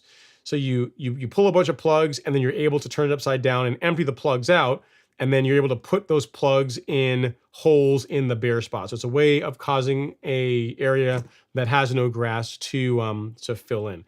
So that is what I would do. That's a faster way, I think, or a way that you're going to consistently get a better result versus just taking just the runners and moving them into an area. I mean, can that work? Sure, but it's not going to be as good as using transferring the entire plant with some root along with it. So if you want to get one of those, here is a link to the Pro Plugger. Get one of those, and that's it's gonna make the work a lot easier. And also, like I said, you will get a better result going that route. All right, next up is It's Me Pablo says, hello Ron, happy Friday. To lower my soil pH, is it safe to apply ammonium sulfate and elemental sulfur? I would do one or the other. There's a sulfate product. I'm gonna see if I can find it. There's a sulfate product that you can use. This is what I would use if you're trying to lower your soil pH. I would not do both. I would pick one of them. This guy. This is what I would use if you're trying to lower your soil pH. I mean, we also have the Magical on the Golf Course Lawn Store as well. That's an option as well. But this one is a good option. So let me show you, like this guy right here. It's Pablo. That's what I would go with, and I will send you a link here in the chat. So sulfur for lowering pH, for lowering that power of hydrogen, and there we go. And this goes to @It's Me Pablo, there you go. So that is what I would use. I would not do both of them. I would pick one or the other. So that if you ask me what I would use to lower your outside of like Magical, that is a good option for lowering soil pH. All right, next up is Isaac Momperos. He says, hey Ron, smash the likes. I did a sand level 2 weeks ago, and I'm getting my first rain tomorrow. I bet you can only imagine my excitement. I'm pretty sure you're pretty exciting. I mean, those are good times. You got your sand down, you got your top person down, and you're just waiting for it to get watered in. So I can imagine how you could be quite thrilled with that. Jason M says, how do you get rid of violets? My yard is being taken over by them. It's terrible. So Jason, it depends. Like it depends on what kind of grass you have. I'm trying to think if wild violets are on the label for Celsius. I don't know what kind of grass you have, so I'm going to check the Celsius label here really quick and see if that's one of them. It might be. Let's take a look here. Let's look, and through the power of search, yeah, it is. It's on here. So if what you're dealing with is like field, I'm not sure what kind of violet you have. You have like field violet, that is on the label for Celsius. I don't know if Certainty will do violets, but again, it depends on your grass type. And the big thing is, I would say, is Jason, you just got to find a herbicide that is labeled, that is safe for use for your particular grass type, and just apply it at the right rates. Like I don't know let's see if Triad will do it. Triad might be labeled for violets as well, because that's a little less expensive option. It just depends on which way you want to go. Let's see. Violets. I don't see that on the label. I don't see the label for Triad. So look into Celsius. Look into Tenacity. If you have cool season grass, so like violets are on the label for Celsius. But I don't know. I don't know what kind of grass you have, so I don't know which product to recommend to you. But yeah. So I'm sorry you're dealing with that, but there are herbicides that will selectively remove violets out of your lawn and not kill your grass. You just need to know the first thing and most important thing is what kind of grass do you have, because then that narrows down what kind of herbicides you should be spraying on your lawn, or you can spray on your lawn, that will target the violets but not damage your grass in the process. So just do some more research on that. And if you find out after the fact and you want to drop me an email, I will we can revisit this.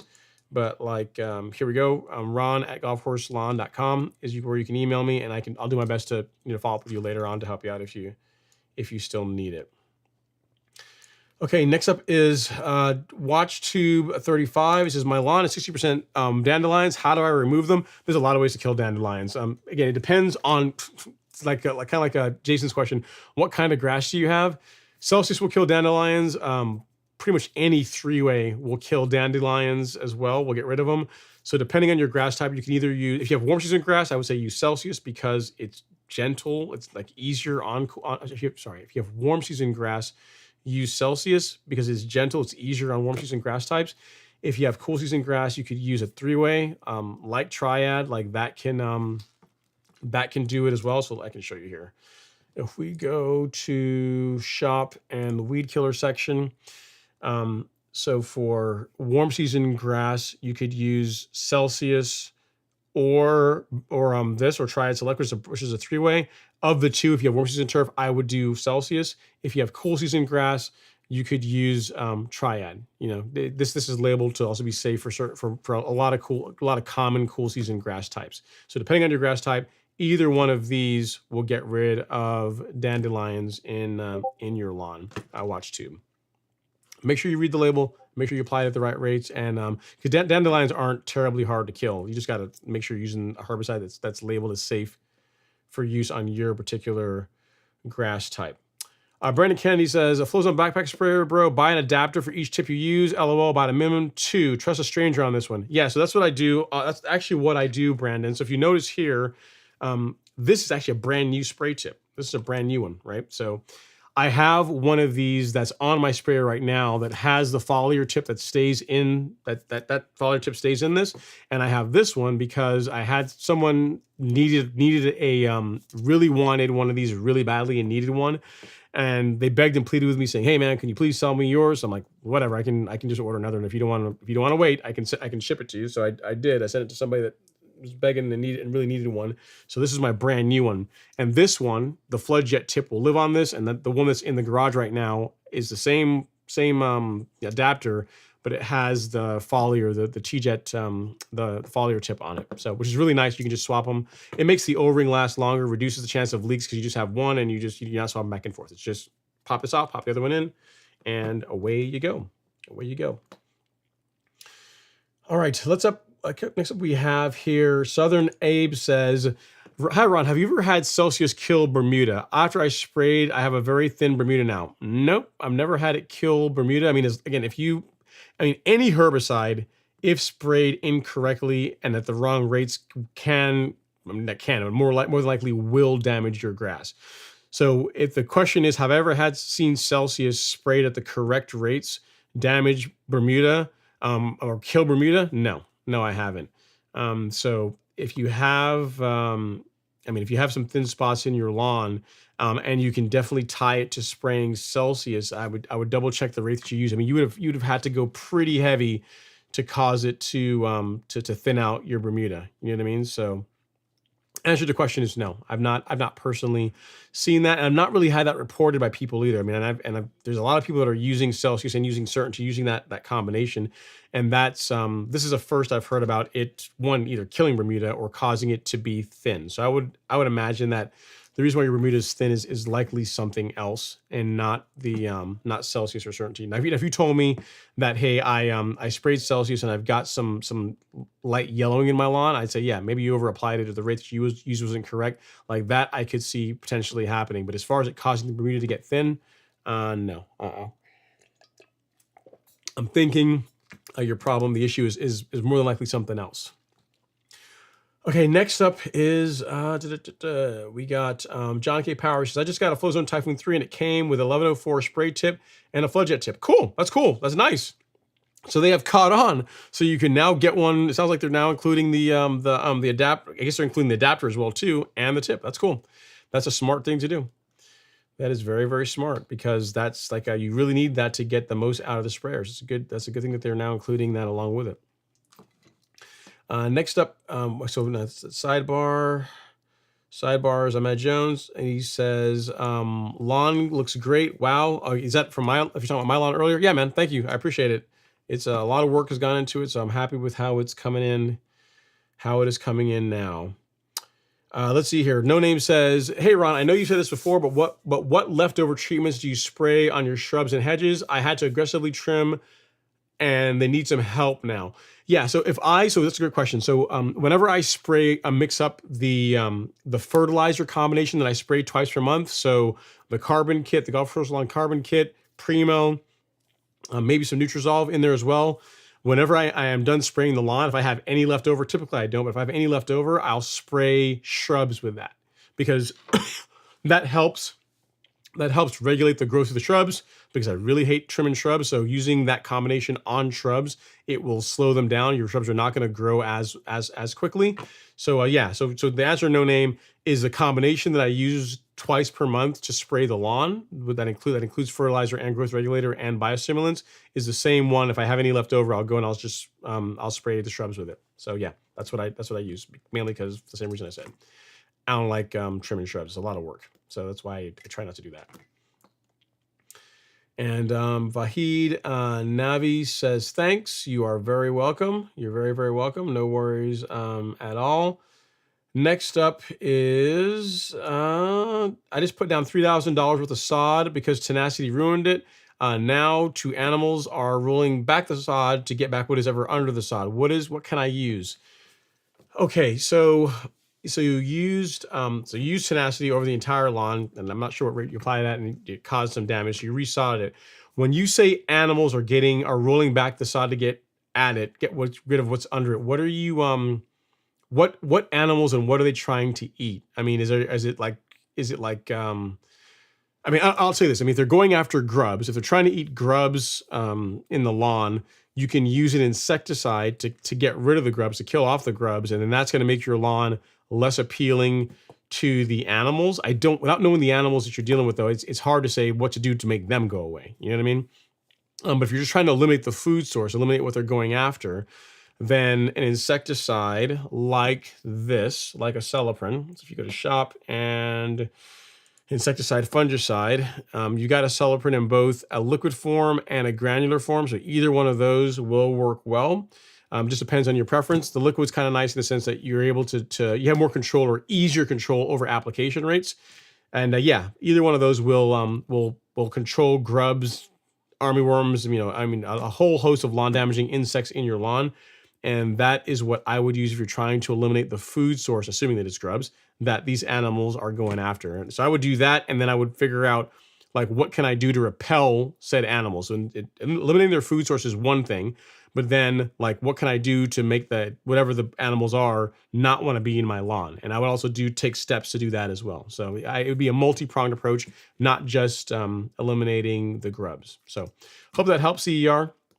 If you need anything else, let me know. All right, Tom V says, yo, Ron, it's been really dry in Northern Illinois. We are anticipating 2 weeks with no rain, and I'm starting to worry about watering. Should I even try to get Hydrotain down with proper water or not? Yeah, it's not going to hurt. So yeah, I would still, it works best, Tom, if you're able to apply it, water it in heavily, and then ideally if you get plenty of rainfall afterwards, right? But it's to answer your question, you will be better off by applying Hydrotain, watering it in well, than if you don't do it. So if that's what you're asking, yes, that is what I would do if you're worried about like dry spots in your lawn or the lawn beginning to suffer from like drought stress. So yes, I would still do that. All right, Noek says. I did look for a urea product on your page and I didn't find any, which is why I had to branch out. Well, you didn't find it on my page, and it's for a reason. I mean, there are products on my page that have urea in them, but not straight urea, not a 4600. Like, there's a reason why I don't sell that. So yeah, Noek. So hopefully my explanation or answer your question earlier makes sense. But the products that I use, that I carry, some of them do have urea in them as one of the nitrogen sources, but none of them are just straight urea. They all have like some of them will have like a percentage of urea, but not 100% urea. So if you look at the label, you'll actually find some in there, but you won't find a 4600 on the store, mainly because it's too easy to if you don't know what you're doing, it's too easy to damage your lawn with it, which is why I don't want to carry it, because I don't want the headache of people spraying it incorrectly and then being upset because their lawn is damaged. So that's why. No Name says, CER says a Celiprin is really great at killing insects that destroy turf, and that includes grubs, worms, and other. Yep, there you go. So I agree with that. No Name, I completely agree with you on that one. So yes, if you want to, you're trying to eliminate your lawn damaging insects, then a Celiprin is what I would go with. Next up is, let me see. Next up, let's see here. I'm not sure what the question is, and my name isn't Tiger. So we'll just go with next optic cycling. He says, I have had success in the past patching with compost. I decided to overseed with it. Turns out bulk isn't as clean as bags, and sifting 5 yards is a lot of work. A beer with an Advil chaser right now. Yeah, I mean, if you're gonna, here's the thing. If you want a very clean, like if you're trying to patch some bare spots in your lawn, you want to use like a compost type product to do it. Yes, it's more expensive than going to the big box stores and buying, a bag of topsoil that you got to go sift through. But I will guarantee you that you will not have to spend any time sifting this stuff. And what I'm talking about is carbonized PN. So if you want a compost product that is, there's no trash in this. I can actually find a closer picture of it.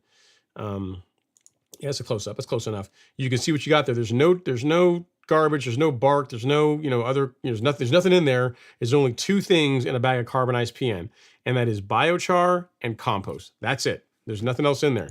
So if you're doing like patching and you're trying to, you want like a very rich and clean compost product, it's really hard to beat carbonized PN. So that's what I would recommend. Again, you can get soil from the big box stores, but your mileage may vary as far as what you get. With optic cycling is concerned, you might be out there spending a bunch of time, trying to clean it out. So something to consider. Something to consider. Let's see. What other questions we have?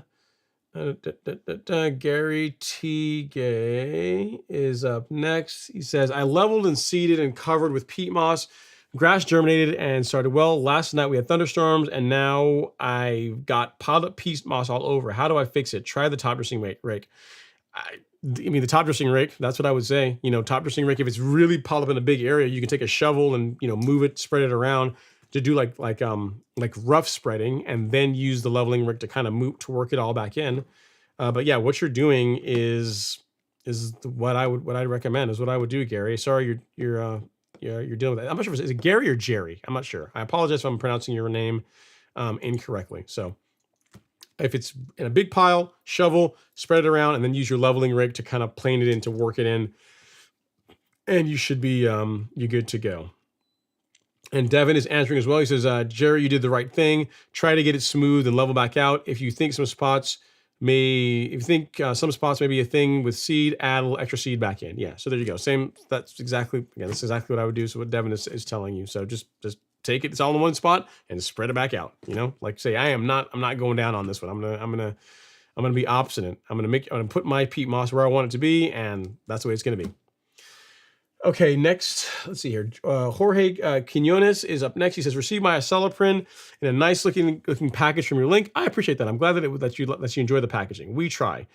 I applied it earlier this month. I stayed away from the fruit trees. I wasn't sure if it was safe. When can I apply again? You really shouldn't have to, Jorge. If you want to be super safe, and it's a little bit over the top because I typically don't do this, is if you want to do another application of Acelyprin later on, like in late summer, early fall, so like the August timeframe, that would be fine.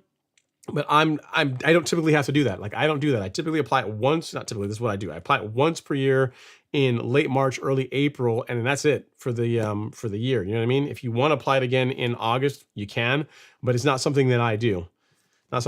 So if you've got an issue with lawn damaging insects and you really want to be safe and just put an extra app down, you are definitely good until late summer with having to apply it again, given that you just put it down.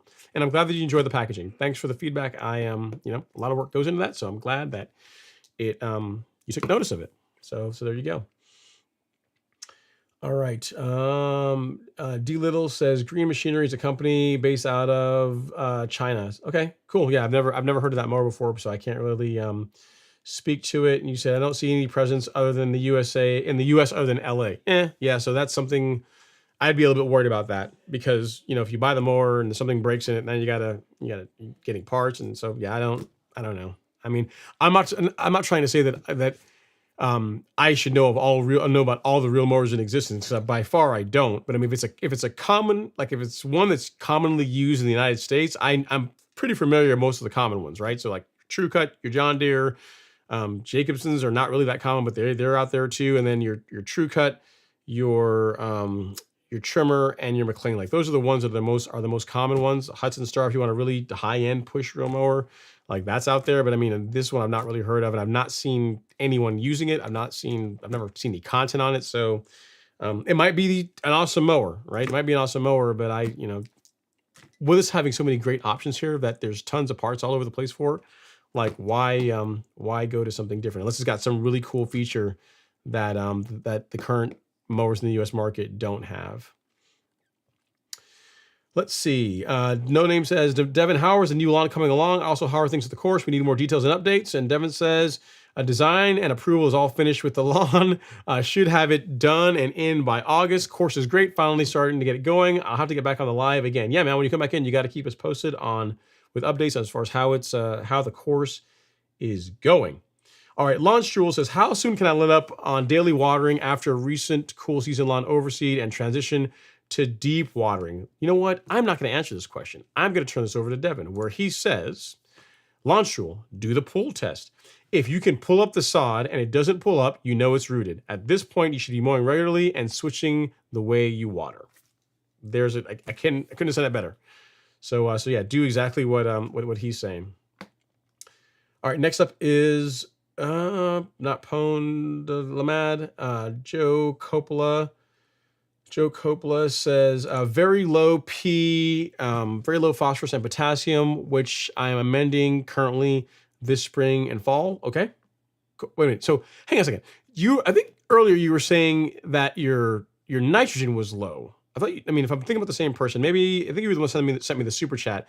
You were saying your nitrogen is low, but that now you're saying that your phosphorus is also low and your potassium is also low. So, what you should be using, Joe, in my opinion, is not just a straight urea fertilizer. You should be using like a balanced fert. So something like this, given that if I remember you correctly, that you had a phosphorus deficiency and you had a nitrogen deficiency, and now you're telling me you also have a potassium deficiency. So what I would say is something like this, like a 14-7-14. That's a great option because you got nitrogen in it, you've got phosphorus in it, and you've also got potassium in it. And it also comes with nitrogen, some micronutrients, some iron, as well as a little bit of humic acid and kelp. So it's not just fertilizer, it's also a biostimulant as well. So basically what you're saying, I would get away from that straight urea product that you're using. If you want to use up what you got, fine, by all means. But I think you'll like the results you're going to get with this because one, it's going to stick around for quite a bit longer. Like one app of this is going to last, 4 to 6 weeks, and you'll see a nice response in the turf from it because it has a bit of everything, right? It's got your macros and it's also got some biostimulants to help your macros to make them more readily available to the grass. So it could happen, but I haven't yet gotten an email from someone that says, hey, I applied the Stress 12-0-24, I applied Humic Max, or I applied a 14-7-14, and I really don't like the way my lawn looks. Like it didn't do anything. I'm not saying it can't happen, but I haven't gotten that email as yet. So I would get away from spraying straight urea and use something like that because it's a blend. The reason being it's a blend of quick and slow release fertilizer. So you get the best of both worlds in addition to everything else that it includes. You know what I mean? And as far as the chance of you burning your grass with it, as long as you stick to the application rates, which for that guy is 4-ish pounds per 1,000, you're going to be good to go. There's nothing to worry about as far as burning your lawn. So that would be my recommendation, Joe. If you're interested in finding that fertilizer and some of the other ones we carry on the store, you can find it here. So at Joe Coppola, right there is where you can find them. Guys on Instagram, you guys are about to go away in a minute. So if you guys have a question, ask it now. What I'm going to do is I'm going to end the stream on Instagram and I'll restart it. If you guys have any questions, we can bring you back in. So I'm going to end it and then we will restart it. So don't go anywhere or just jump over to YouTube. You can do that too. See you in a second. Okay. So yeah, what you said, Joe, I would use a balanced fert. Let's see. Pond Lamad says, do you have any advice for using the sod cutter rental to cut your sod into rolls, giving the soil some rock removal and appending, grading to lay it back down? Does that sound viable?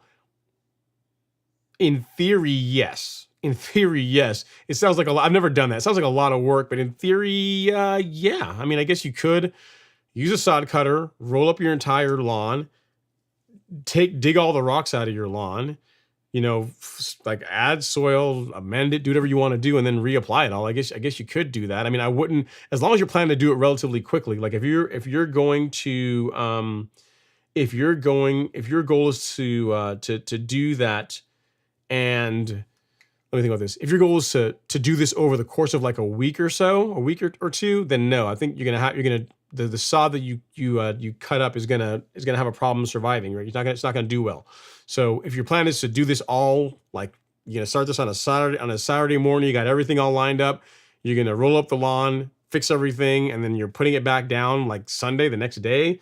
That could work, but if you're going to stretch this out over a long period of time, I don't think it would. You're likely going to lose some of the sod in the process. So, in theory, yes.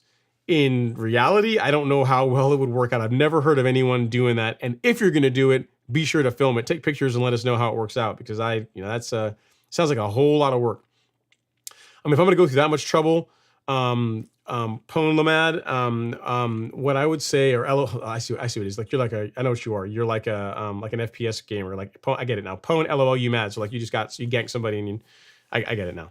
So it reminds me from like my World of Warcraft days. Okay, anyway, if I were going through all that much trouble, I would really, really, really have to like the grass that I currently have to go through all that. To go through all that. Like if I'm going to go through the trouble of like using a sod cutter to cut up my existing lawn and dig it all out and get rid of all the rocks and do all this kind of stuff. For me, I'm gonna take that chance to put in whatever the grass type that I really am in love with at that time. Like I'm not gonna go and reinstall the same thing. So it's your call, but just something to consider. Wesley Lowe is up next. He says, Ron, do you think my perennial ryegrass seeded last fall will survive the heat of the summer in central North Carolina? I've heard bent grass greens I've heard of bent grass greens around here, and they seem to survive. Yeah, man. I mean, as long as you're keeping water on it, I would make sure to incorporate. I'll restart here on the gram for you guys. I said I would. Why not? I promised. And there we go.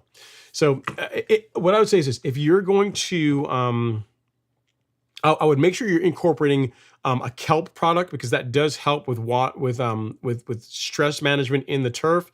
If you in other words, can it survive? Yes. But you're gonna have to make sure you keep a lot of water on it. Make sure that if you can use a higher potassium fertilizer, that will also help it get through the hottest parts of the year. But it's going to be a struggle, man. It's going to be a struggle to make that work. I would use some biostimulants I'll show you. Let's go over here. I'm saying I would use this, I would use that, but I'm not actually showing you anything. So I might not actually show you. So go to the golf course lawn store, go to shop, and then go to the lawn fertilizer section. For the fertilizer during the summer months, I would use something like this, like the Stress 12-0-24. It's a higher potassium fertilizer. It's going to help the grass like weather the high heat conditions better. And then if you're open to spraying liquids on your lawn, I would use NutriKelp. That's also going to help the lawn as far as stress goes. The only way to find out is to try it. I mean, the one thing I will tell you, Wesley, is that you're not going to be able to treat the ryegrass the same way you treat Bermuda. Like Bermuda in the middle of summer, yeah, if you don't water it that much, it might start losing a little bit of its color, but for the most part, Bermuda is going to survive in a lot of heat. Ryegrass is not so much, right? So you're gonna have to make sure you keep up with your water on it, and I would ensure that whatever fertilizer you're using has a higher potassium content, and if you can also use a kelp product to help manage stress, that's gonna be as good as well. Try it. I mean, all that can happen is it not work, right? And then you have your answer. But especially if you're doing those other things, higher potassium granular fertilizer like the Stress 12-0-24 and a biostimulant like NutriKelp, if you do those things, and you're keeping adequate water on it, and maybe you also bump your mowing height up a little bit. If you're doing those things and it still doesn't make it, then you know that while it might be possible that the juice just isn't worth the squeeze, because you're going above and beyond what most people are going to do on their lawns, and if it's going to survive, that should be able to make it happen, right? So try it out and see. But just realize what you're trying to do is you're trying to grow a grass type that is really suited to milder weather in an area where it gets pretty hot. So give it a shot and report back and let us know how it works. That's what I would say. Okay, so next up we have Joe says, thank you. You're very, very welcome, Joe. Thank you for the question. Hopefully that makes sense, man. I mean, 'cause I know I'm not sure where you got the idea of using like a super phosphorus product and then like a straight urea product, or maybe something you saw on YouTube or whatever. And again, that can work. It can work. But one, you're having to mix two different products or apply to two different products, and you're not getting the benefits of a blended fertilizer that has those and more, because it sounds like you also need potassium and a bunch of other stuff that will also benefit your soil. You know what I mean? So if it were me, I would, if you want to use it what you got now, that's fine. But then I would move to something like the Complete 14714. That's a more of a blended product. It's going to help correct the deficiencies, and you're not going to have to worry about it like, you know, smoking your lawn if you don't do the application just right. Because really, as long as you apply it at around 4 pounds per thousand, you're not gonna damage your lawn doing that. So so that's what I would do. It takes a lot of the guesswork out of applying fertilizer. Let's see. James Kelly says, yeah, that was Jerry Baker with Green Grass Magic. That's what I was thinking of. Is yeah, as far as using Coca-Cola, and there's some other like beer and some other stuff is making this concoction and spraying it over your lawn. I mean, there might be something to it, but I mean, like, why do that when we already have like nice like blended fertilizers that have like do everything that does and a whole lot more. All right, next up is Ahmad Damra. He says, hey, Ron, I want to apply the 14714 at the beginning of the month, and the next day, early morning, apply. I think I already answered this question, Ahmad. I think I already answered this question. As far as the way that I would do it, I would apply the granular first and then do your liquids afterwards. And then wait till either the evening to water it in, or wait till the following day to water in the fertilizer. So granulars first, liquids after, and then after you spray the liquids, assuming they're foliar, uptake liquids, give it at least 4 hours. And so you can water that at afternoon or evening, or just wait till the following morning and water then. That's how I would do it. So granular, liquid, watering after like 4 hours later, at least. All right, next up is D-Little 238 says, at Ron Henry, what's the best way to figure out the direction of cut for the first time starting to stripe your lawn? Best is subjective. I would say if you look at the way the sun goes over, well, a couple of things. If you look at the way the sun goes over your property, like mowing your stripes in such a way that it takes that same path, that's going to make them pop, to make them look really nice. But honestly, as long as you, and more important than that is I would pick a direction. I would mow them in a way that, like, from a curb appeal standpoint, looks really good. So for example, let's say that, I don't know, let's look at my lawn, for example. We'll use this as an example, right? The sun, where is this? The sun does not pass directly over my house in that direction. It doesn't do it. It actually starts, let's start this over. I'll start the video over here. The way it actually passes, okay, you see there's 3 houses here. So you got the house on the right side of the frame. You have the house on the left side of the frame. You see that the house with the brown roof in the middle of the frame. Like, that is where the sun rises and every day. That's where it rises on my house, at least this time of the year. And it takes that path and it ends over, like, I mean, I can't show you, but I mean, it starts there and it goes in a straight line diagonally, almost like if you took, like, my lawn, like where the stripes are straight out. If you took, let's go here, I'll show you. If you took these stripes and rotated them 45 degrees to the left, that would be the path that the sun takes over my lawn.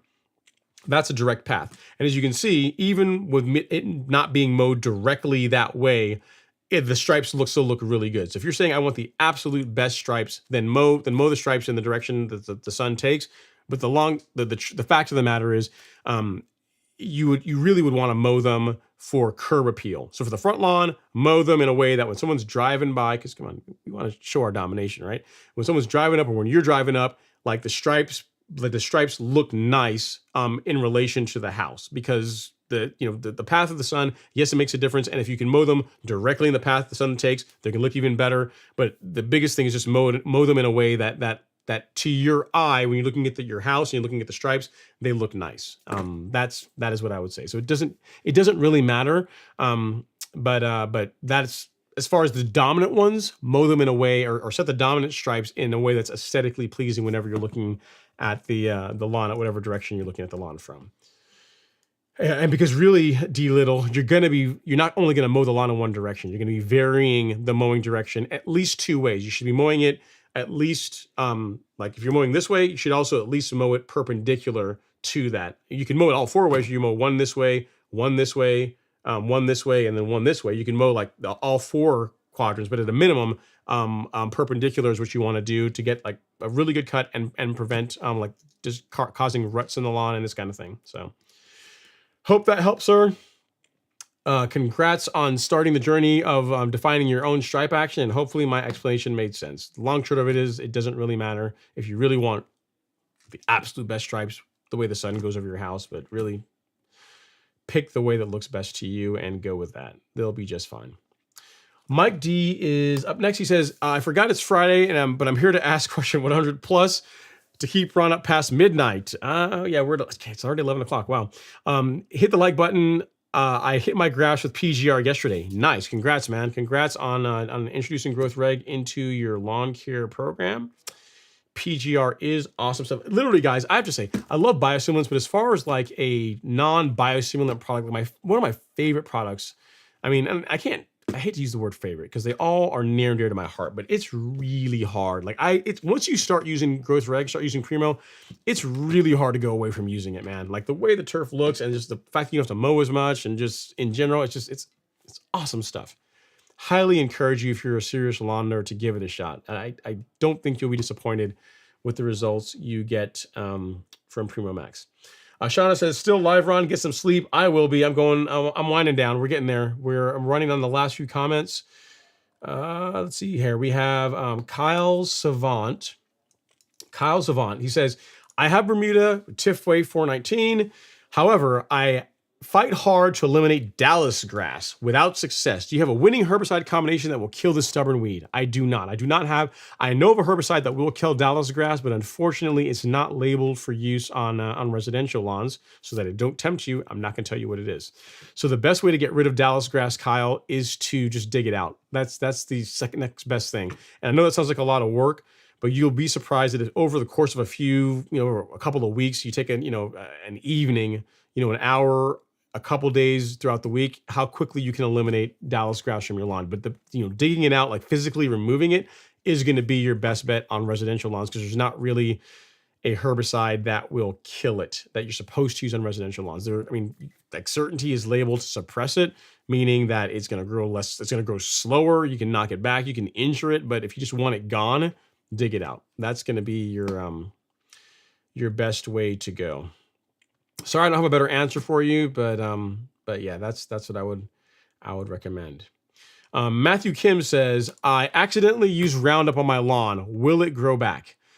Depends on your grass type. If it's Bermuda, one app of Roundup on Bermuda typically isn't enough to permanently kill it. I mean, it'll make it look ugly for a couple of months. Like you're looking at it's not going to be a week or two for it to recover. You're looking at an extended recovery. If all you did was Roundup, it will it could be several months before the lawn bounces back. If you sprayed Roundup on like a fescue or a ryegrass lawn, you're likely looking at redoing that part of the lawn. You're looking at doing seed, So yeah, Bermuda will bounce back from it, especially if it's just a single application and if it was just Roundup.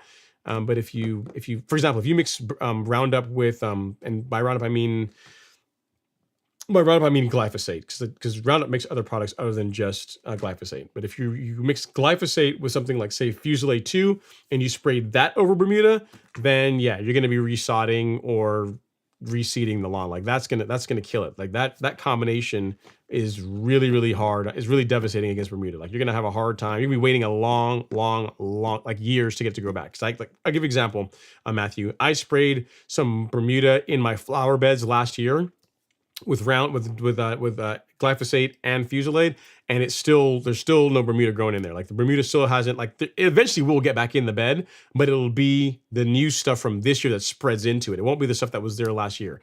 So Roundup by itself, I mean, it's going to look ugly for a long time. That's the best I can tell you. And only if you had Bermuda. Bermuda will eventually come back, but not if you have other grass types, you're going to be either resodding or reseeding that area. So sorry you're dealing with that, man.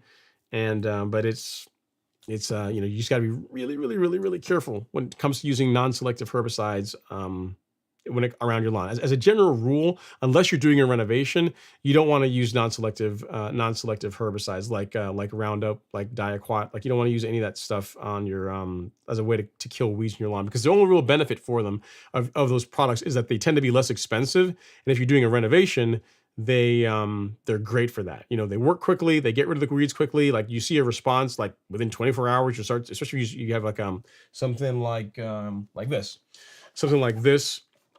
That's a blend of glyphosate and Diaquat. Like that's gonna, like a day later, you're gonna see results in your lawn, or you're gonna see results not in your lawn. You're gonna see results in the weed you're targeting, but you don't want to spray your lawn with it. Like I highly recommend against doing that. It's only really for flower beds, mulch beds, sidewalks, you know, like hardscapes, areas where you do not have grass that you care about or other plants that you care about is where you can use that. Otherwise, I wouldn't do it. So sorry, Matthew. Sorry, I don't have better news for you on this one. No Name says Dallas grass is not a grass. It is the worst weed ever. I recommend you dig it out. It absolutely sucks, but it's the only guaranteed way. I had a huge patch a couple years ago, so I use glyphosate. Yeah, and glyphosate will work again. Well, it'll knock it back, but it's not. I don't know that even that's enough to permanently kill it. No Name. It's enough to knock it back for like, you know, most of a season, but I don't know if that's going to be enough to really make it gone. And then Demir says, Devin is trying to diagnose a bit more. He says, Matthew Kim, how much did you use? What rate did you blanket or split or spot spray? Like, what did you do? So it'd be good to know. Those are even better questions, Devin. Like what rate? If it's Bermuda, I'll give you an example of Matthew. So a neighbor of mine used Roundup on his lawn, on his Bermuda grass lawn, when it was dormant. So like this is like December timeframe, when it was dormant, when it's supposed to be safe to use it. And in the springtime, when the lawn came out of dormancy, he had all these circular spots all throughout his, not all of them were circular, but all these spots all throughout his lawn where Bermuda was dead, like it was not growing through. And it literally took until like late July for those areas to fill in. And this was Roundup sprayed on, this was glyphosate sprayed on dormant Bermuda. This wasn't even sprayed on Bermuda that was actively growing, right? So this is why, that's why when anyone tells you you can spray glyphosate on dormant Bermuda, are they right? Are they technically right? Yes, they are technically right. But to do it successfully, one, the grass truly has to be dormant. And then second, you have to really, really dilute it. You have to spray it at very low rates, like below label rates to be able to control weeds and not damage the Bermuda. And really the only benefit of going through all this work is that it's cheaper. Like the only benefit is that it's cheaper than using something like that's selective, like Celsius or Certainty. So for all those reasons, and because most people are not going to get it right, I recommend that you don't do it. So I'll get off my soapbox now. In general, don't spray glyphosate, don't spray Roundup on your grass, because it's going to be, you know, have a big ouchie. Philip Cordry says, Alliance or Horde? So here's the thing. I started out as Alliance. I used to hang out in Stormwind, but then I went to Horde. So most of the time when I was playing WoW, I raided as Horde, not as Alliance. So, and Horde's kind of cool. I like Horde. I mean, I like the Horde. I mean, I was a troll hunter and then orc hunter, and then I played around as a blood elf hunter for a little while, but that's what I played. I was like, you know, that was my thing. I was played as a hunter for my DPS, and then I had a DK, a Death Knight, when I would tank. So yeah, that's when I played WoW. I don't play it anymore because World of Warcraft will ruin your life. So it's hard to do anything else if you're just playing World of Warcraft. So I don't play WoW anymore. I've been clean of WoW for several years now. I'm not going back. All my WoW buddies always hit me up and say, "Hey man, new expansion just dropped. It's really cool. You can come in here, you can play. We promise you can play. You can be casual. You can play casual. It'll be all right." It never stays casual. So there you go. No Name says, I then plugged an area. It's the only way. It looks great now, but it took time. Yeah, so you're talking about like getting rid of the Dallas grass and then transfer plugs in? Yeah, sure. That's a way to do that. That is a way to fill in the area afterwards. And then No Name says there are no good herbicides for Dallas grass and residential turf. No, none that you're supposed to spray on residential turf anyway. There are some, but they're not supposed. You're supposed to use them on. Or there's one that I think that comes to mind. But you're not supposed to spray it on residential lawn. John Powers says, I'm looking to do my first core aeration this year. Do you recommend getting a utilities check for buried cables before doing one beforehand? I never have, John, because in most cases the core, most core aeration tool, if you're using like a powered one, the plug is going to pull out at best is like 2 inches, 2.5 inches. It's not really deep, and most stuff is buried much deeper than that. If you want to be super safe, by all means, go out and get a utilities check and have them come out and mark the stuff in your lawn. But I've never had a problem with it. We've done my lawn, Alex's lawn. I'm trying to think. I've aerated one, two, like 3, 4 lawns in this that are in this neighborhood. We've never had any problems with damage from an aerator, like damaging the internet line or anything like that. The thing you have to watch out more, something you're more likely to damage when it comes to core aeration, are sprinkler heads. So that you do need to mark. You absolutely do need to mark those. So if you have sprinkler heads in your lawn, absolutely mark those, because that is more likely to happen than like you getting into a water line or anything like that. It's really unlikely that the tines you're going to get down anywhere near that deep. The only thing I maybe could see is if you had like a fiber internet line and they just didn't do a very good job burying it, then maybe. But in my personal experience, I've not had that happen. And I don't know of anyone personally that has had core aeration damage, like a fiber line or something, or telephone line or anything like that in their lawn. But if you want to be safe, you can by all means call them out and have them mark the lines.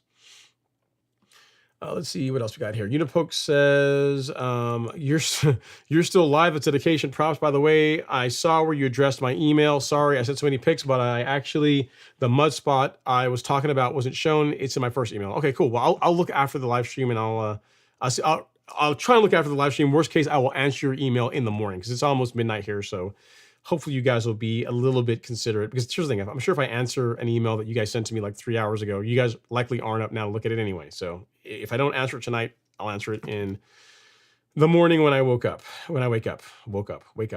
tired. All right. Mike D says, I was able to kill Dallas grass with 1 to 2 apps of Tribute total. Sending picture email. Nice. Cool. So Tribute was able to do it, a couple of apps. That's good to know. I mean, Tribute it's very expensive herbicide. It's like 300. How much is Tribute going for these days? It's like 300 plus last time I looked at it. So how much is Tribute total? Let's see. Tribute total is, I don't see it here. It's pricey though. It's they are proud of it. Tribute total is $450 a bottle for 6 ounces of it. So I would personally dig it out for me, but yes, Tribute could. It sounds like it's another option if you want to do it. Most people are not going to want to spend that much to get rid of Dallas grass. Let's see. What else do we have?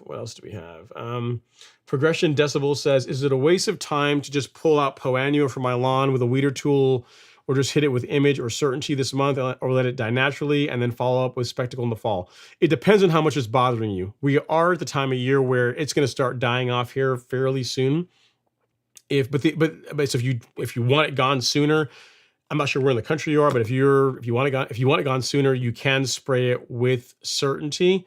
That can absolutely work. Certainty will do a good job against it. And then Spectacle in the fall will help prevent it. Will reduce how much of it you have to deal with next year. So it totally comes down to you, how much it's bothering you and how much you're dealing with. If it's a small amount and you want to get out there and just with a weeder and weed it out, you can do that. If you got it all throughout your lawn and you just want a blanket spray with Certainty and surfactant, that will work as well too. And you should have to use Image. You should have to combine Image with it. I would not do Image as well. I would just do Certainty. And then in the fall, I like your plan. Use Spectacle Flow, and you're good to go. That will do a lot to seriously reduce the amount of Poannual that you're going to have to deal with in 2024. And then Univu Poke says, thanks so much for addressing the white discoloring, by the way. You're very welcome. Yeah, it looks like a Tenacity. I mean, Tenacity will discolor the lawn a little bit when you apply it, but if you did that what I saw there looks like an over application of Tenacity. Should not be that bad. And then Progression Decimal says, for additional context on my question, a few lines up, I have Bermuda here in Cumming, Georgia, with Poanua infiltrating 20% of my lot. Yeah, so if it's all throughout your lawn and you just want it gone, you can, again, certainty, my answer doesn't change. Certainty is a way like this, this, with this. The rate you're going to want to use is at least one large scoop. So you can do one large scoop and maybe one small scoop with it per 1,000 square feet. One large scoop is the equivalent of it's 1.25 ounces per acre. So that is the low end of the application rate for whenever you're using certainty to target Poanua. So you can go one large scoop, that's the base, or you can go one large scoop and maybe one small scoop along with it. That's you're taking it up a notch, and that will knock out the POA. They'll do a better job against the POA, especially when you combine it with surfactant. So the answer to the question is it depends on you. If it's really irritating you, really bugging you, and you don't want to have it stick around in your lawn the entire time, then get rid of it. Get certainty, it will get rid of it. The nice thing about certainty is that it's not only good for POA, the thing it's really known for is sedge control. So you still got this around so whenever Kalinga and nutsedge start growing their ugly head, you can hit it with that and you'll be good to go. All right, Jason Ward says, hey, Ron, I'm really enjoying your channel. Should I use surfactants when spraying fungicide? No, you shouldn't have to. I mean, unless the label calls for it, which none of the ones that we carry do, you should not have to. So no.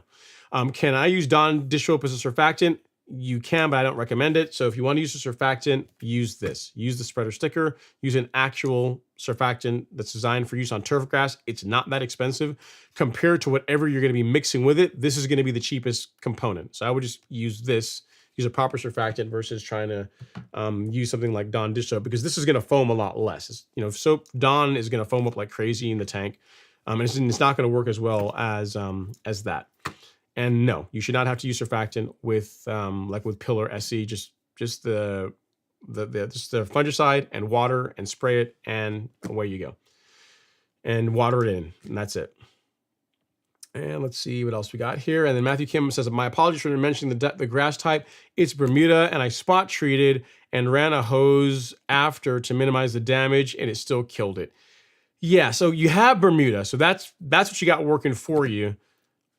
I mean, it's here's the thing. It's likely going to be ugly the rest of this season, because even Roundup sprayed on dormant Bermuda ruin those areas of the lawn for the most part for the rest of the season in a lawn that's like not that far from me. So if you sprayed it on actively growing Bermuda, I mean, at best it's going to be like July before it begins growing back in. So just wait, just be patient. It might bounce back sooner, but it also depends on the rate. Like, how heavy did you spray? Was it just like was it a single pass, or did you go like really, a bunch of passes back and forth, like how you see people that don't know what they're doing when they spray lawns? Like, did you go really heavy and like concentrated in an area?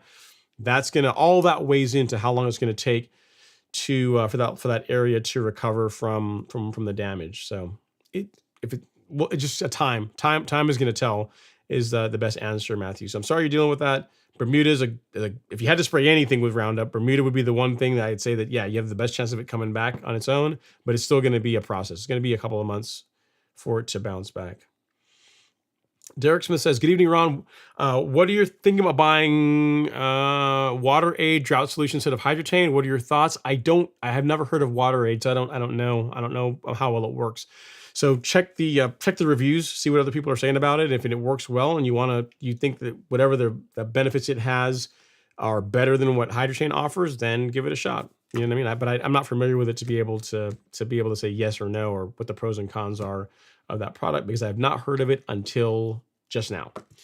All right, Phil West is in the house. What's going on, Phil? He says, I have some Bermuda Tiff Tough sod I installed about a month ago, and it is rooting in very well. Can I sand level now, or do I need to wait a bit longer? You can sand level now. The thing I would not do, Phil, is I wouldn't aerate.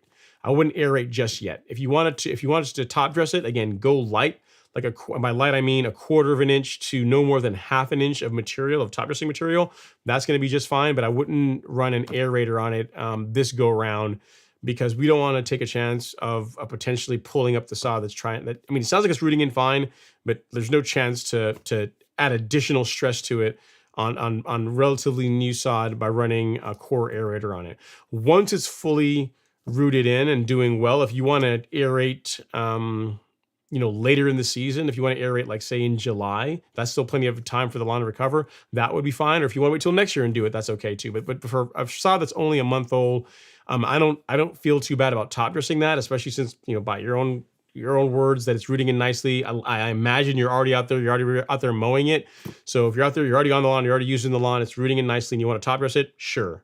Aeration, let's hold off on that because you don't want to stress it and potentially pull any of that nicely laid Bermuda Tiff Tough sod up. So that would be my my recommendation on that. Good question. Very, very cool. And then next up is, and guys, I actually know Phil. I mean, I actually know him. And if you guys like jazz music, you want to hear some really, really good trumpet, like jazz trumpet, I'm not sure how many Phil Wests are on YouTube, but if you go to his channel and check it out, he's actually got some really good content as far as if you like jazz, like trumpet jazz music, he's really good. So there is that. All right, and our last question of the evening, it looks like Ryan will have this honor. He says, "Hey Ron, I have been getting a ton of rain here in San Antonio area, as is common in Texas. It's either feast or famine. And Dollar Spot is already going nuts, or is going nuts in my lawn. I got Pillar SC. How long do you expect for the Bermuda to bounce back from the brown spots? So if you applied Pillar today, I would expect to see improvements in 2 to 3 weeks. That's what I would expect. Make sure you're still doing, you're still feeding the lawn. So make sure it's getting enough nutrient, enough nitrogen, and it's doing well.